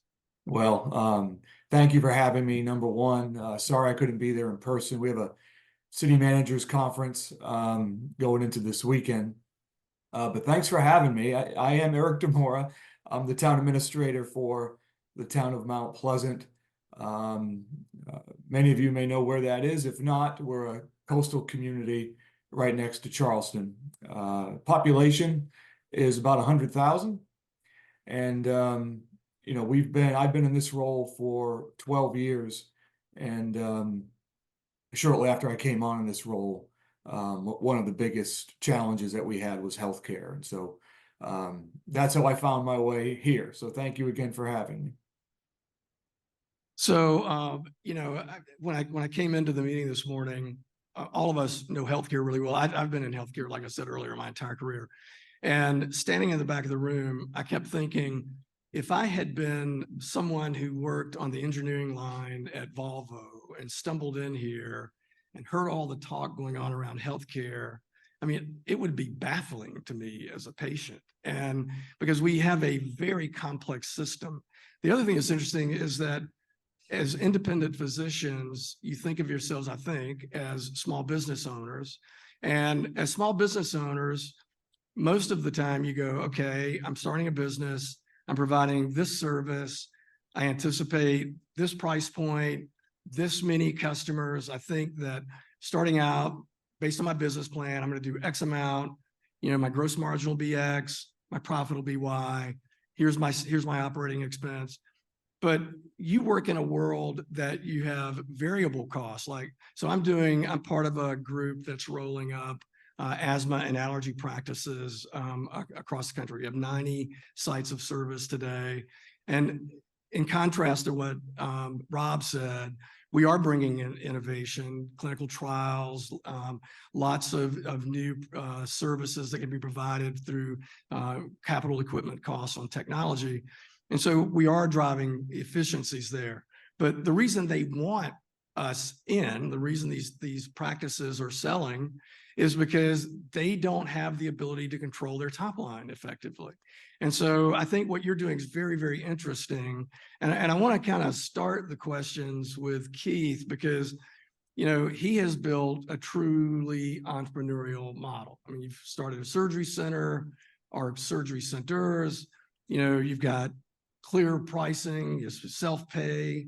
And, but that was a risk when you decided to take that on, right? Because it was sort of new. Nobody had really done it before. You're an anesthesiologist. You got to bring people into the surgery center model with you. So just, in a brief way, tell us kind of how that got started and what your challenges were to put it together and kind of where it is today. Yeah, I probably should answer that by why we did it. I'm cardiac and pediatric fellowship trained and was recruited to Oklahoma City to do cardiac anesthesia. And in 1992, idiot George Bush implemented Resource-Based Relative Value Scale Part 1, RBRVS. And the about $1,000 I was paid as a cardiac anesthesiologist for an open heart procedure was immediately reduced to around $550. Not satisfied with how stupid that move was, the same Republican administration implemented RBRVS Part 2. And so the last Medicare open heart surgery I performed an anesthetic for which I filed a claim, I was paid $285. The last Medicare total knee I performed an anesthetic for which I filed a claim, I was paid $78. And by then I'd read enough economics to know this was not personal. These are prices. They're sent as a signal into the marketplace. It was clear what they thought I was worth. And I thought I needed to respond with a rational signal of my own. So I quit. And I quit because price controls cause shortages. So it was incumbent upon me to act rationally, I thought. So I didn't quit taking care of Medicare patients. I just quit filing claims. And I treated them all free of charge. And it pissed a lot of them off because it just wasn't worth the trouble. Simultaneously, while physician fees during that time were being devastated, we saw hospital revenues climb, and we saw patients we were providing anesthetic and medical services for more aggressively turn to collections than we'd ever seen before. Our ERs, we're going broke because of our emergency room, and there's a crane out in front of every damn one building on. So all of this poor mouthing narrative is crap. I mean, the hospitals are making a killing, especially the not-for-profits. That just means don't pay tax, in case you didn't know that. So I felt like an accessory to a crime. I really did. I performed anesthetic, somebody have a carpal tunnel release, a gallbladder removal, and they were bankrupted, and I was an accessory. I was an accomplice. And the only way to escape that as an anesthesiologist, because I'm a consultant, I mean, the surgeon calls me or they don't, was to own and control my own facility. So a like-minded anesthesiologist and I on a hunting trip, bought a surgery center that was about to fail and frankly stole it. It was just a tiny place. And we had by then a loyal following of surgeons, and there were 12 of them. And they followed us over to this godforsaken little place, and we got started and immediately developed a reputation in the community that quality wise was second to none. Our mission was simple. It was to provide the highest quality care possible, to always tell patients prior to their arrival what they were going to owe us. Then we were filing out-of-network claims because the carriers all hated us, and never take a dime of money from the government, ever. And we never have taken a dime of money from government. We treat patients free if that's what they have. I mean, we just don't.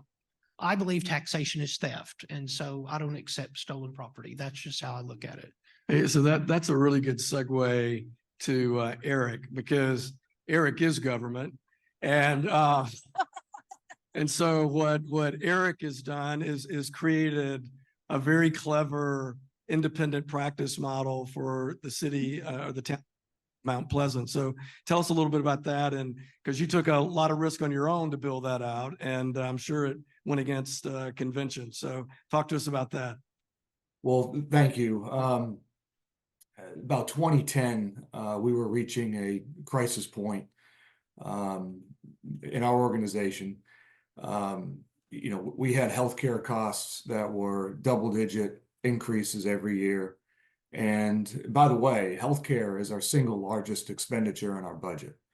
And so this is something that obviously is very important, very personal to people, but also a big consumer of expense. And so what was happening was expenses were out of control. And what was worse was our people weren't getting any healthier. In fact, it was going the other direction. And in my mind, it reached a crisis point where nobody was winning in the healthcare battle. Certainly not the taxpayer, and certainly not the consumer, our employees. By the way, we have about 1,400 individuals on our health plan. And so we decided that, we're going to have to take this on, unbundle the services that we have, really go to a direct primary care type model, which is what we did. It met a lot of resistance. You mentioned the word risk.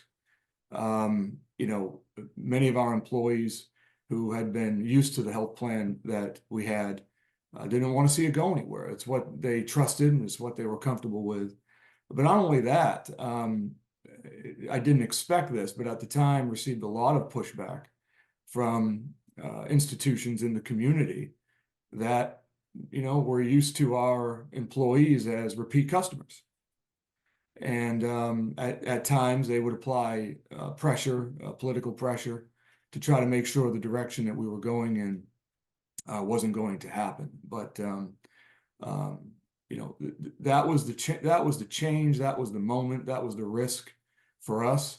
As a city manager, I'm a generalist, so this isn't an area of expertise that I have, and so there's also risk. For me knowing or not knowing exactly what I'm taking on every step of the way. And therefore, if I break it, I'm going to own it. And what we put in place has to work. And I'm thankful to say at this point, while it's taken a lot of work and a lot of management over the last dozen years, it's paid extreme dividends for everyone.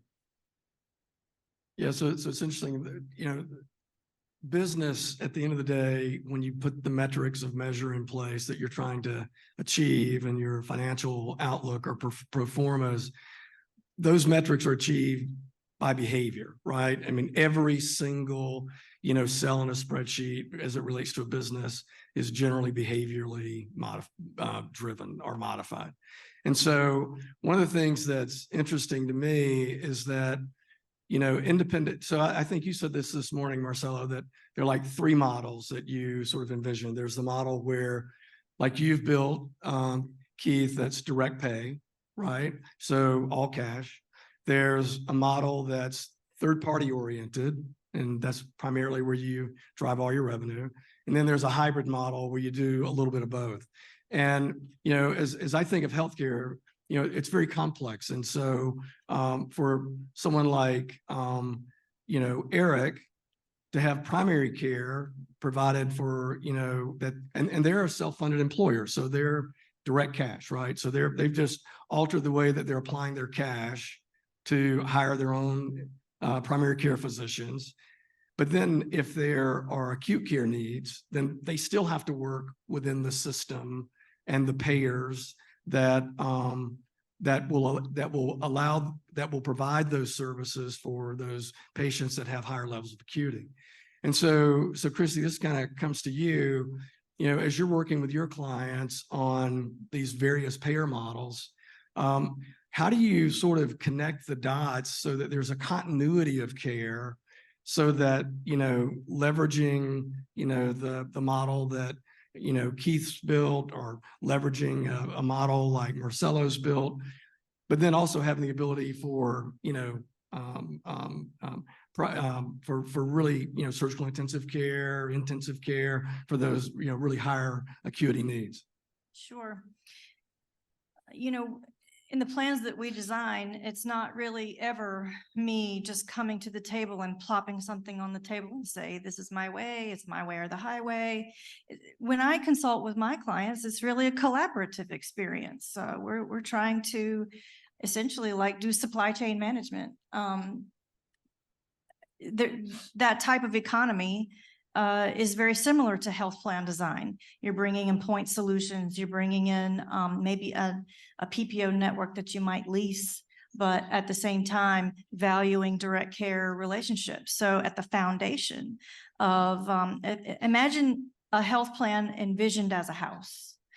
At the foundation of the house is direct primary care. So that's the doctor-patient relationship unencumbered by really any third-party payer. I like Dr. Keith Smith's word, proxy buyer. Really, the patient is at the center of that relationship. It's just that the employer is paying on behalf of the employee. So if direct primary care is the foundation, then all of the other bricks of the house and all the plumbing and all of the wiring and all of that is really at the employer's choice. They tell me what their goals are, and then I help them construct it like a lot like a house. And so sometimes when you're trying to figure out how are we going to pay for orthopedics? How are we going to pay for this or that? If it exceeds primary care, if it's above the foundation of the house, how do we pull it in and make it an embedded part, a brick in the house? And really, it kind of goes back again to other things that Dr. Keith Smith says, the mutually beneficial exchange, right? There's a buyer and a seller, and as long as you could come up with terms and a price that everybody's happy with, then you ought to strike an agreement, right? So instead of, maybe this is synonymous with the term direct contract, you don't need a third party involved to come to an agreement on what makes everyone happy. So you just write it all down. And if once everybody's happy with it, you sign off on it, right? And when it needs to be revisited, it needs to be revisited. So I think that's at least part of the structure of the house that we call a health plan. And do employees need to know how the health plan, you know, how the house was wired and where you sourced the plumbing supplies from? No, they just need to know where the front door is. And then they need to know how to get in the house. And so we do provide also that sort of navigation in a very concierge experience without concierge pricing. They have someone to hold their hand through the whole experience. And they've come to really depend on that nurturing, held hand concierge experience. They don't have to figure it out on their own like everybody else does. So you help them navigate the system. Yeah. Hey, and so Shawn, this morning on the way up here, one of my closest friends is a radiation oncologist, and he and his partner are independent radiation oncologists. And so they get paid on, you know, sort of the provider fees, but they couldn't afford to go out and buy their own Linac. They couldn't go out and afford to buy their own Gamma Knife. And so that was all done by the healthcare system. And then the other thing he said was that, part of the issue is, because I'm going to come back to you with this question, Cristy, part of the issue is that you have to have, a system in place that is willing to take care of those patients who can't pay. And so when I think about that, I think about all the DEI initiatives. How do you factor all of that in? I mean, because that's a real issue. And so like, if I don't have the ability to buy Keith's, services, even though he's such a nice guy, I could probably convince him to take care of me. But what do those people do who don't have that avenue or that capability? It's always so ironic to me to come to conferences like this and watch people get on stage and pontificate about DEI. And then you look at their companies and you go and you see that they have a DEI officer and they have all these interesting statements on their website. But then you go and you dig a little deeper and you find out that every last one of them are insured with a big carrier that treats basically everybody the same. And I'm one of those people that agrees that we're all really equally being mistreated by the healthcare system. It doesn't matter if you're the CEO or the janitor, everyone sort of deals with some of the same problems. And the actuaries at the bigs, they understand the price point pretty much with precise accuracy every year between deductibles, copays, coinsurance, and the premiums that you pay that are bankrupting you. They know at what price point to price it at every single year, and they keep moving the ball all the time so that you're basically self-insured. They take no risk and you take all the risk with some, variation. So in that environment, the most vulnerable in your employee population are really struggling to the point where they just avoid care altogether. And maybe a $5,000 deductible for the CEO, even though the CEO is getting just as mistreated in the healthcare system as the janitor is, the CEO probably has money to deal with the mistreatment and the complexity and, make it go away. But the ones that are making, 25 to even 60, 80,000, they don't always have the money to deal with the mistreatment. So one of the ways that we try to deal with that is, of course, make primary care free to everyone. I don't care if you're the CEO or the janitor, primary care is a $0 copay for you because we have utilized that direct care element. And so for an affordable monthly direct primary care membership, everybody gets treated like they are a rock star that commands concierge level treatment, but at a $0 price to the employee, because it's a much smarter and a prudent expense for the plan assets to pay for a direct primary care membership than to be nickeled and dimed. And honestly, in the bigs environment and fee for service environment, it's not nickel and diming, it's like $50 and $100 that gets done to you. So we try to levelize access for everyone and levelize the the expense to the employee. And then on the hospital side, this is important too, so humor me. You're going to have the need for facility care. But when the most vulnerable in your organization, they just don't have the money to put up for that, you should, as a plan sponsor, and I consult with all of my employers to say, let's go ahead and pre-identify the people in your population that would qualify for charity care. And let's take those steps and help advocate for them and fill out the forms and do the things that need to be done so that they can go into a facility without fear or worry that they're going to be bankrupted. Yeah, that's really interesting. So you're leveraging every available component. Hey, so Eric, the same question to you. You guys are doing primary care. You certainly aren't building out a vertical integrated healthcare model with oncologists and orthopedists and all of that. So what do you do when a patient needs to use the healthcare system, and how do you manage that? Well, it's, we're a little more of a stick than a carrot approach. We offer two plans. We offer participation in the direct primary plan, or we offer not. And To not participate, which is the employee, the user's choice, they will pay double. The premiums will be double, co-pays will be double, everything is double. And so the incentive is there for them to be a part of the direct primary plan. And you know what? We have 1,400 participants. There's only a dozen who are not part of that plan. All right, so just about everyone has chosen to be a part of that plan. We have 2 offsite facilities, 2 doctors, full nursing staff. Each participant in our plan is required to get an annual physical, much to the level of care that was already described. I mean, it's a concierge type review. It's 45 minutes to an hour, and that is a requirement on everyone. So employees who, for whatever reason, may not have chosen in the past to pay closer attention to their health are now being required to pay closer attention to it. But it has yielded results. And so one of the things I'm most proud of is what has happened with chronic conditions. And, you know, we have the participation, we have people reviewing their current health status with their doctor.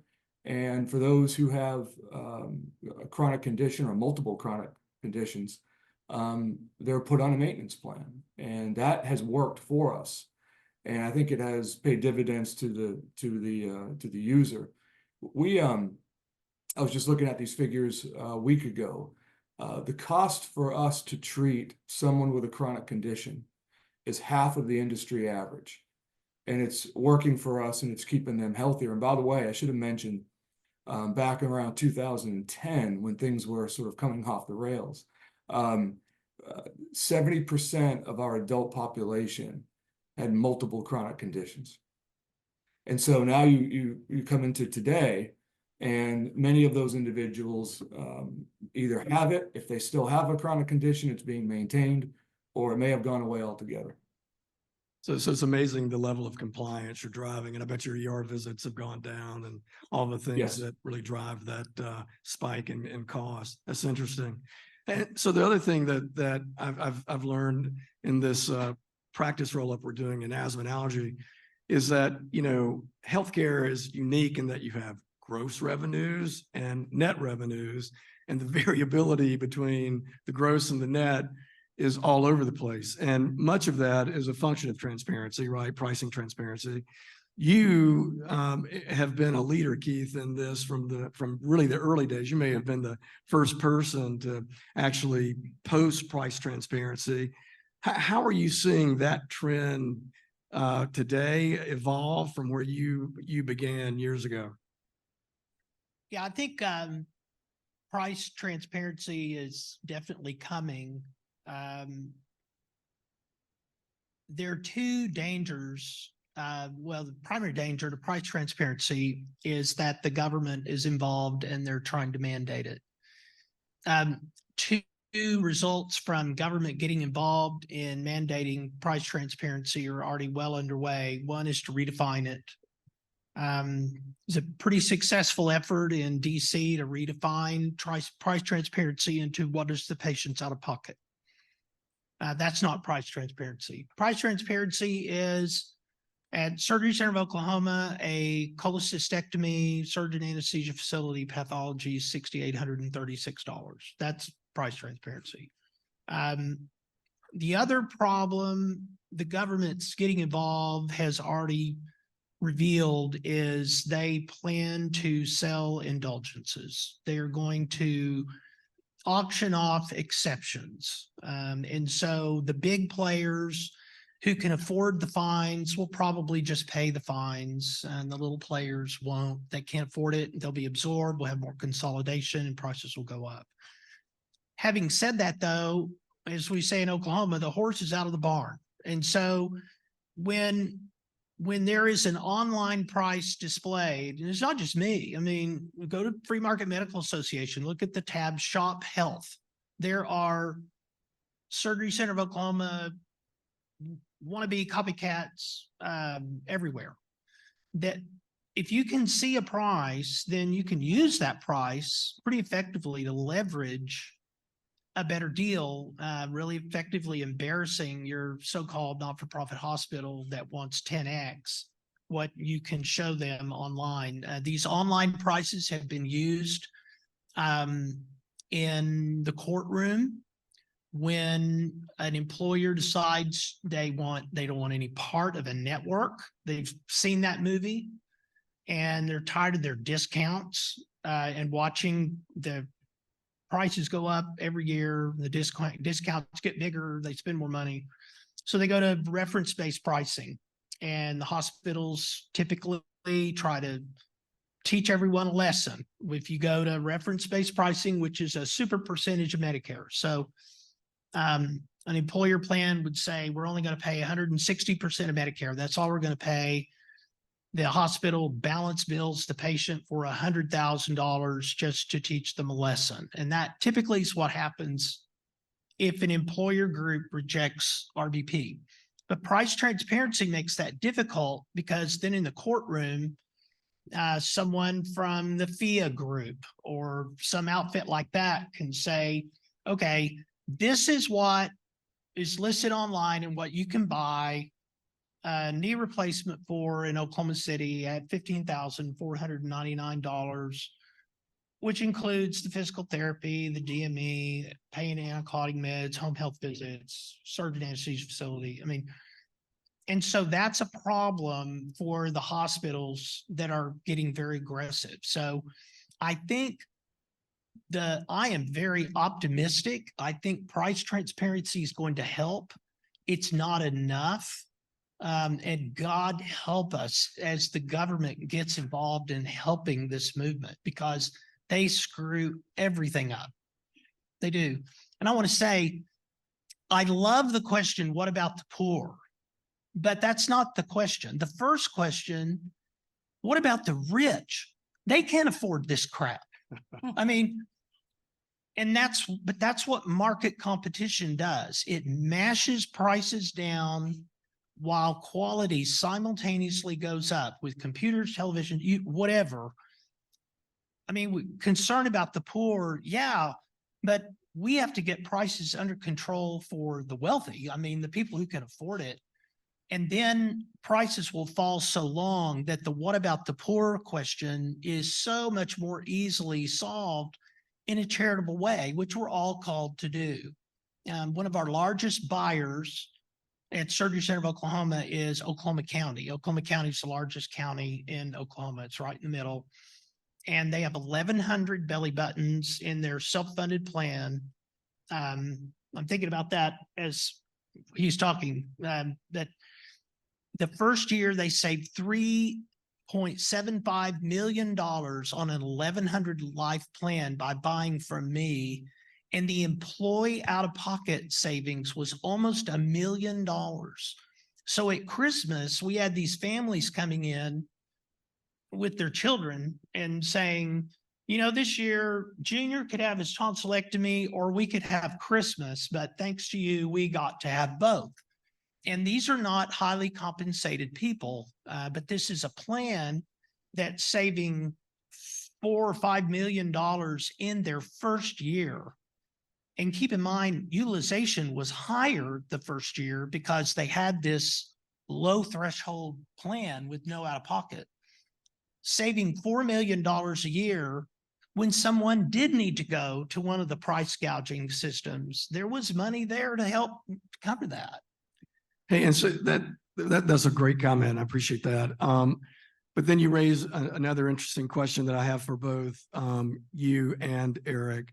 So is your main, so when you're sort of looking at your business in 2024, you know, you had contracts, I'm guessing, that you have put together with your county and self-funded employers and others. Is that the main source of your access to patients through those self-funded employer contracts? So when I posted prices in 2009, the first patients to arrive were Canadians, because they have insurance, whatever the hell that means. They have coverage, they just don't have access. And increasingly, we're seeing that in the United States, where people have coverage, but there's not timely access to to the services they require. So it's dynamic. I would say at this point, 40% of our business comes from self-funded buyers.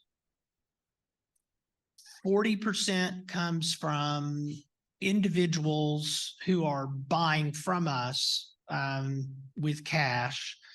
And I would include in that members of cost-sharing ministries. And then 20% have insurance, whatever the hell that means, but their deductible is higher than the all-inclusive price I have listed online. And so they buy from us because it's probably, if they plan and think they may not meet their deductible that year, it's probably cheaper for them. And they can get it now. I mean, these Canadians, they call and, well, what is the wait time? Say, well, have you eaten? Let's do it tomorrow. I mean, there is my friend in Vancouver, my Canadian friend says the old joke in Canada is no Canadian's truly happy unless they're standing in line. And they just, they don't understand not waiting. Americans don't wait. They don't wait very well. And so in that 20% of people who have insurance who pay us, part of that is they've been told in the People's Republic of Wisconsin that your child can have their tonsillectomy in 4 months. And this is a child that's not sleeping, that has sleep apnea, and they reach out to us in desperation and do it tomorrow. So, yeah, that's pretty interesting. Who knew Oklahoma City was a snowbird place? So you've started a new trend. Hey, and real quick for you too, I mean, this navigation thing, if we're, you're trying to leverage the system, do you have, nurses and your PCPs that go, hey, Miss Jones, we think you need to go see, somebody about a gallbladder or somebody about a total knee or total hip. Do you do that? Do you give them indiscriminate choices there, or are they navigated towards contracted providers? And this is the toughest part of our plan and our system. First is to get the entire population healthier and to identify what may be ailing them and try to manage it. But when it comes time for more specialty needs, our people, of course, not me and none of the staff in the local government, because we're not supposed to know who has what, and we don't, which is how it should be. But the medical staff has information that they provide for the more common specialty treatments that are out there, and we recommend places, and we try to incentivize them to go to the places we recommend, mostly because of the amount of money they'll be saving out of their own pocket when the procedure is finally over and the bills come due. But that is the extent of control we have over it. If someone believes that they need a specific procedure from a specific institution, I can't stop it. Yeah. And then you guys as a city you don't try to negotiate prices for, it just seems like there would be a contracting capability for the amount of patients that you have to, more value for them and you. Sure, absolutely. When we take a look at the plan and we start to look 5-10 years down the road and start to put together our plan for the, how to improve this over time, that is one of the items for sure, because it can be improved. It's been one of these situations where, as I mentioned, $10 million a year for us, biggest expenditure in the budget.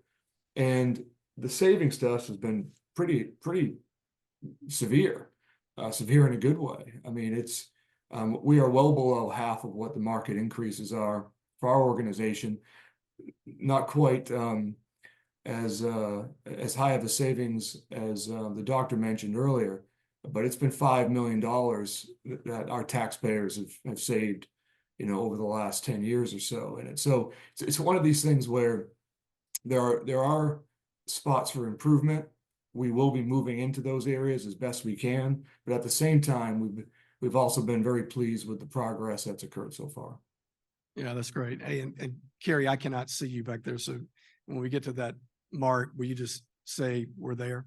So to you, Cristy, as we've talked about all of this, the interesting thing to me and my curiosity on this is I love the idea of independent physicians. I love the idea of what Keith's doing. But those are, sort of fragmented spots within the system, right? So he's got a model that's working, but it's not totally comprehensive for outpatient surgery, but it's not totally comprehensive. So when you're working with, and do you work mostly with self-funded employers? All of my clients are self-funded. Okay. So then as you're trying to, help put this together and cobble it together and doing all the navigation, those kind of things, do most of your, self-funded employers, do they use you all for sort of administration of the healthcare plan, or do they work with Blue Cross Blue Shield or some other payer? How does that work?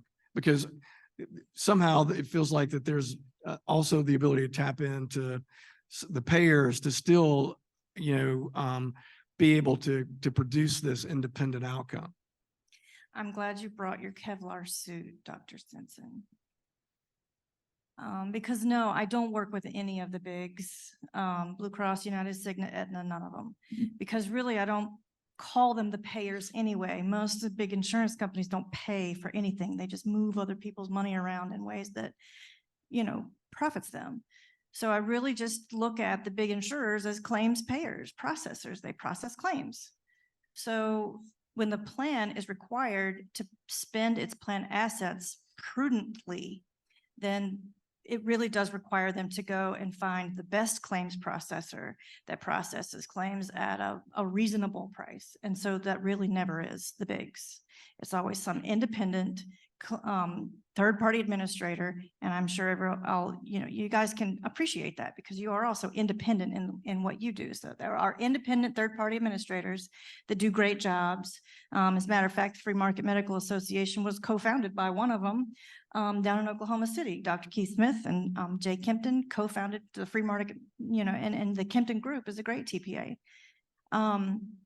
I act as a TPA on a small level, and I hopefully see that we'll grow throughout our history, but independent third-party administrator. And then I would say, the good news for Eric is those innovations and improvements that he's looking for in everything that goes above primary care, those already exist. They've been deployed, they've been scaled. They just need to be more adopted by more employers. So incidentally, I brought you guys a gift. Over on that table right there, there's a stack of books. So I belong to the Health Rosetta, which is like a brotherhood, sisterhood of like-minded advisors like me. It was co-founded by a guy named Dave Chase, and he wrote his first book called The CEO's Guide to Restoring the American Dream, which was kind of like a blueprint for high-performing health plans for organizations so that they could stop the extraction of wealth into the corporate structure of healthcare and feed it back to the employees who is really their money in the first place. But then he wrote a sequel, which is sitting over there. I brought 15 copies. If any of them are left over at the end of this session, I'm going to be pretty disappointed. But the sequel comes behind that and says, these are the CEOs who restored, past tense, restored the American dream. So all that book is like 30 different case studies of employers across the country who did this, survived it just fine, and came out way better on the other side. As a matter of fact, Dr. Lee Gross, who you heard from the first keynote speaker, he's listed in that book with 2 case studies that he's involved in. Hey, so based on what you guys have learned with your various roles in healthcare, and I'm going to start with you, Eric, because, if you had the power to fix one problem in healthcare today, like that you've been exposed to through the experience of starting this PCP program, which I'm amazed at the compliance numbers and those kind of things. So congratulations on that. But if you could fix one thing from your learnings today, what would you be targeting today? I wish a model like we're doing or a similar model would be more widely adopted in other locations. And the reason why it's not too often is because it's hard to get a platform to talk about it. As a quick aside, many of you are a part of a national association. I certainly am for my profession.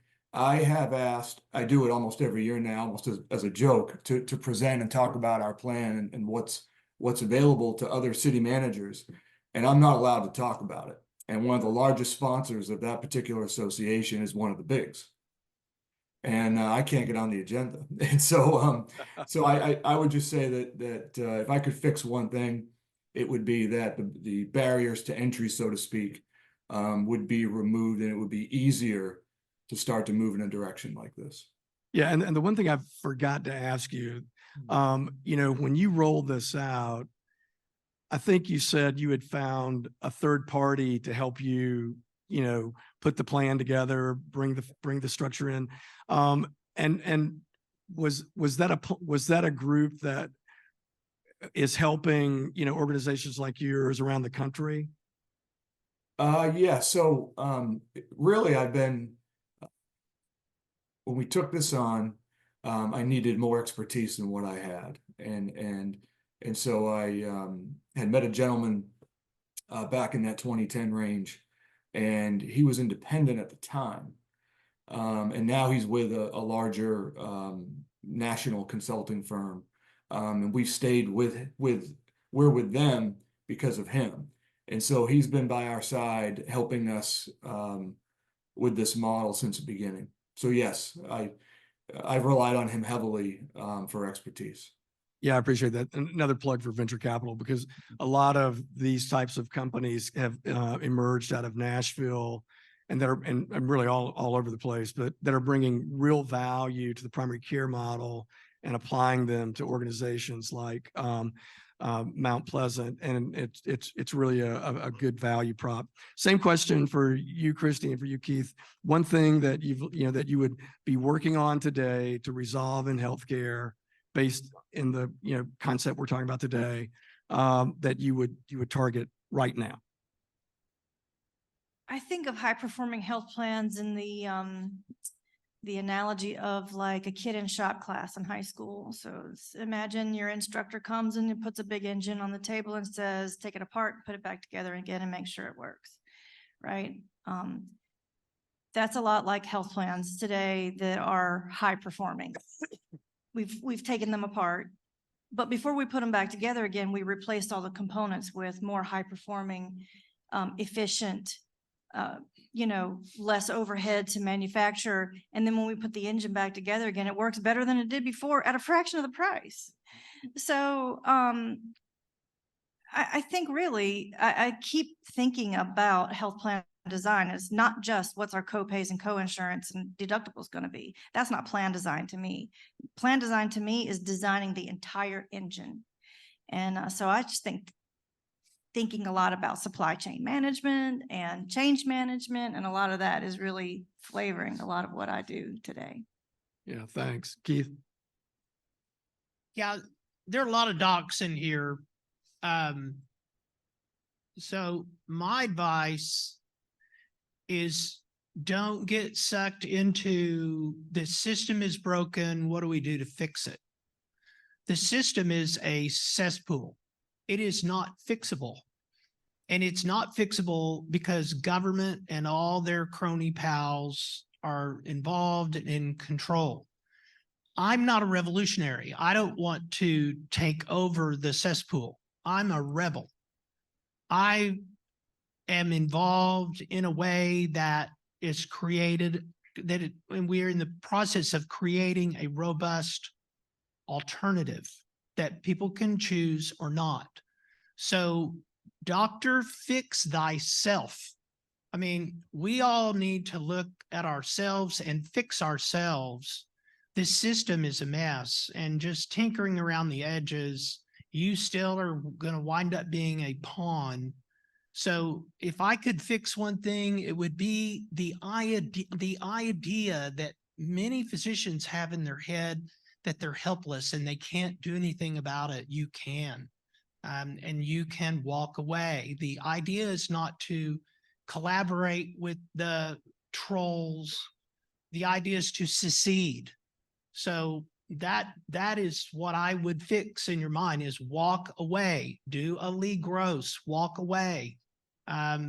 Do what I did, just walk away. And it's, yes, it's scary, it's risky, but this is cool. I mean, you guys can help each other and you're organized. So you have people to talk to, and that's what I would fix. Yeah, as your marriage counselor, walk away, but with a plan, right?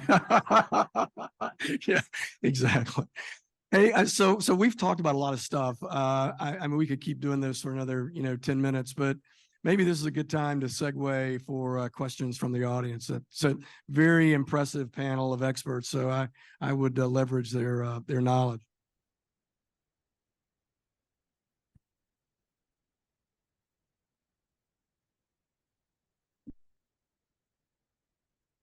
Great panel, guys. Thanks. Eric, there's a question for you. How do you deal with physician choice? I mean, it sounds like that you guys took your 1,100 patients or employees and they have a choice of 2 physicians for primary care. I mean, this is America. Well, we don't like being told who we are going to get care from, but how do you deal with that? They have that option, but they're in that second plan I mentioned, and it would cost them much more.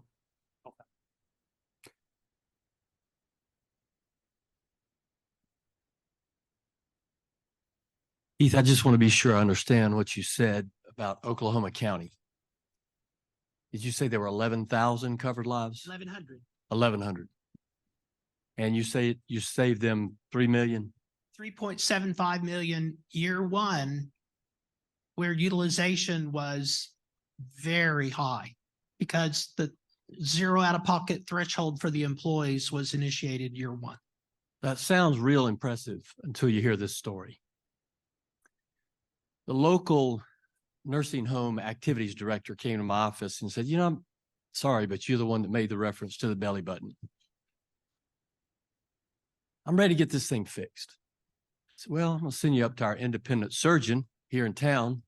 Well, our hospital, our county hospital, hassling me a little bit about an imaging bill I got in the ER, and I keep paying them $50 a month. But can you send me down to the big city? You know somebody down there that could fix my belly button? He comes back to my office 6 weeks later, unrelated matter. I said, well, how did your hernia surgery go? He says, Dr. Lovelace, I mean, it was fine, but they did a robotic hernia repair on me, and the bill was $60,000.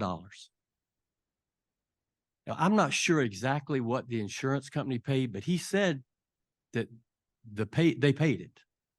The big insurance company paid it. And you know that would be about 50 belly buttons out of those 1,100 people. You'd only have to divert 50 belly buttons to you It's to save $3 million. 3,100 at my place, all in. And the surgeon makes multiples of that 3,100 what any carrier would pay them. Robotic umbilical hernia surgery. Are you kidding me? Yeah. The incision to accommodate the robot is bigger than the incision to perform the open surgery. It's insane. Well, they should not be allowed. he was built like me, had no prior abdominal surgery. And So I had to get up crazy. out of the exam room and go into the lab and say some really bad words because I felt like I had slime all over me. Now fly him to Oklahoma City. We'll get him fixed up. Eric, I just wanted some clarification. If an employee chooses the DPC plan and not the higher plan, do they have hospitalization coverage? Yes. If I heard you correctly, the answer is yes. Okay. Yes. So, okay. Yeah, I want to tag onto that too. Every time I talk about building a plan with the foundation of direct primary care. We still built the rest of the house. I talked about the plumbing and the wiring. There's still a roof on it. All of the windows are sealed. It is a bona fide, full service, comprehensive health plan. Just because it's got direct primary care on the foundation doesn't mean that we did a shoddy job on the rest of the plan. Yeah, and I would also like to say there are tools the marketplace is creating. One of them I'm involved with, full disclosure, to help develop, is called Coral.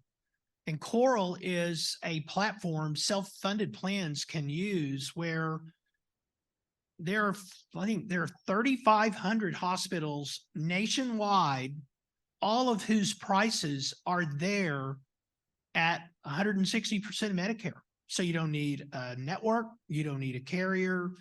If you have access to Coral and one of your employees travels across the country and they end up in Nevada, then that has already been, it's not even negotiated. The hospital has agreed to that pricing. So there are tools like that that are present and more in development. Coral's going to have competitors.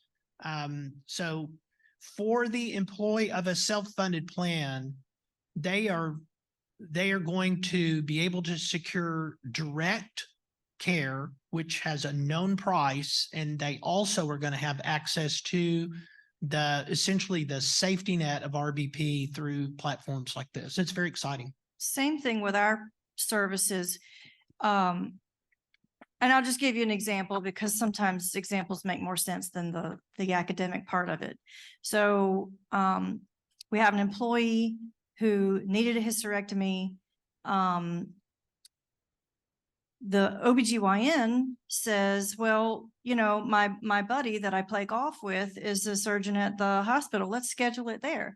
Well, thank goodness we caught that in the claims data, and we reached out to the employee and said, we use something like Coral, just a different service.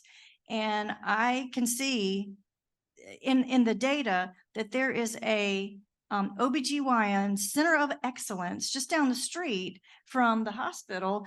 And while your OBGYN at the hospital is likely going to be somewhere in the $80,000 range, this OBGYN Center of Excellence just down the road is less than 20, all in. So, including a lot of what Dr. Smith said, that it's bundled, anesthesia, you know, the aftercare, follow-ups, all that sort of thing. And so what I told the employee is, you can go wherever you want to go, and your regular deductibles and copays and coinsurance and all that will apply. But if you'll take my data that I'm showing you, and once you realize that the surgeon that's going to do it over here at the Center of Excellence, if you choose that, their quality scores are higher. There's less infection rates, fewer infection rates. There's all kinds of, there's like 32 different points of quality criteria that we evaluate in that type of arrangement. And so not only that, the surgeon that does this does only this procedure, and they do it all day long, every day, like over, 500 times a year. Whereas we can't control for that type of quality at the hospital. So if you want to go in this direction, you will pay zero. The health plan will pay 100% of the charge. But if you want to go in your own direction, you have that choice, and that's fine. But your regular deductible coinsurance copays are going to apply. I've got a question or a comment for Keith, and a question for Eric. So Keith, I agree with you. I think the current system we're in, the broken down healthcare, biomedical, industrial complex, is too broken down and too corrupt to fix. So we have to create a new parallel healthcare system to challenge it. And that being said, we need to start with a new paradigm. We can't dish out the same SHIT that has been going on for the last 50 to 100 years. We've got to remove pharma from the picture. We've got to remove the corrupted journals from the system, the new system, as well as some of the organizations and societies. So thank you for your statements. I like the boldness of your approach. Eric, I got a question for you regarding the system that you've developed, and I commend you on doing that. How was that set up? Did you look and search for an existing practice to service your employees, or did you create one like Union Camp did in Savannah? We bid it out. We put out a RFQ for a firm that hires the doctors. And we've gone through two different providers in the last 12 years. Fortunately, the doctors have stayed with us. In this dozen years, we've had perhaps 4 doctors, if my memory serves me correctly. So we've had continuity in that position, but those doctors are provided by a third party. As to the locations, we as a municipal government locate the locations for the clinics. And so we have one that's in the center of town here in Mount Pleasant. And then we have one located, I'd say 15, 20 miles away in North Charleston. And we chose that location using sort of a heat map of where our people are who don't live in Mount Pleasant, where most of them tend to live in the greater county. So that way, wherever they are, if it's on a weekend and they're not working or something like that, they can get to that clinic and don't have to come all the way to Mount Pleasant to do it. And so that was kind of the structure. We take down the space and we contract out for a firm to hire and manage the doctors. For full disclosure, I am a resident of, and I also practice in Mount Pleasant. Right. And as a small business owner, can you explain to me, I was searching for space either to purchase or to lease, and most of it was general retail. It was going to be converted for medical use. Can you explain as a city manager what the hell a $20,000 impact fee is for? Because it crushed a few deals I had lined up. Well, you should know that 75% of that impact fee goes to the water utility and not to the town of Mount Pleasant at all.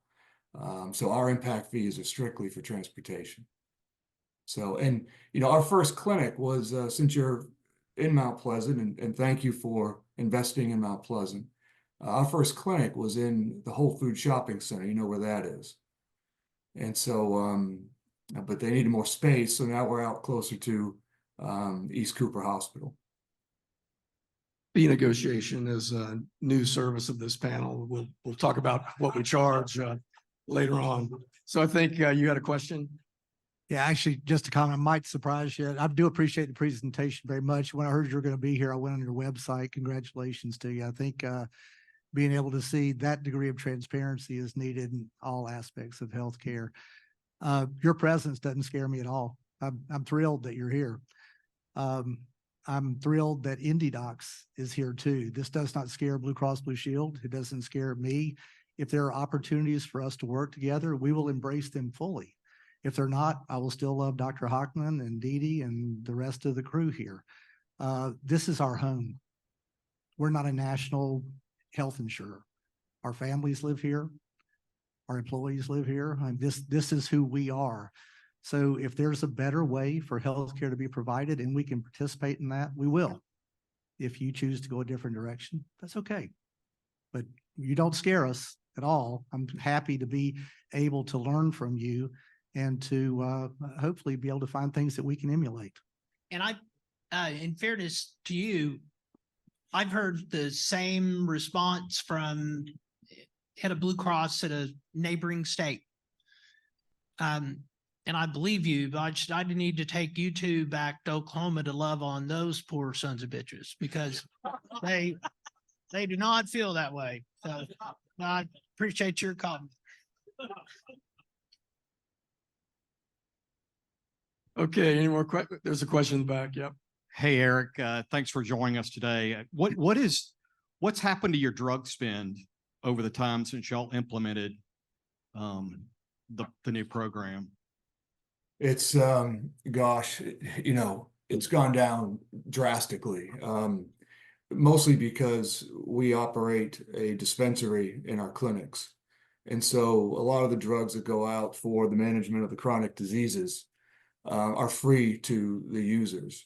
And so, we we also changed the structure and the pricing structure, the copay structure for our medications. There's a tiered system that I know you're familiar with. And so we're trying to use the copay as a way to drive users to the least expensive medications that are out there. And for those who have the chronic disease, chronic disease, we hand it out for free in the dispensary. Are y'all having to do any prior authorization still with pharmacy or with services? No prior authorization. By the way, I should have mentioned that if someone chooses to go to CVS or Walgreens, they pay more on top of that copay. And so we get a much better deal through other locations. So we try to encourage that. But overall, we're down several $100,000 a year from the pace we were on per employee before.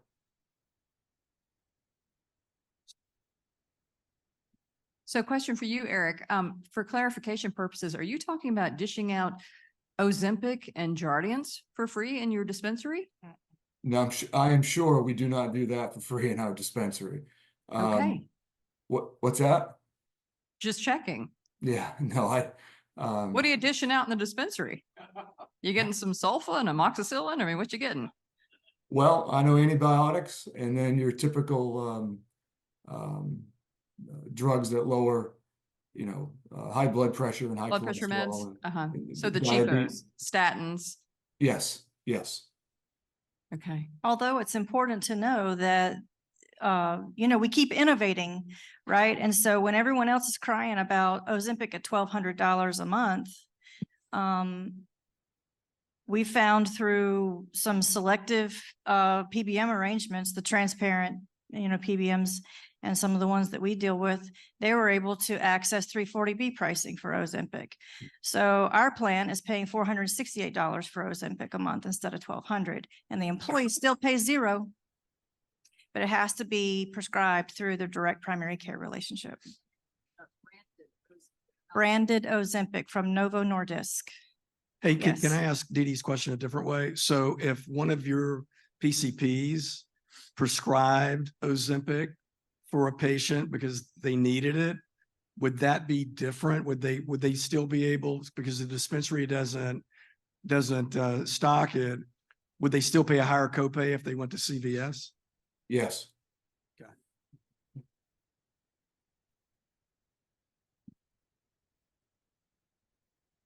Any more questions? Eric, hey, Colby Grossman. I'm your neighbor. I live on DI.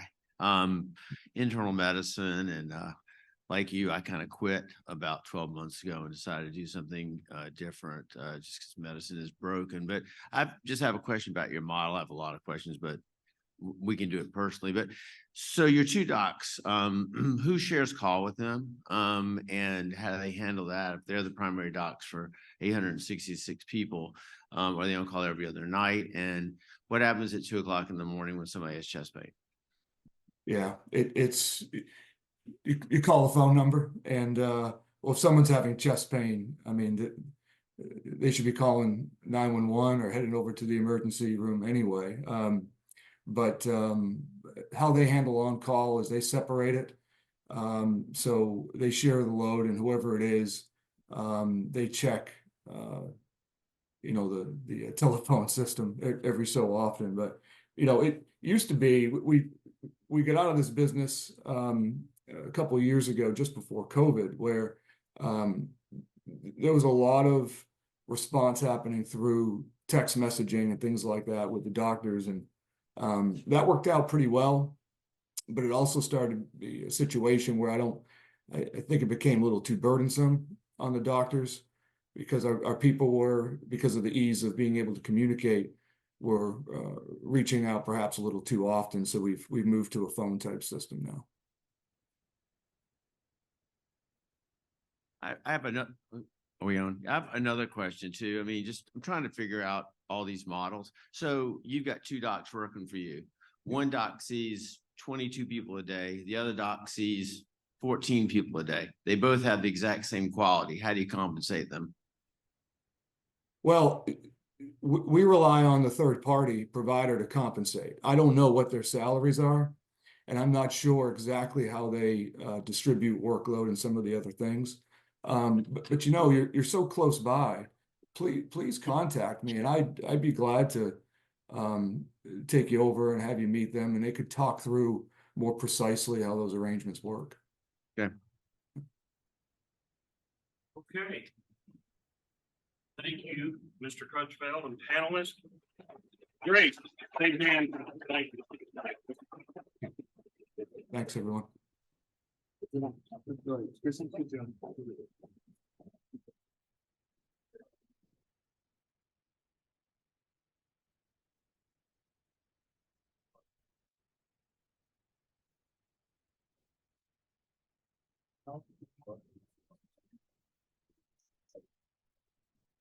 Okay.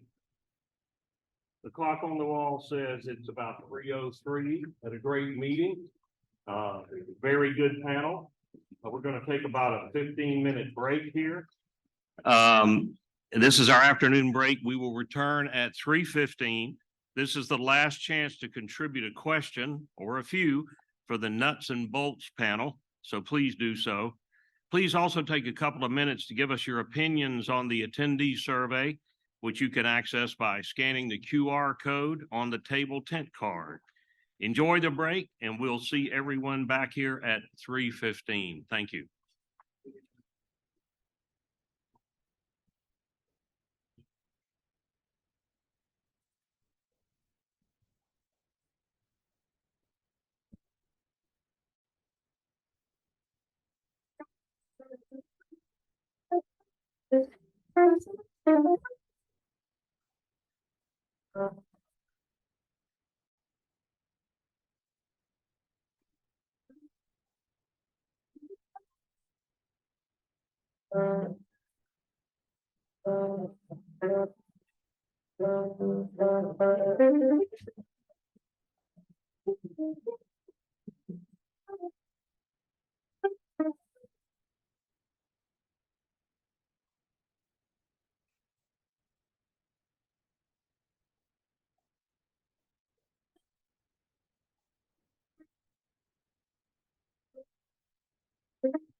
Ladies and gentlemen, if you could please come sit down.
Senate, and they were wrong and surprised.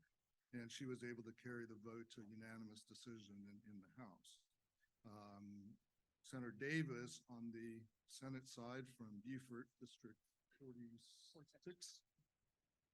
was the Senate Medical Affairs Subcommittee Chair, floor leader, and the lead Senate negotiator for the repeal of Khan. He also added a prohibition on physician non-competes, which we'll talk about here in just a second, and effectively use this as leverage to get the CON bill through the Senate. They're both master strategists and really longtime proponents of market forces in healthcare. So welcome, both of you. Thank you for taking the time to drive up. So we all know how important the CON repeal is and was, and maybe you can encapsulate that just a little bit for the audience that may not know. We have some residents and medical students here, sort of what that entailed. And now that the CON has been repealed, that has opened the door for lots of ventures potentially in the state.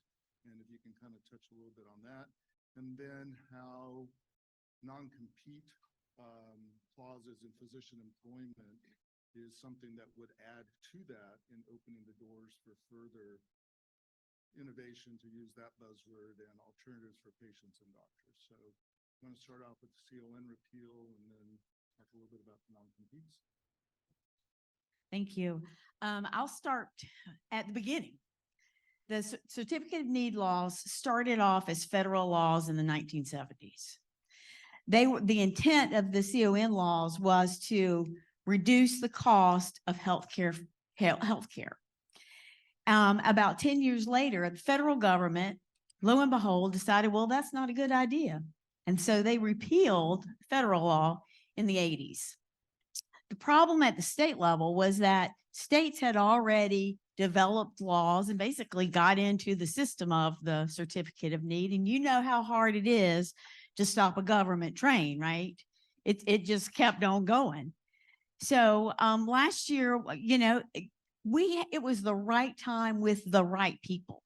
So last year, once we started talking, both the House and the Senate, on certificate of need, we started really trying to drill down and figure out what specifically we needed to negotiate in order to repeal certificate of need. So in my case, in Berkeley County, we had needed a hospital. For about 20 years, we did not have a hospital. It was delayed because of the certificate of need issue, the certificate of need laws. So when I was first elected, I had a hospital approach me and they said, well, we would like for your support. We're applying for this certificate of need. It's going to be a big fight. And knowing how Berkeley County was growing, I said, well, why do you need a certificate of need? What is this all about? And they said, well, you know, we have to go through this process and ask the government to give us permission to have X number of beds, and then it can be appealed. And then we go through this legal process. And from the very beginning, I decided, you know, that's ridiculous. We need to get rid of that. So I was very determined. And I can be very determined. You ask my husband.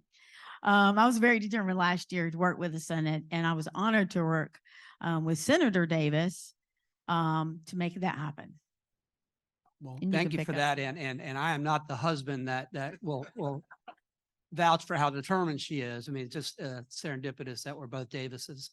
But she's right with the history and that back in the 70s, the federal government thought the way to control healthcare costs was to have each state have a certificate of need process, so that before you can invest money to build a healthcare facility or buy healthcare equipment, you had to go to the, in South Carolina, be DHEC, and prove that there was a need for that particular service. And if you did not have a certificate of need law, you couldn't get Medicaid money. That's how the federal government compelled states to do it. So every state got one. Every state got a CON process, in place. And as Celeste says, by the early 80s, the federal government realized that wasn't controlling costs, so they took away that requirement. But by then you had 50 states with 50 separate, CON laws. And importantly, you had stakeholders, very powerful stakeholders, that had an interest in keeping it in place, because once you got that very valuable piece of paper, that certificate of need saying you could provide healthcare services, I mean, that was something valuable to you. And anybody else who wanted to come into your space, they had to apply for permission to compete against you. And hospitals, or the holders of those CONs, became very skilled at fighting the issuance of new CONs. Or if it was issued, they were very skilled at appealing it for sometimes over a decade. So it really was a way of keeping innovation and capital out of the marketplace. And in the 12 states that were able to repeal their CON laws, there's enough data now to show that those states, you saw healthcare access increase and you saw cost decrease. And intuitively, you can see why that's the case, right? Because if you've got more competition, if you have more on the supply side competition among providers and patients having choices, what you're going to get is more access, and you're going to get, a better product at lower cost. That's how markets work. And so when Celeste and I were making the case for repeal of CON last year, we could point to those 12 states and look at that empirical data and show how healthcare outcomes had improved. But a little inside baseball, how we actually got it done. I mean, and this has been tried. We tried to repeal it ever since I got involved in government, since I was Governor Sanford's chief of staff back in 2004. We've been trying to repeal CON, and the hospitals always were able to kill it. This year, we did have the political will to get it moving because leadership was involved. But what we did strategically is, in the CON repeal bill, in the Senate, we inserted making non-compete agreements in regard to physicians and hospitals, or in non-competes in the medical context, void as a matter of public policy, which of course enraged the hospitals. And so when it crossed over to the House and the speakers over there are trying to navigate the bill through, he was able to give that away to the hospitals by saying, I'll take this out for y'all, but you got to let CON repeal go through. So essentially, I mean, I thought it was a little ambitious last year to push for, making non-competes void as a matter of public policy, but it was important to get it in the Senate version so that the House had something to trade with the hospitals, and eventually the hospitals stood down because they got their win. They got that taken out. So, sometimes it's things like that that drive public policy, and not just the nuts and bolts or the dollars and cents, as it should be. It may have come to some surprise to y'all. That's not the way we do business up in Columbia all the time. But it did get done. I'm very grateful it got done. I think we've already seen a lot of entrepreneurial startups. I think we've already seen some capital coming in, or at least applications being made. And I think anything we can do to open up markets in healthcare like that is for the good. Exactly. So once the certificate of need is gone, and in 2027, it'll be gone for everything, including hospitals themselves, right? January 27. So that means that really any facility service that any physician wants to provide, whether it be a birthing center or a drug rehab center or a surgery center, or it doesn't matter what service your specialty would like to provide, we can do that without asking for permission. If you have the will and you want to take on the risk and do all those things, the door is wide open. One of the things that is still hampering physicians from practicing where they want to are non-compete clauses. So about 50% of the states exempt physicians from non-compete clauses as condition of employment. South Carolina is not one of those. So that means if you're working for a hospital system and for whatever reason you decide to change, right? You've just decided to do something different. In Columbia, actually, the biggest system doesn't have, or one of the biggest systems does not have non-competes, but in general, throughout South Carolina, they're pretty common. And one of the problems with that is not only the physicians now have their families entrenched in the community and all that, but the patients now can't follow the doctor that they were used to seeing, so if I'm a physician who has a non-compete clause and I have to move 30 miles out of town, my patient may not necessarily be able to do that. And I get herded within the system into somebody whom I may or may not want. So states deal with that differently, right? In some states, it's a legislative thing. In some states, it's a court. Basically, it's a court matter. South Carolina, my understanding is that it's a court. It's basically almost a contract law thing. What can the legislature do? Put that in as one of the amendment or one of the items in the bill, but what can the legislature do to exempt physicians in order to protect patients' rights to be able to follow their doctor and doctors to be able to do whatever they need to do or want to do? Sure. Okay. I'll go first this time. Well, this whole issue, let's frame it properly. It starts with the state constitution, which says that the legislature cannot pass any law that impairs the freedom of contract. I mean, that is a provision in the state constitution. That being said, there have been, as you pointed out, there are some judicial exceptions that have been carved out to that. So there used to be in restrictive covenants, for instance, restrictive covenants used to say sometimes you can't sell this property to a member, to an African-American. Well, that was ruled by the courts to be void as a matter of public policy. I mean, notwithstanding that it's in this contract, the restrictive covenants are contract, we are not as a matter of public policy going to allow that to be enforced because it's violative of what we think are some pretty high ideals.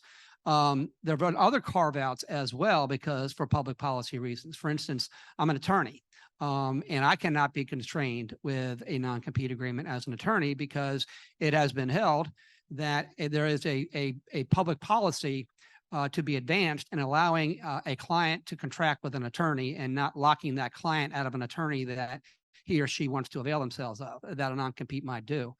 And so the courts have recognized that as an exception to this constitutional prohibition against impairing contracts. I believe that there should be one for non-competes in a medical context as well. So I think a court using the reasoning that was applied to attorney-client relationship non-competes could use that same reasoning in the e-healthcare space as well. The fact of the matter is it hasn't. So I think what's imperative upon us is maybe the legislative branch taking the lead on that and citing as a preamble the reasons we're going to exempt these medical contracts from the non-competes are for the same public policy reasons behind not having attorneys subject to non-compete. There is a value or a public policy associated with letting a physician and a patient, have a relationship with each other, not constrained by the hospital with whom a contract. So, but rather than waiting for the courts to rule upon that, I think Celeste and I are of the opinion that the legislature ought to move forward in this space, and we have the ability to do so.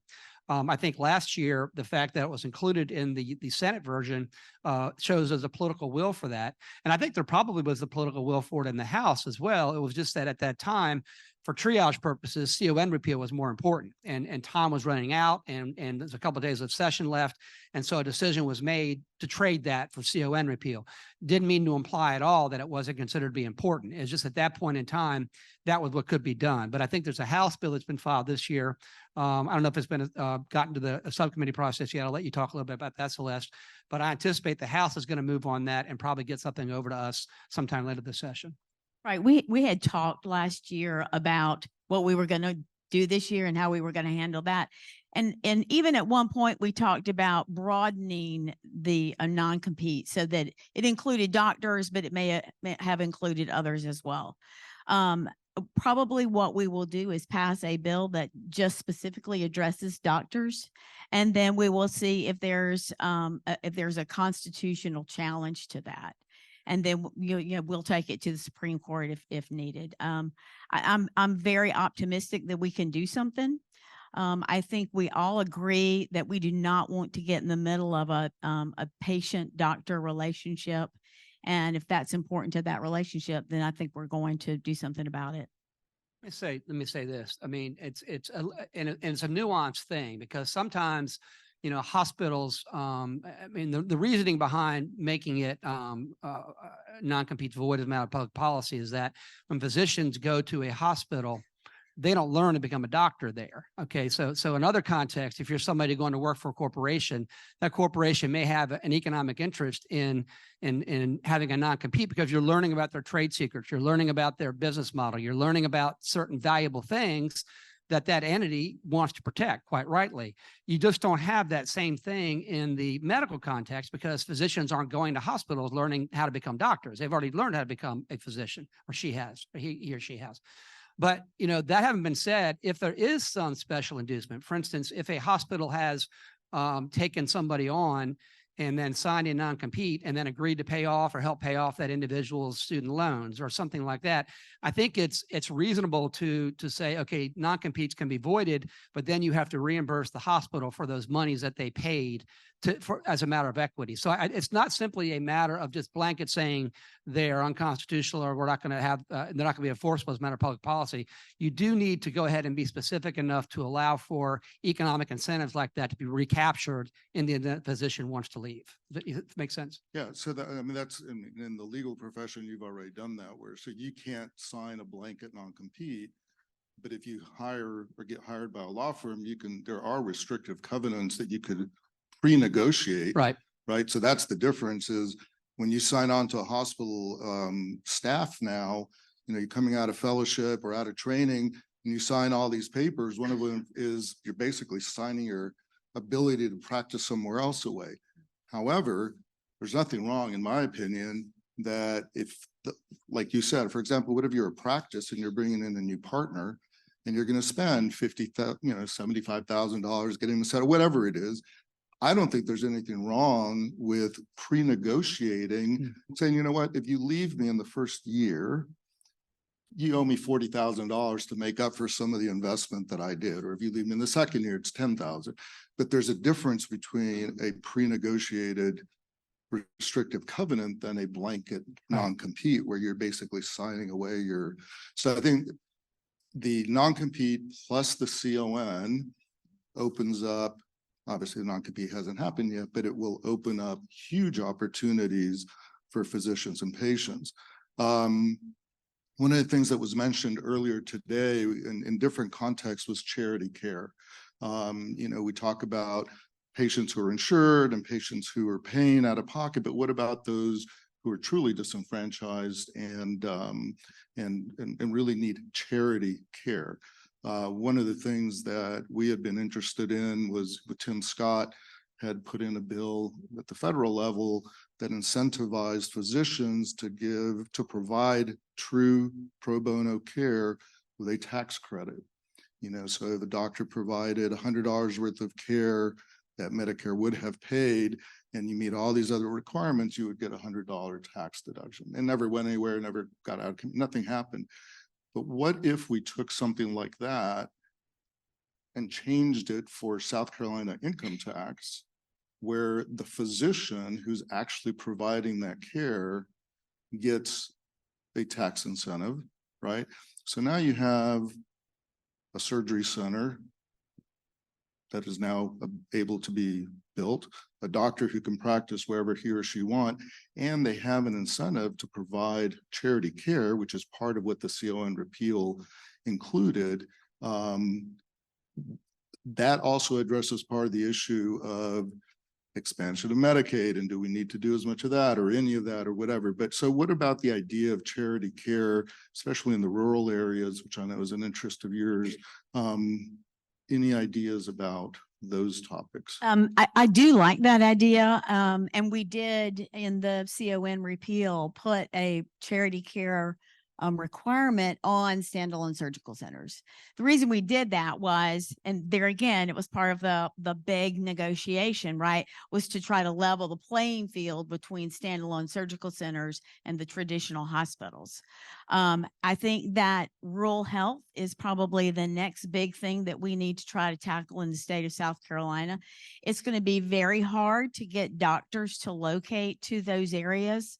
And so we're going to have to find some incentives for those doctors. And one of those incentives may be, and I think it's totally feasible, to have some sort of a state income tax credit or something along those lines to incentivize those doctors. I think it's important to understand that we already provide certain incentives to hospitals to do that, right? They get dish funds. Okay. So it's not as if we haven't already, taken action in this space and recognize that we should provide incentives for charity care. Hospitals get it.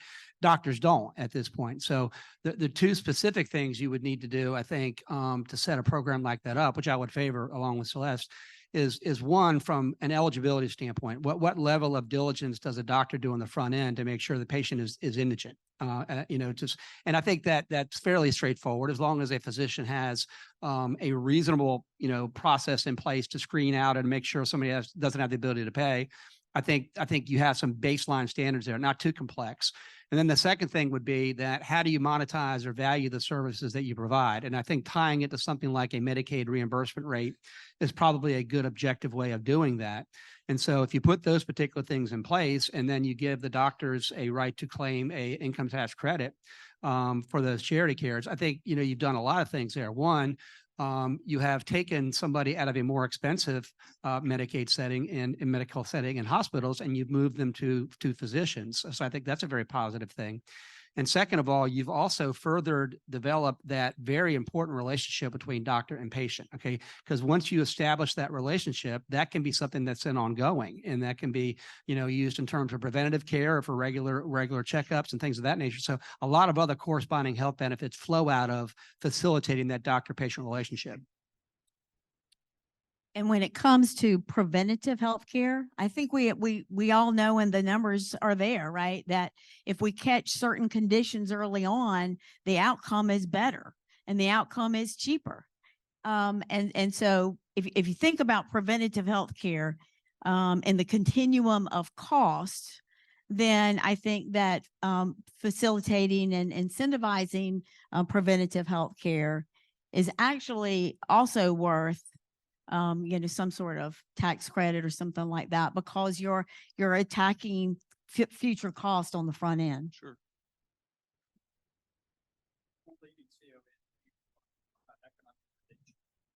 Yes. Sure.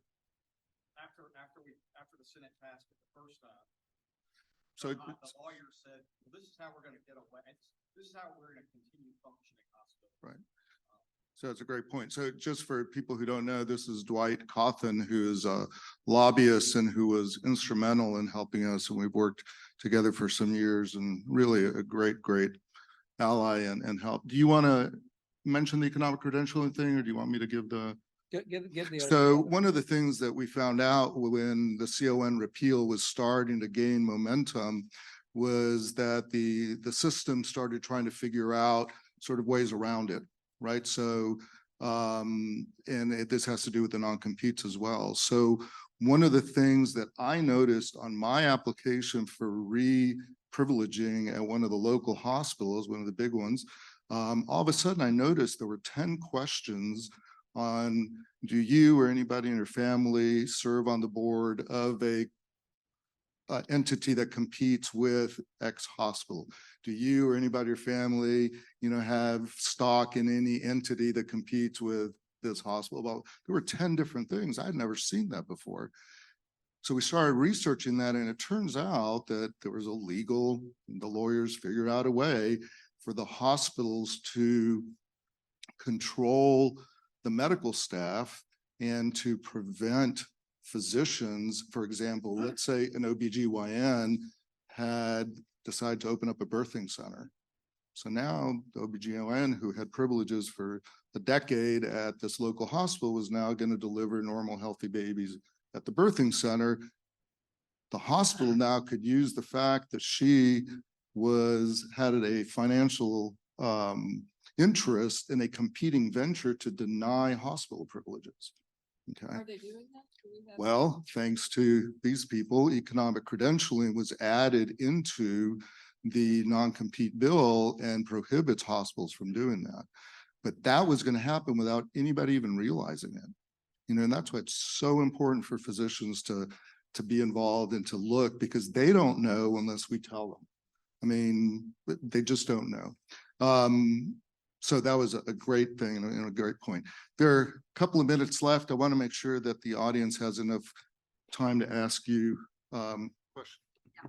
I'm going to give Dr. Rod. You can go first. Oh, thank you.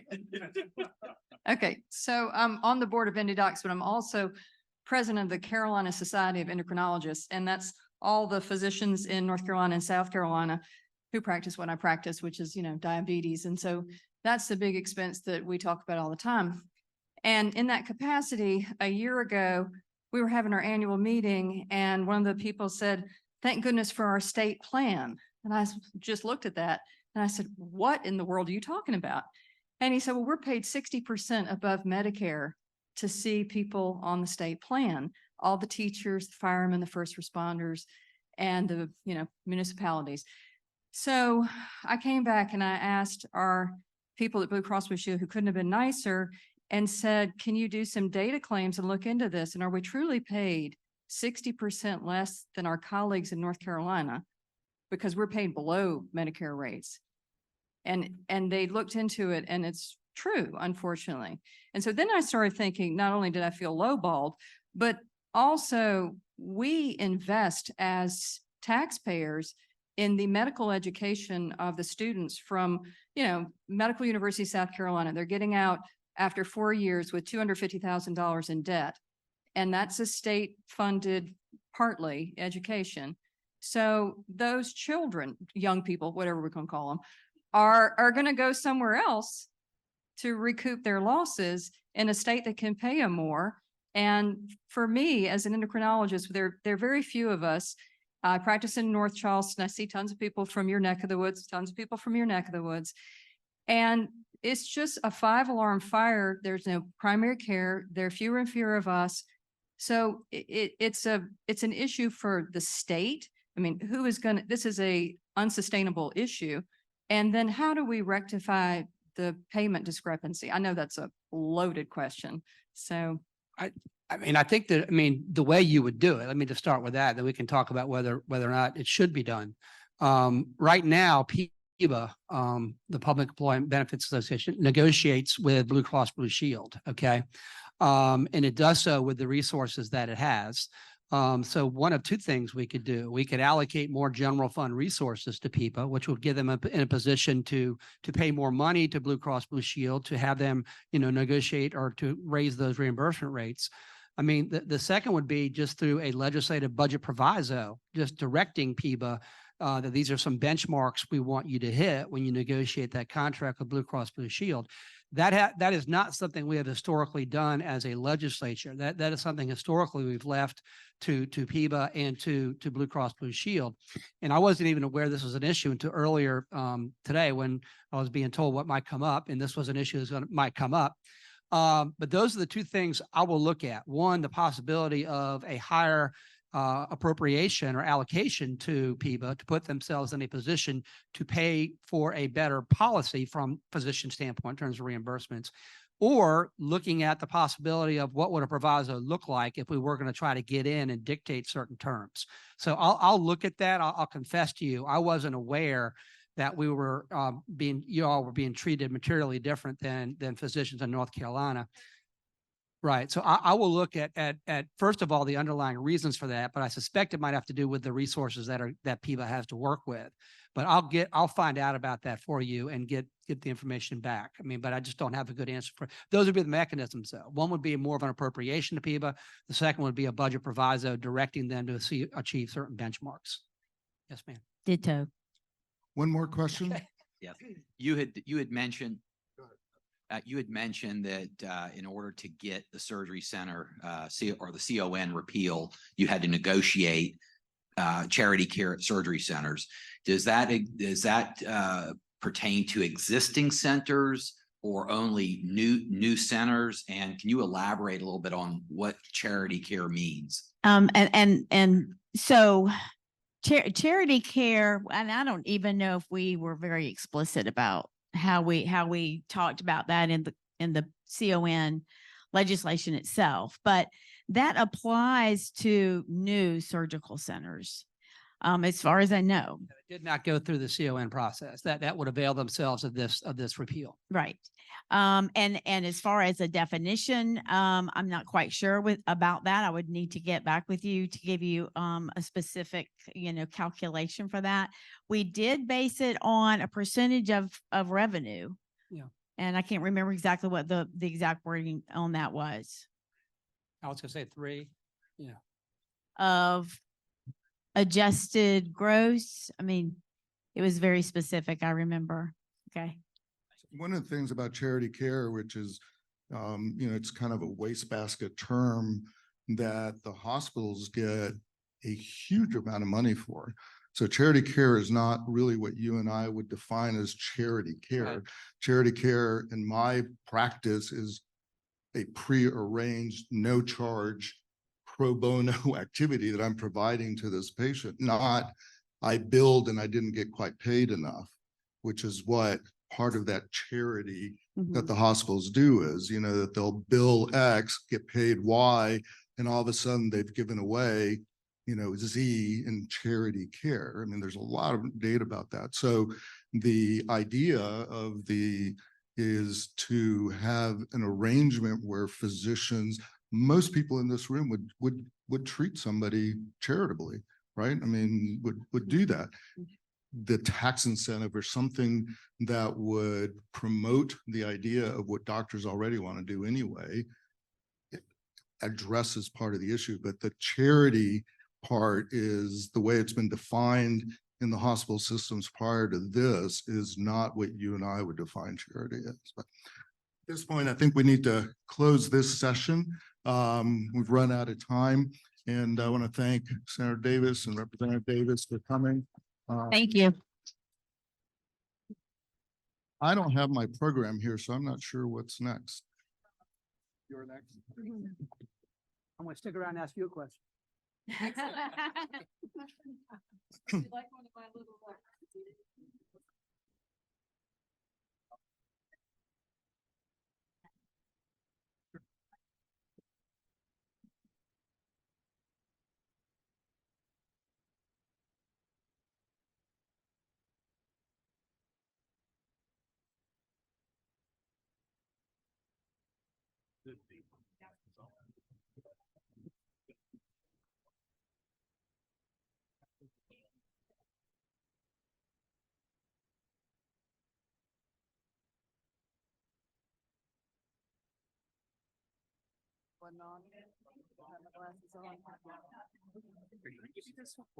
know I got this one. Do I need two?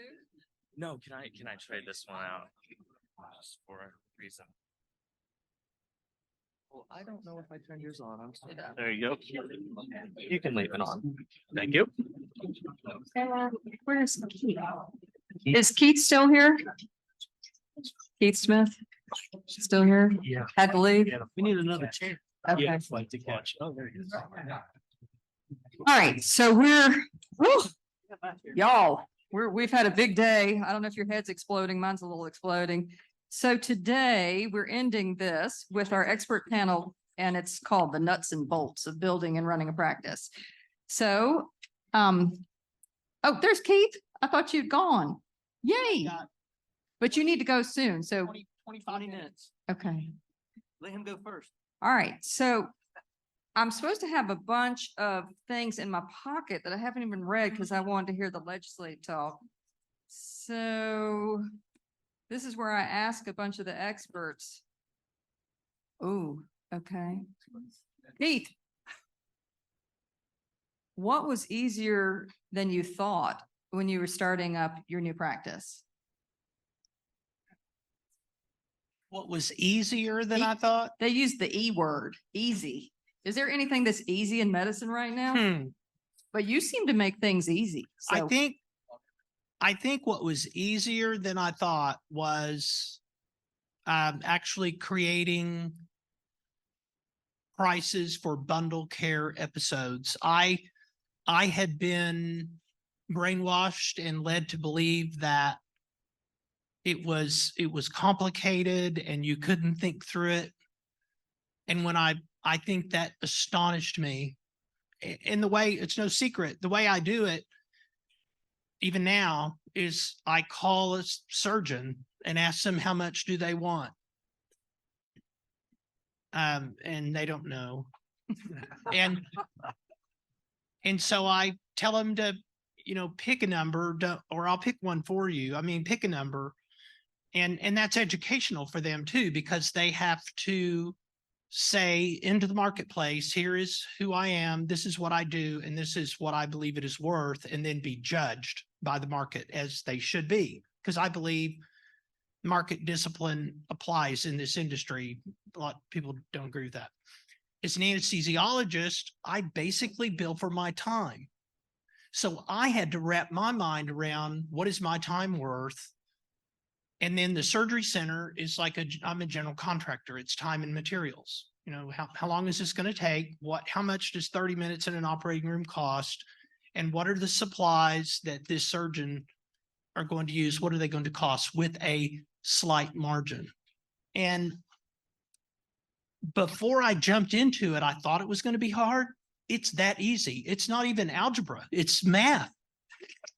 And you add those things up, and if you look on the website, like you did, I mean, that's how I came up with all of them. So the idea that it is too hard to place a price on a bundled care episode that's wrong. And I think that was easier than I thought it was going to be.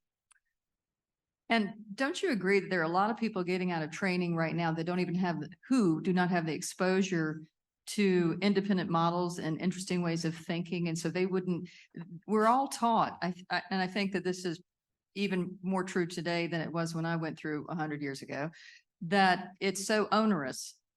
All these different entities, especially if you're in around a hospital employee environment and you're in a big city, and there are 100,000 vice presidents in admin who are doing these sort of nebulous tasks that you don't know what they are. And they make it seem very formidable to even think about hanging your own shingle, right? That's right. And I always think, how can I sit across from a farmer from Western Oklahoma and with a straight face say, here is what I do, and here's how much it is. And do that confidently, so when they receive the care for that price, they feel like they've been a participant in an exchange that's mutually beneficial. Mm-hmm. And then they will be repeat buyers if they're in a position where they have to come back. And that's the feedback that we get, that this is a mutually beneficial exchange, and we have a lot of repeat customers. Now that speaks highly of your organization. Hugh, I'm going to level this one at you. What was the easier than you thought when you started, like 500 practices that you started? I think dealing with the insurance contracts originally Was easy? No, it was not easy. There's nothing easy about opening up What was when you are easy? single. Oh, right. No, God, Okay. I did it too. I don't want to think about that again. Probably I enjoyed reconstructing the building at the time. That was fun. Okay, all right. Let's turn that around, that question. So in starting up a practice, what do you think is the unanticipated most difficult thing? Who wants to weigh in? Anybody? I didn't start a practice. so I know. can't All help you. right, cool. Keith? Yep, Shane? Go ahead, Hey, for you guys who don't know, I'm Dr. Shane Purcell. I'm a family physician in Anderson, South Carolina. Been practicing direct primary care model since 2015 with my partner there. So been in private practice since 2002. Never have worked for the system, so I've always had my own practice, kind of like Dr. Lovelace. And so the hardest thing, is that the question? The hardest thing about starting? Yeah. I would say trying to, in my practice, which is direct primary care, because number one, obviously nobody understands insurance. And when you talk to people about direct primary care, they really don't understand that either. So trying to educate the public about what I do and how I do it differently, sort of the way Keith does it. Like, no, it's this price. Here's our price. Here's our monthly price. That just goes whew, right over their heads. They don't seem to get it. Like, this is how we get paid. We don't, what do you mean you don't take insurance? So trying to explain that education part is very, very difficult. Sometimes even worse than the insurance part, because nobody understands their insurance. They don't understand how the insurance works. Are there any physicians other than you doing a direct primary care model in Anderson? Yes, a lot. A lot now. So we have It's 4 a recent physicians. thing? In our clinic, we have 4 docs and a PA and a resident who just started a year ago that we helped start in our community. And there's another resident about to start in Pendleton, which is a little community over from us in Anderson. He'll be starting this summer. So we're blowing up in the direct primary All care. right, now we're going area. to really get in your business. So are these people coming from the state of South Carolina? Have they been educated in South Carolina? Are they coming from off? Who are these people? So the residents, you mean? Mm-hmm. The residents were both residents are trained at AMED in Anderson. Uh-huh. Okay, so you got them through a training mechanism. That was your, So they don't work for us. They're starting their own independent practices. oh, So they're not, I do have 2 employee docs that work with me and a PA, but the new residents who are coming out, they're starting from scratch on their own. They're basically borrowing money and going for it right off the bat, which is an incredible thing. I mean, who you guys know, who's starting an independent practice out of residency these days? no one. 0. Right. Well, we've got 2 residents in Anderson that are starting private independent practice within a year of each other. So why is that? Why is that? Why Yes. is nobody doing it? No, why are they doing it? So They're doing it because they want to be independent physicians. They want to do what's best and right for patients. And they don't want to be under the system telling them to do this, do that. Hey, you didn't check this box. You didn't do this. They want to be able to really care for the patients. And the direct care model allows us to do that. So I spend 45 minutes with every patient. If you're having to check boxes and file claims, you've got 8 minutes. You better get everything done. And so our model just backs that way up. So And what were you doing before you started doing direct primary care?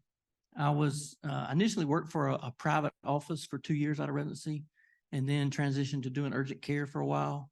And then I started in 2005, I started a cash only clinic in Anderson, which is one of the only in Anderson. But it was like walking into a McDonald's. So there was like a board up and it's $45 a visit.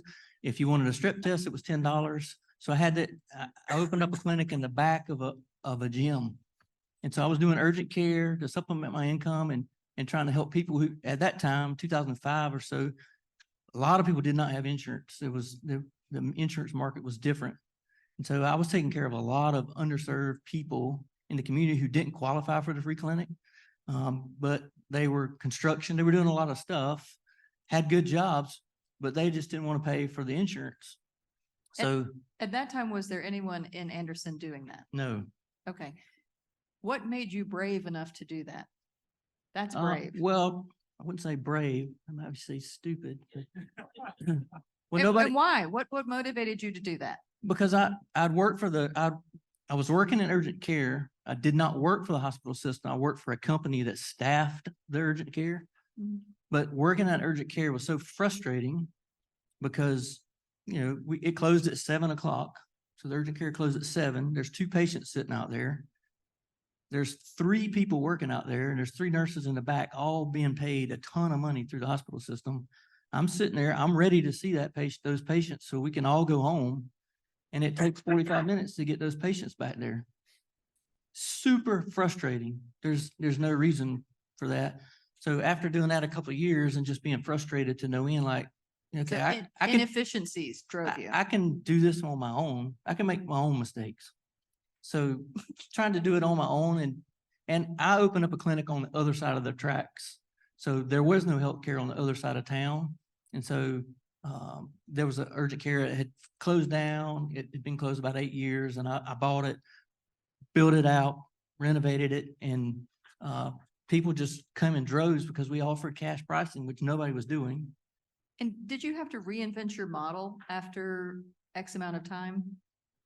Or were you spot on like Keith who knows all? No, I mean, I think you're always tweaking it. Keith probably tweaks his a little bit here and there too, but we're always trying to innovate and get better. We want it to get better. But the trick is when I have a cash clinic, when I had a strictly cash clinic in 2005, you guys can figure out probably what happened. In 2008, 2009, what happened? Recession. Massive recession, market crashed. Well, what happened is the guys who were coming from me and paying me $45 to get their medicines said, I can't afford that. Can you just call it in for me? Well, you can't, just like Dr. Levis makes no money when he just calls in medicine. You have to come and be seen and check boxes. That wouldn't work for me either as a cash. But that was before the direct care model that we all use now. And there's a ton of direct care physicians in this room. We have systems in place. Hint is a process to collect money. There's Atlas has a process to collect money. There's just really cool technologies where we can basically don't have to lift a finger. And every month those draws come out every month. So that technology made it way easier for me to do the direct care model, which I had already been doing sort of direct care, but it just made it easier to tweak that system. Cool. All right. So this is the nuts and bolts panel of running a practice. So let's talk about the other side of the equation, cost, right? So who wants to take on cost? Decreasing rather than increasing cost. Thank you. So That's a big open-ended question. yeah, Like a so psychiatrist would ask. as I said, I'm not a physician, never started one, but I worked at Roper St. Francis in managed care, and I was exposed to a lot of physicians who were frustrated like you all were. And I think to go back, and I'll get to cost in a second, I think everybody, like in any business, when you start, there's fear all over the place. From the person who's starting the business is fearful as to whether it's going to be successful. In what I do, there's fear among employers who are scared to death to move away from the traditional model of Blue Cross, United, Cigna, Aetna. And there are physicians who go to direct payment models who are scared of whether they're going to get up and going. And there was fear on my end as being a consultant and helping them do that. So there's fear all over the place. And I think that's somewhat what inhibits people. Wouldn't you all agree? That keeps people from making a leap. What I found as a consultant working with employers who are coming out of that fearful state is once they are exposed to the direct payment model, is the massive cost savings that they are incurring, and the joy that their employees and they themselves as the payer are realizing when they actually engage a value-based direct payment physician who's going to care for their employees. When you shrink or eliminate as much as you can the giant middleman that exists between the patient and the physician, the cost, we see it tangibly on every report and every renewal we see, is at minimum 30-35% lower than what they were paying for better care. And that's just from the employer. And in a lot of these cases, the employees, when we move to this model as an incentive to get on board, aren't paying anything. So the cost savings is massive. The appreciation is massive. I always use the phrase, I had the story that I had a patient's or an employee's wife say, if you ever leave this company, I'll divorce you. because they were paying for everything, including a direct primary care membership. So the cost is very impressive. So Keith, how do you insure your employees? We're self-funded with 42 employees. The employees contribute nothing to the health plan. They have a relationship. If they have a relationship with a direct primary care doctor, they pay that direct primary care doctor and they bring me the receipt. So we have a HRA, a health reimbursement sort of setup. And that way the relationship is between them and the doctor, and the Surgery Center of Oklahoma is not involved at all. So whether they stay with us or not, they keep that. So I pay 100% of everything. I even pay 100% of any inpatient episodes they have, because I'm happy to say the hospitals that worked so hard to put us out of business in the early days are now vendors that I pay. So we've received enough attention that when requests from someone from South Carolina, Florida, Wisconsin, Alaska comes, I have colon cancer, can you help me? Well, no, I mean, we're a surgery center, but sit tight. So then I call surgeon who has privileges at hospitals. Which hospital do you think will be reasonable? Well, let's try this. So we call the CFO, patient from Florida, you never otherwise have access to, needs a colon resection. How much? Do you want to get in this game, or do you want to walk away from this business? Well, over the last few years, there's another website you got to check out called Atlas Billing Company. That's me. And those are all of the inpatient prices that we have created through time in that process. So if any of my employees, the only thing I can't buy is burns and transplants. Everything else, including inpatient care, has got a price on it. And if it doesn't, it just means there's a novel bundle I've not yet created. So all of my employees have zero out of pocket, and I can hire whoever I want to, because of course you do. I can, because it's a great environment. We don't have an administrator. You're looking at him. I practice anesthesia full time. Surgeons who are creeps, we fire them. They don't get to stay. So there's no jerks, that work at the place. It's a wonderful family environment, and all of their benefits are presented as too good to be true until they find out that they are. That's great. Shane, how do you insure your employees? We have about 12 employees. Mhm. And so most of our employees have insurance through someone else, or we do, like I insure myself using Suddeth. I think somebody mentioned that earlier, which is a sharing plan that I use for my family. My partner is, her husband is full-time active military, so they have TRICARE. We offer other benefits and things, but not specific insurance plans. So you're a mixed bag. We're a mixed bag, but we encourage them to get use direct primary care, and we pay for any of them to go see a direct primary care in their community, which we have several offices, within a 30-minute drive, and we pay for them to do that. Got it. All right, Hugh, you're next. We have a lot of employees. We I got know. How 24 many? physicians and probably, let's see, we got 30 mid-levels now and all the employees that go along with them. And so we have an insurance broker we work with, and we review that policy every year, and we vet it thoroughly. And it goes up every year, doesn't it? That's exactly right. Sounds like an opportunity there. Yeah. Uh-huh. I might know a guy. You do you? All right, we've just scratched the surface here. What does everybody want to know? People did not write down on their little cards questions, but we have openings and opportunities. We got some experts here, people. What do you want to know? We got some smart people who've done really interesting things. It's fun to hear different experiences, different walks of life, different reasons why you got into whatever it is you got into. I am still interested in the cost. My costs are going up. I can't seem to make them go down. What do you mean by cost? Yeah. of your operating a cost- business. Okay, Of business. You cost. just stole my Business question. cost. Wait, what? I just had a question about overhead. How do you manage percentage, reasonable, unreasonable? So overhead. How do I manage overhead? Do you have overhead, Keith? We do. Well, we don't have an administrator. We don't buy advertising. We don't sponsor sports franchises or buy physician practices or buy out competitors. What we do is buy all of the supplies of our competitors who go out of business at a garage sale. This is kind of fun. Can you but elaborate on that, please? That doesn't sound like a sterile technique. No, I mean, yeah, when our competitors go out of business, their stuff is up for sale and we buy all of their supplies. So that's happened, I don't know, 4 or 5 times since I've run the place. But it's about being efficient and it's about being motivated to be efficient.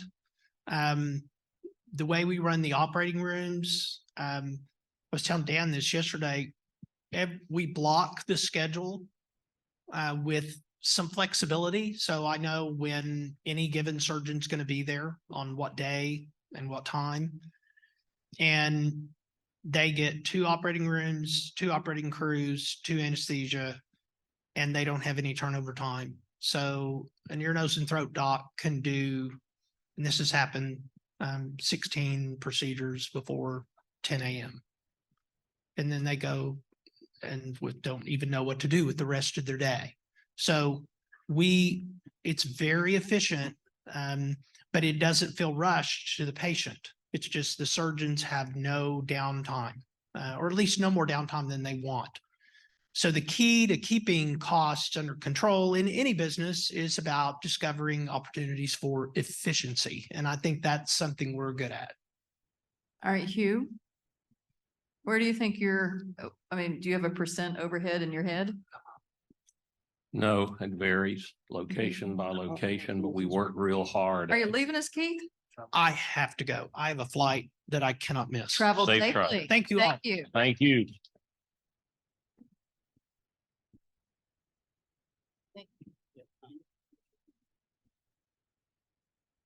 So we work very hard at a board level and at the practice level to really educate about cutting costs and maintaining efficiencies. And we do a lot of education through our MSO and our monthly meetings that we have with every practice manager, and let it filter down so that everyone knows what's expected. So what I don't know, what would you say your overhead is? And that's sort of a loaded question because people put different things in overhead. So like we heard somebody mention earlier, like 50, 60, 65% for a family practice. Their overhead is that. So roughly about 65%. Our overhead's more like 38, 40% in direct care because as Keith said, we don't have an administrator. We don't have 3 coders and billers back there. When I had my urgent care and I was doing all insurance plans, I had literally 3 people sitting back there trying to collect money all day. Well, think how much money that costs. And now in direct care, I don't need those people.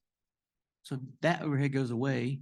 Our billing is so simple. It's just, it's drawn out every month. So it makes it way easier. So we need less staff. It's just me and my nurse. Me and one nurse take care of 500 patients. Which brings me to another question that nobody's asked about, which is the dearth of personnel and the inability to find them.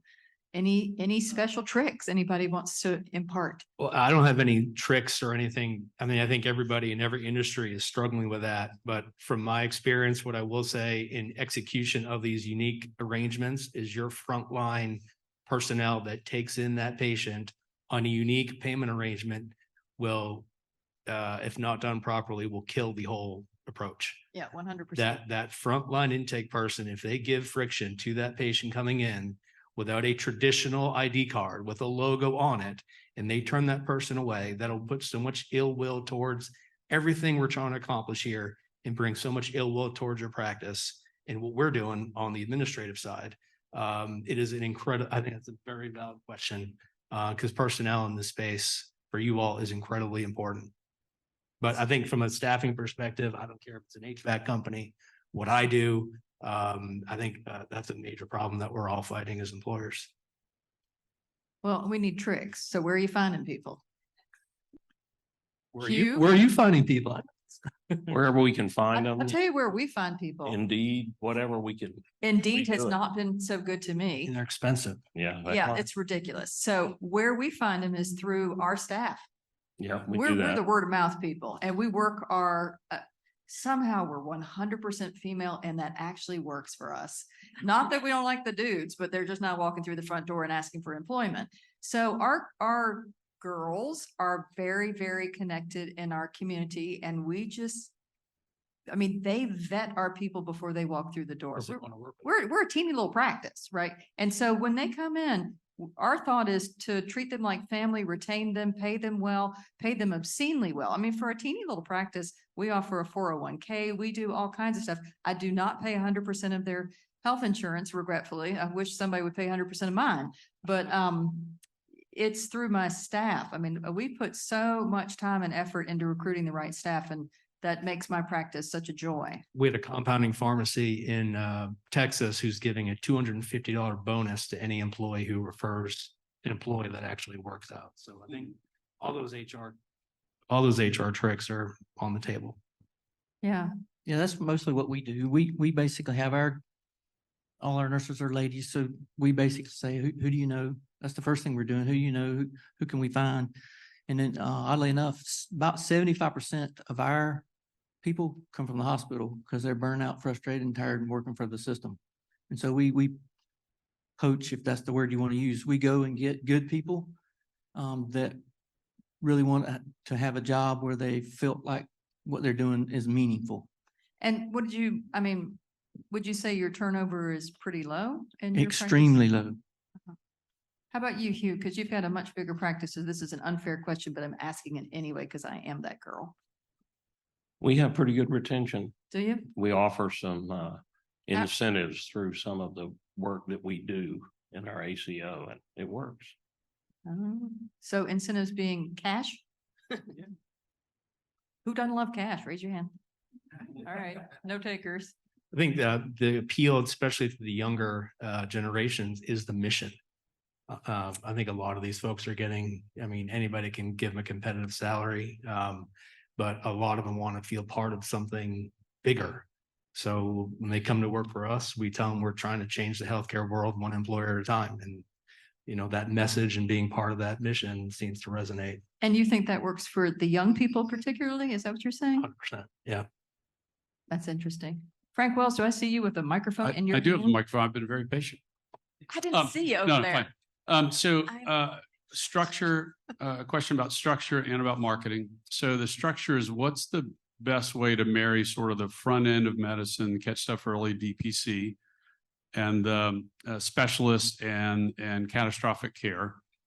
And then what's the best way to market that? Because so far the agents that are out sort of sharing the traditional type health insurance that we've had are not really buying into innovations in the healthcare space with DPC. So, so structure, you know, we've mentioned medical sharing, high deductible, catastrophic plans, and a bunch of stuff. And then the real education to get that out to the business owners so that they, so far they're just doing what everyone else does down the road. And there's 10% innovators. And so how do we get that higher from the experts? Who wants to take that very small question? So we again, what you're fighting is fear, and we've always done it this way syndrome. Listen, I guess I'm a broker, but I don't think you're getting any innovation from brokers, as innovation does not pay them. Right. So they're wedded to the institutions and distribution models that have been set up to pay them the most. When we go into an employer and we set up, for example, a self-funded plan with direct primary care, we make the best effort to make sure it's a singular, not a blob per se, but it's seamless from the DPC practice to all the other services that DPC perhaps can't provide at that practice. And that's the number one thing that we get from a self-funded approach is make it look like one plan, so to speak. And that just involves a lot of collaboration amongst the physicians and the plan. I mean, look at the DPC docs didn't become DPCs to be part of a plan. So it's incumbent on folks like me to make sure that the experience, at least the messaging, is seamless. But nothing can, like I mentioned on the intake side, nothing can replace the at least the front end physician on the DPC side, at least being knowledgeable about the specialty and whatever network or whatever bundled arrangement that you might have with the employer to make sure it's executed seamlessly. It starts and ends with the physician and the patient and the education level and the interaction that they have with the overall knowledge of the plan. Question. Yes. Hi there, Hanya Bednarski, breast surgeon in Myrtle Beach, South Carolina. So I have a recommendation for all of you with woes about staffing. Although in-person staffing is tremendously difficult, we have had a lot of success with hiring virtual assistants. It's amazing. We have one that we think of as family. We just hired another one. We absolutely adore them. So VAs, go for it. I do have a question. How does that work?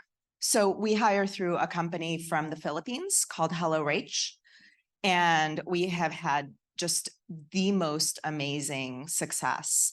So they do everything from categorizing faxes to calling facilities for records to, if you get one that's good on the phone with patients, you can actually have them answering phones and, setting up appointments, calling patients, So back office stuff. Yes, absolutely. So you still need somebody, for patient care. And I guess prior potentially. authorizations would also be good. Yes, 100%, 100%.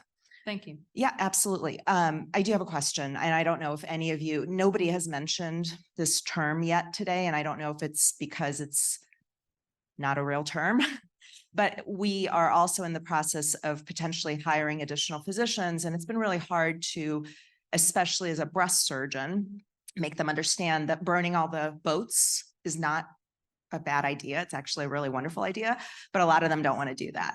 So I've heard this term dual practice, where you can have a practice where you take insurance, but then a separate practice where you potentially don't. So I don't know if any of you can speak to that, or if anyone in the audience can speak to that. Yeah, I'll tackle that. The term that we in the direct primary care area, we call that a hybrid. We would say a hybrid model is what you may hear a lot of, which is you're going to dabble in direct primary care. You're going to do that for some, but you're going to continue to take just Blue Cross Blue Shield. And so you're not going to take any other insurance. Maybe you opt out of Medicare, but you're going to take a couple of insurances. So that there is a hybrid model doing that. From a legal standpoint, it's very, very difficult. And I would recommend you have a lawyer help you. If you're going to do like, hey, I'm going to have a practice over here that's going to take insurance. And then over here across town, I've had another practice that just does cash. That's very tricky and may not be legal to do. Because if you have a signed contract specifically with Blue Cross Blue Shield, you cannot double dip like that. You basically have a contract, so you must file that contract for Blue Cross Blue Shield people. Yes, you can't, even if you have a different tax ID number, you'd be very, very careful about doing that. There's an entity out of Tennessee that is doing that in the orthopedic space. They actually just gave a presentation in Charleston maybe a month ago or so. And they will actually engage in the bundle and shield them from the $0 claim that's going to the plan, filed under their tax ID, and make full reimbursement to the physician. So there's a company and a movement in that space that's helping those people that want to get direct payment and shielding their TAN that they use to file against the payer. Very difficult to do that.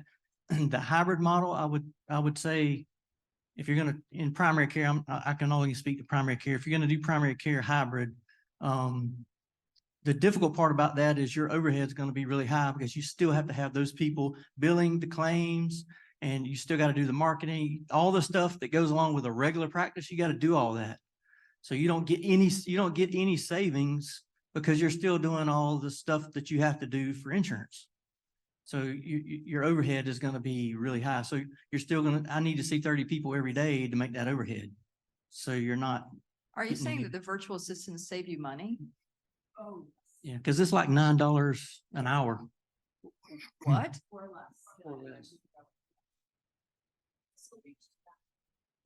Yeah, which is a lot of money for the people in Philippines. Wow, that's quite something. So much, we pay 10 an hour, and she gets like 7 of it per hour. But we have actually given her, sorry. We pay $10 an hour and she gets about $7 an hour of that. But then we actually give her on top of that a monthly bonus because we want to make sure that she doesn't even have a thought to stray anywhere else. And she's in the Philippines. So 100 extra bucks a month. I mean, she bought her own house after working with us for 8 months. I mean, trust me, these girls, and they are intelligent people. These are people that are either trained physicians, trained nurses. The one that works for us that we absolutely adore is a biochemical engineer. And we just hired another girl who's a radiology technician. I mean, they either don't feel safe going into an office, like the rad tech that we just hired was telling us that she was working at a hospital that was like a 2-hour commute for her. And so that meant that she had to leave her house at 4 o'clock in the morning, and 4 o'clock in the morning in the Philippines is very unsafe. There's a lot of rape, murder, a lot of crime at 4 o'clock in the morning. So, these are really intelligent people. I don't even know where to go next. 3 hands just went up. Yeah. Yes. So, just from a philosophical perspective, we deal a lot with transactional care. We need to wrap our minds around transitional care. In other words, instead of saying X amount of dollars for this, say, we can transform you from sick to well. And that's what I do in my practice. Thank you for that. Marcelo. Address the issue about the hybrid practice. I'm a surgeon, but I consider my practice to be a hybrid practice. So I have, and again, because of what I do, I have an elective part of my practice. Most of that is cosmetic. However, there are patients who are insured who choose not to use their insurance because their deductibles are so high, and we have a cash price for every single thing that we do in my practice. And the patients sign a waiver to make sure that they don't then go file for the same procedure that we've just charged them cash for, right? Because if they do that, then that's a real problem. I mean, that's insurance fraud. I mean, it looks like I'm double dipping, right? Even though, because the checks don't go to the patient. They come to the practice, and learned that the hard way many years ago. So we have them sign a waiver saying that they're not going to file for their insurance. I also have a portion of my practice at the academic medical center where I bill through their TIN, their tax ID number, and I bill through their system. Again, I'm not employed. I don't get a check from them for my services. I get a check for what I bill. So you can do all those things and whatever, and I do pro bono work. I mean, if a patient comes in that I, anyway, depending on the circumstance, I mean, I can operate on them in my office because I own my space, right? So all those things are possible, certainly from a surgical practice point of view. For the virtual thing, it's kind of interesting you mentioned that. So when we were looking for an administrator for IndeDocs,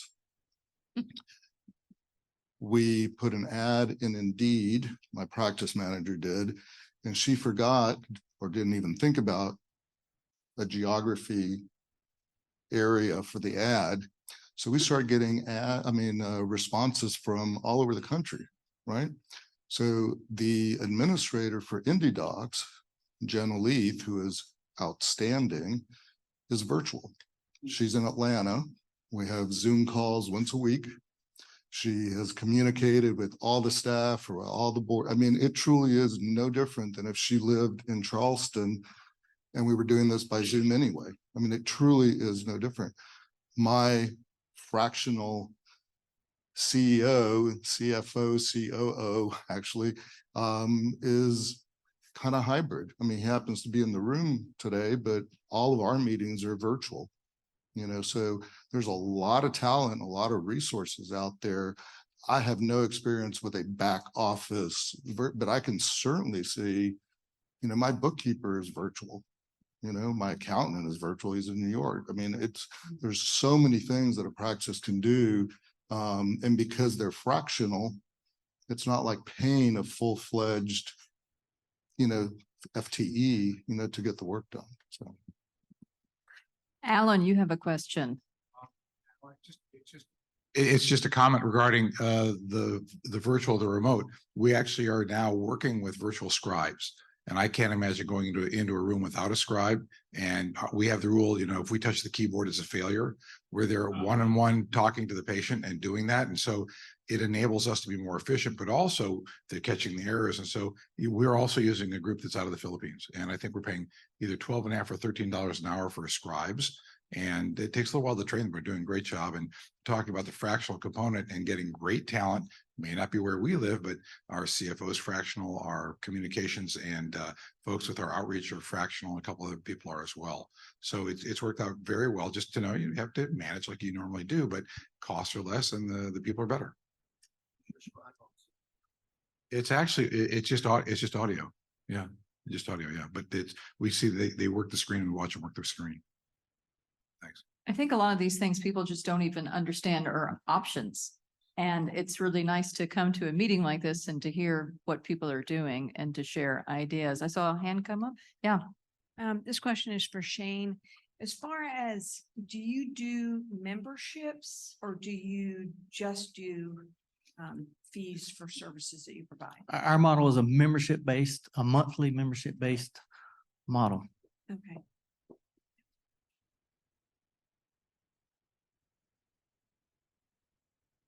Oh, back in the Marta.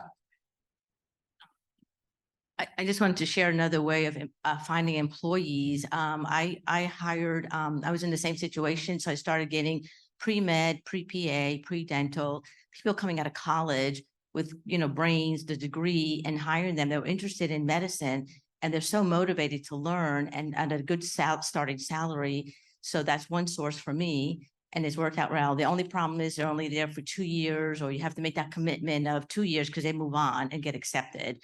But it's 2 years where you don't have a lot of headaches, you know, and you know that commitment. And the other thing I'm doing also is I only have 4 employees in my full practice.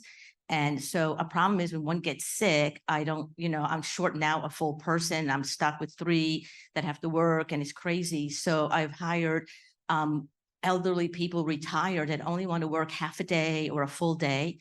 So they come in and work I have one for the front and one for the back. And what they do is work 1 full day for the week. They love it. They get a little bit of money. And so when I have a sick employee, I call that person in to come in and fill in. So I'm not stuck with 3 employees. I've got that 4th employee. So I've worked really well because they're very flexible and don't mind coming in that extra. I had an employee out for 2 weeks for surgery. And this person came in and knew what my practice went, you know, how to use a computer, how to use the phone. I didn't have to train somebody. She was already trained by just working half a day or a full day once a week. So that's another way that has really helped me for those low 4 employees, but I've got more than that. Yeah, that's super smart. And I'm glad you said that. And we just had was applying to medical school, needed to be a CMA for X amount of time because now everybody needs to get hours before they're eligible to really be a good candidate for admissions, and free ride in med school. I mean, that's smart. So that is a great avenue for an employee. Agreed. You got them in too. Dang, you're the full service station back there. Wow, that's great. All right, y'all, I think that You're not done yet. Oh, sorry. Excuse me, Frank Wells. Sorry, there's 2 at this table. So just want to share with Dr. Purcell too. We found success with both using the membership model. You know, all the visits are free. They pay the monthly. And then we also allow a non-member walk-in that's super affordable. So we look at that as sampling. You know, they're sampling our services and the efficiency and everything. So we like to do both. Just want to mention. What's the money that you're talking about, the sampling?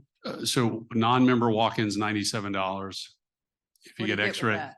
what's that? What do you get with? Doctor $97? visit, refills, evaluation. If you want to get an X-ray EKG, it's an extra $40. I see. Includes the lab shots. There's a whole bunch of stuff in $40. So it's crazy affordable, but we're really driving them towards a membership. That's what we're doing. Got it. What limits that for us is staffing, basically. So like, if I only see, this is gonna blow a lot of people's minds, I probably only see 6 people in the office a day Oh, Lord. as a primary care physician. So that doesn't mean I'm sitting there twiddling my thumbs the rest of the day, because I'm texting, I'm emailing, I have a lot of other technology that I'm using to contact patients. So I may talk to 30 patients a day, but it may be a 2-second text. Hey, I need this medication refilled. Okay, how are you doing? Is it working well? Great. It'll be up front. Come pick it up when you're ready. But if I have 3 patients scheduled and I'm spending 30, 45 minutes with them, if someone walks in my practice, our practice model, if someone walks in, they may be sitting there an hour waiting for somebody to see them. And that model wouldn't work for us, because that's just not how we function. That's more of an urgent care type of practice. I would feel guilty about somebody sitting in my waiting room for an hour waiting on me to see them. So in our direct care model, most direct care models, we do appointments only. There are a lot of clinics who do the walk-ins, or they'll schedule a non-member. They'll schedule it like at a set time, because you don't want people to be sitting there all day. Our waiting room is about the size of this one little area right here for 5 doctors. And there's almost, Cristy Gupton can verify this, almost nobody is ever sitting in the waiting room, because as soon as they walk in, the nurse is waiting for them. So we don't have space for waiting and that kind of stuff.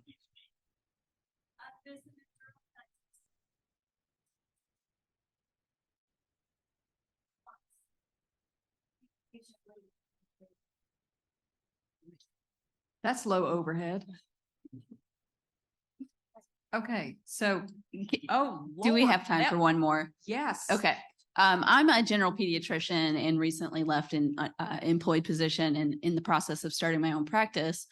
And I'm curious about the DPC model, but I also have a background in underserved medicine. I'm very passionate about serving the underserved and the Medicaid population. And I'm already established in Charleston, so a lot of my patients want to follow me to my new practice who have Medicaid.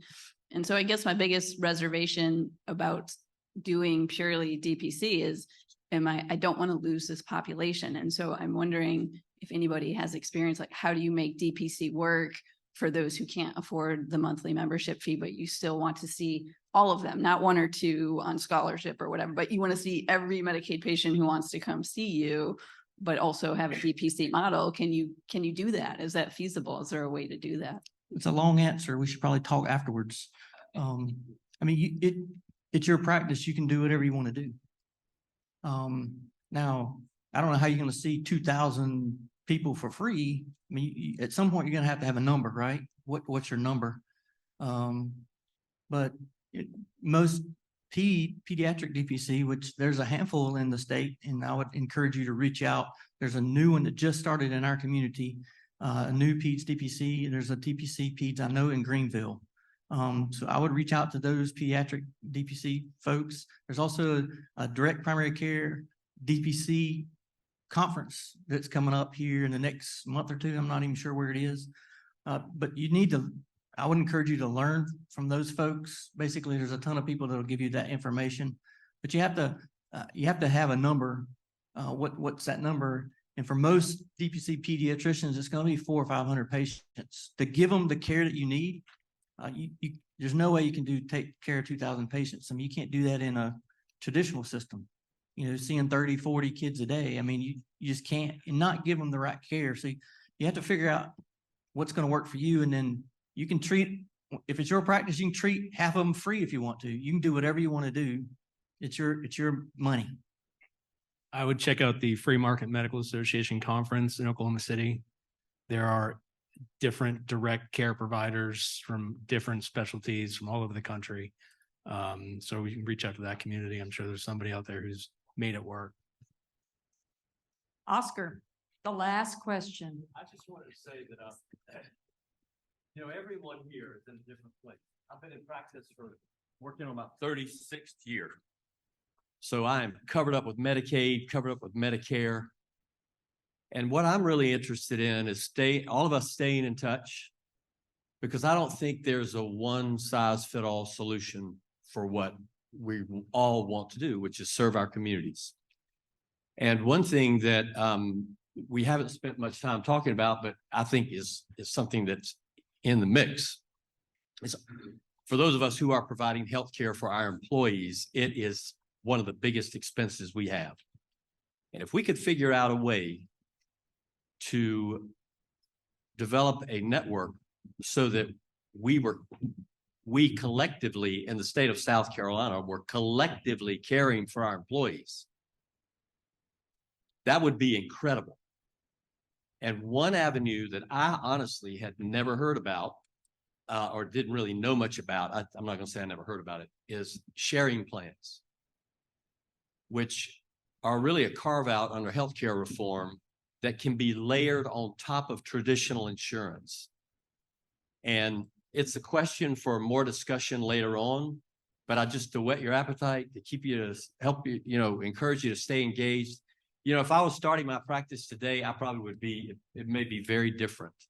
But to be a rural provider that wanted to deliver babies, I also want to take care of Medicaid patients. I think that brings this panel to a close. Thank you. Marcelo, can we get you up here? I'm like loaded with mics.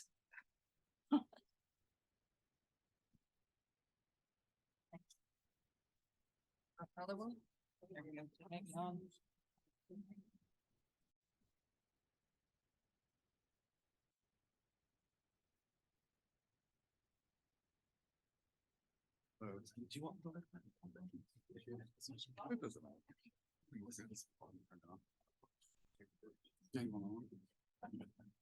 All right, great. Thank you very much. So we come to the conclusion of the program, and I want to congratulate Dede for chairing the program, our first annual winter meeting. So congrats to you, and also want to thank our sponsors. Truly, we can't put on a meeting without financial help from sponsors. So they're all listed in the program. I want you to please stop by, say hi to them, and thank them as well. I want to thank the staff. I already mentioned Jenna Carey, who's our event planner, who's been walking around directing the whole thing. I think they've done an amazing job. And her not quite so good half, Chad, also thank you. The AV team, you guys have been great. Really, it's one of the few times I've seen virtual things be seamless. I mean, honestly, it was great, really great. And the zoo personnel for keeping the tigers at bay, thank you. Shawn may have not felt that, but it's still.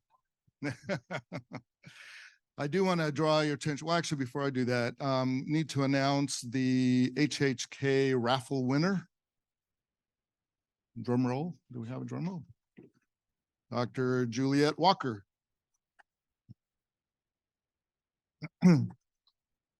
And Pearson has their own raffle. Do you want to go ahead and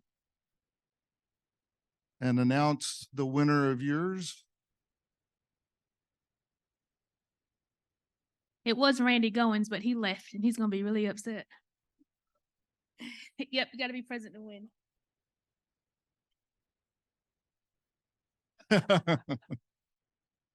So Hania won the iPad. Whoa, that was a good one. Very good. Well, thank you for all that. I want you all to draw your attention to the actual program that has been sitting on your chairs. And of course, it has the mission statement of IndeDocs. It's got all our sponsors, the speakers, and the board and the agenda. And this has been printed in collaboration with HealthLinks, which is one of our partners. And this is sort of a mock-up preliminary thing of what we hope to develop into an IndeDocs magazine.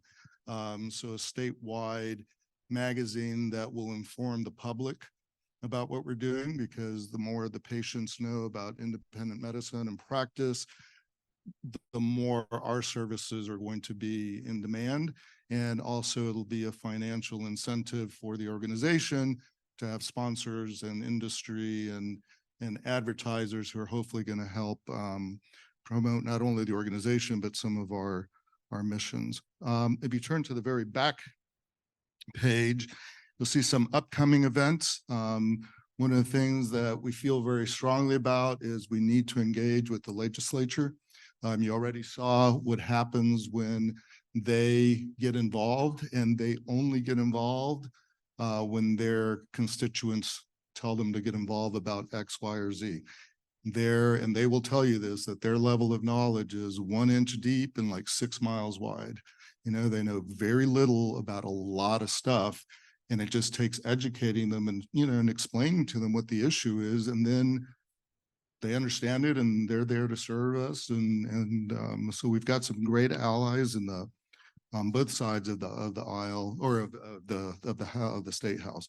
So we're planning a legislative roundtable where we'll get involved with the membership and come up with some of the issues that we all think are important, that we want to pursue, some of which have been brought up today. The issue or the topic of a network, of creating some sort of cooperative affiliation between the independent practices and the state. There are a lot of benefits to that. We're not creating a multi-specialty clinic, and we each want to do our own thing in our own way, but there are a lot of ways to leverage that, a lot of them which you've heard today, and it's a matter of deciding how we do that. And we're going to be very active in terms of surveying you and figuring out what it is that we need and that we want, and we're intent on making those things happen.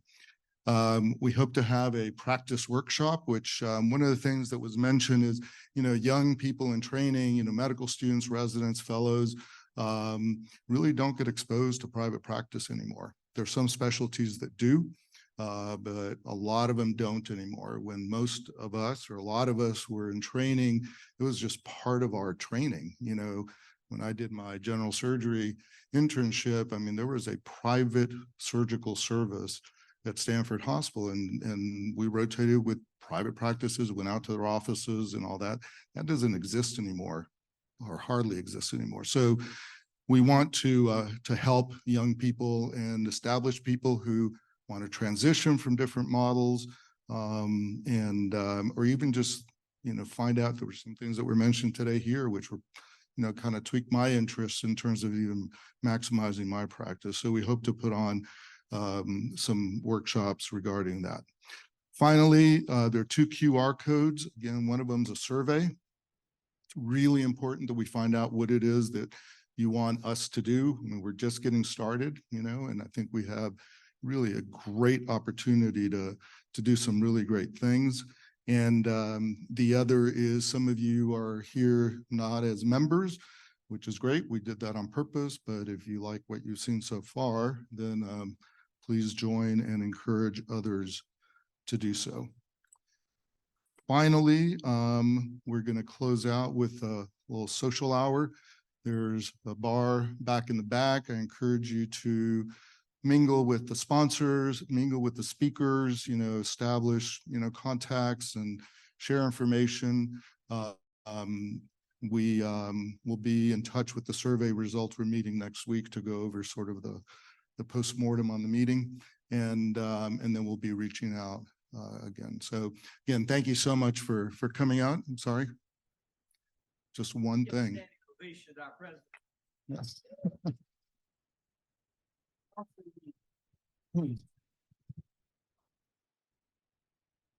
That was totally unnecessary. So you can't speak anymore, Oscar. So at this point, I'm going to conclude our meeting, and please enjoy, drive safely home, and we'll be in touch. Thank you.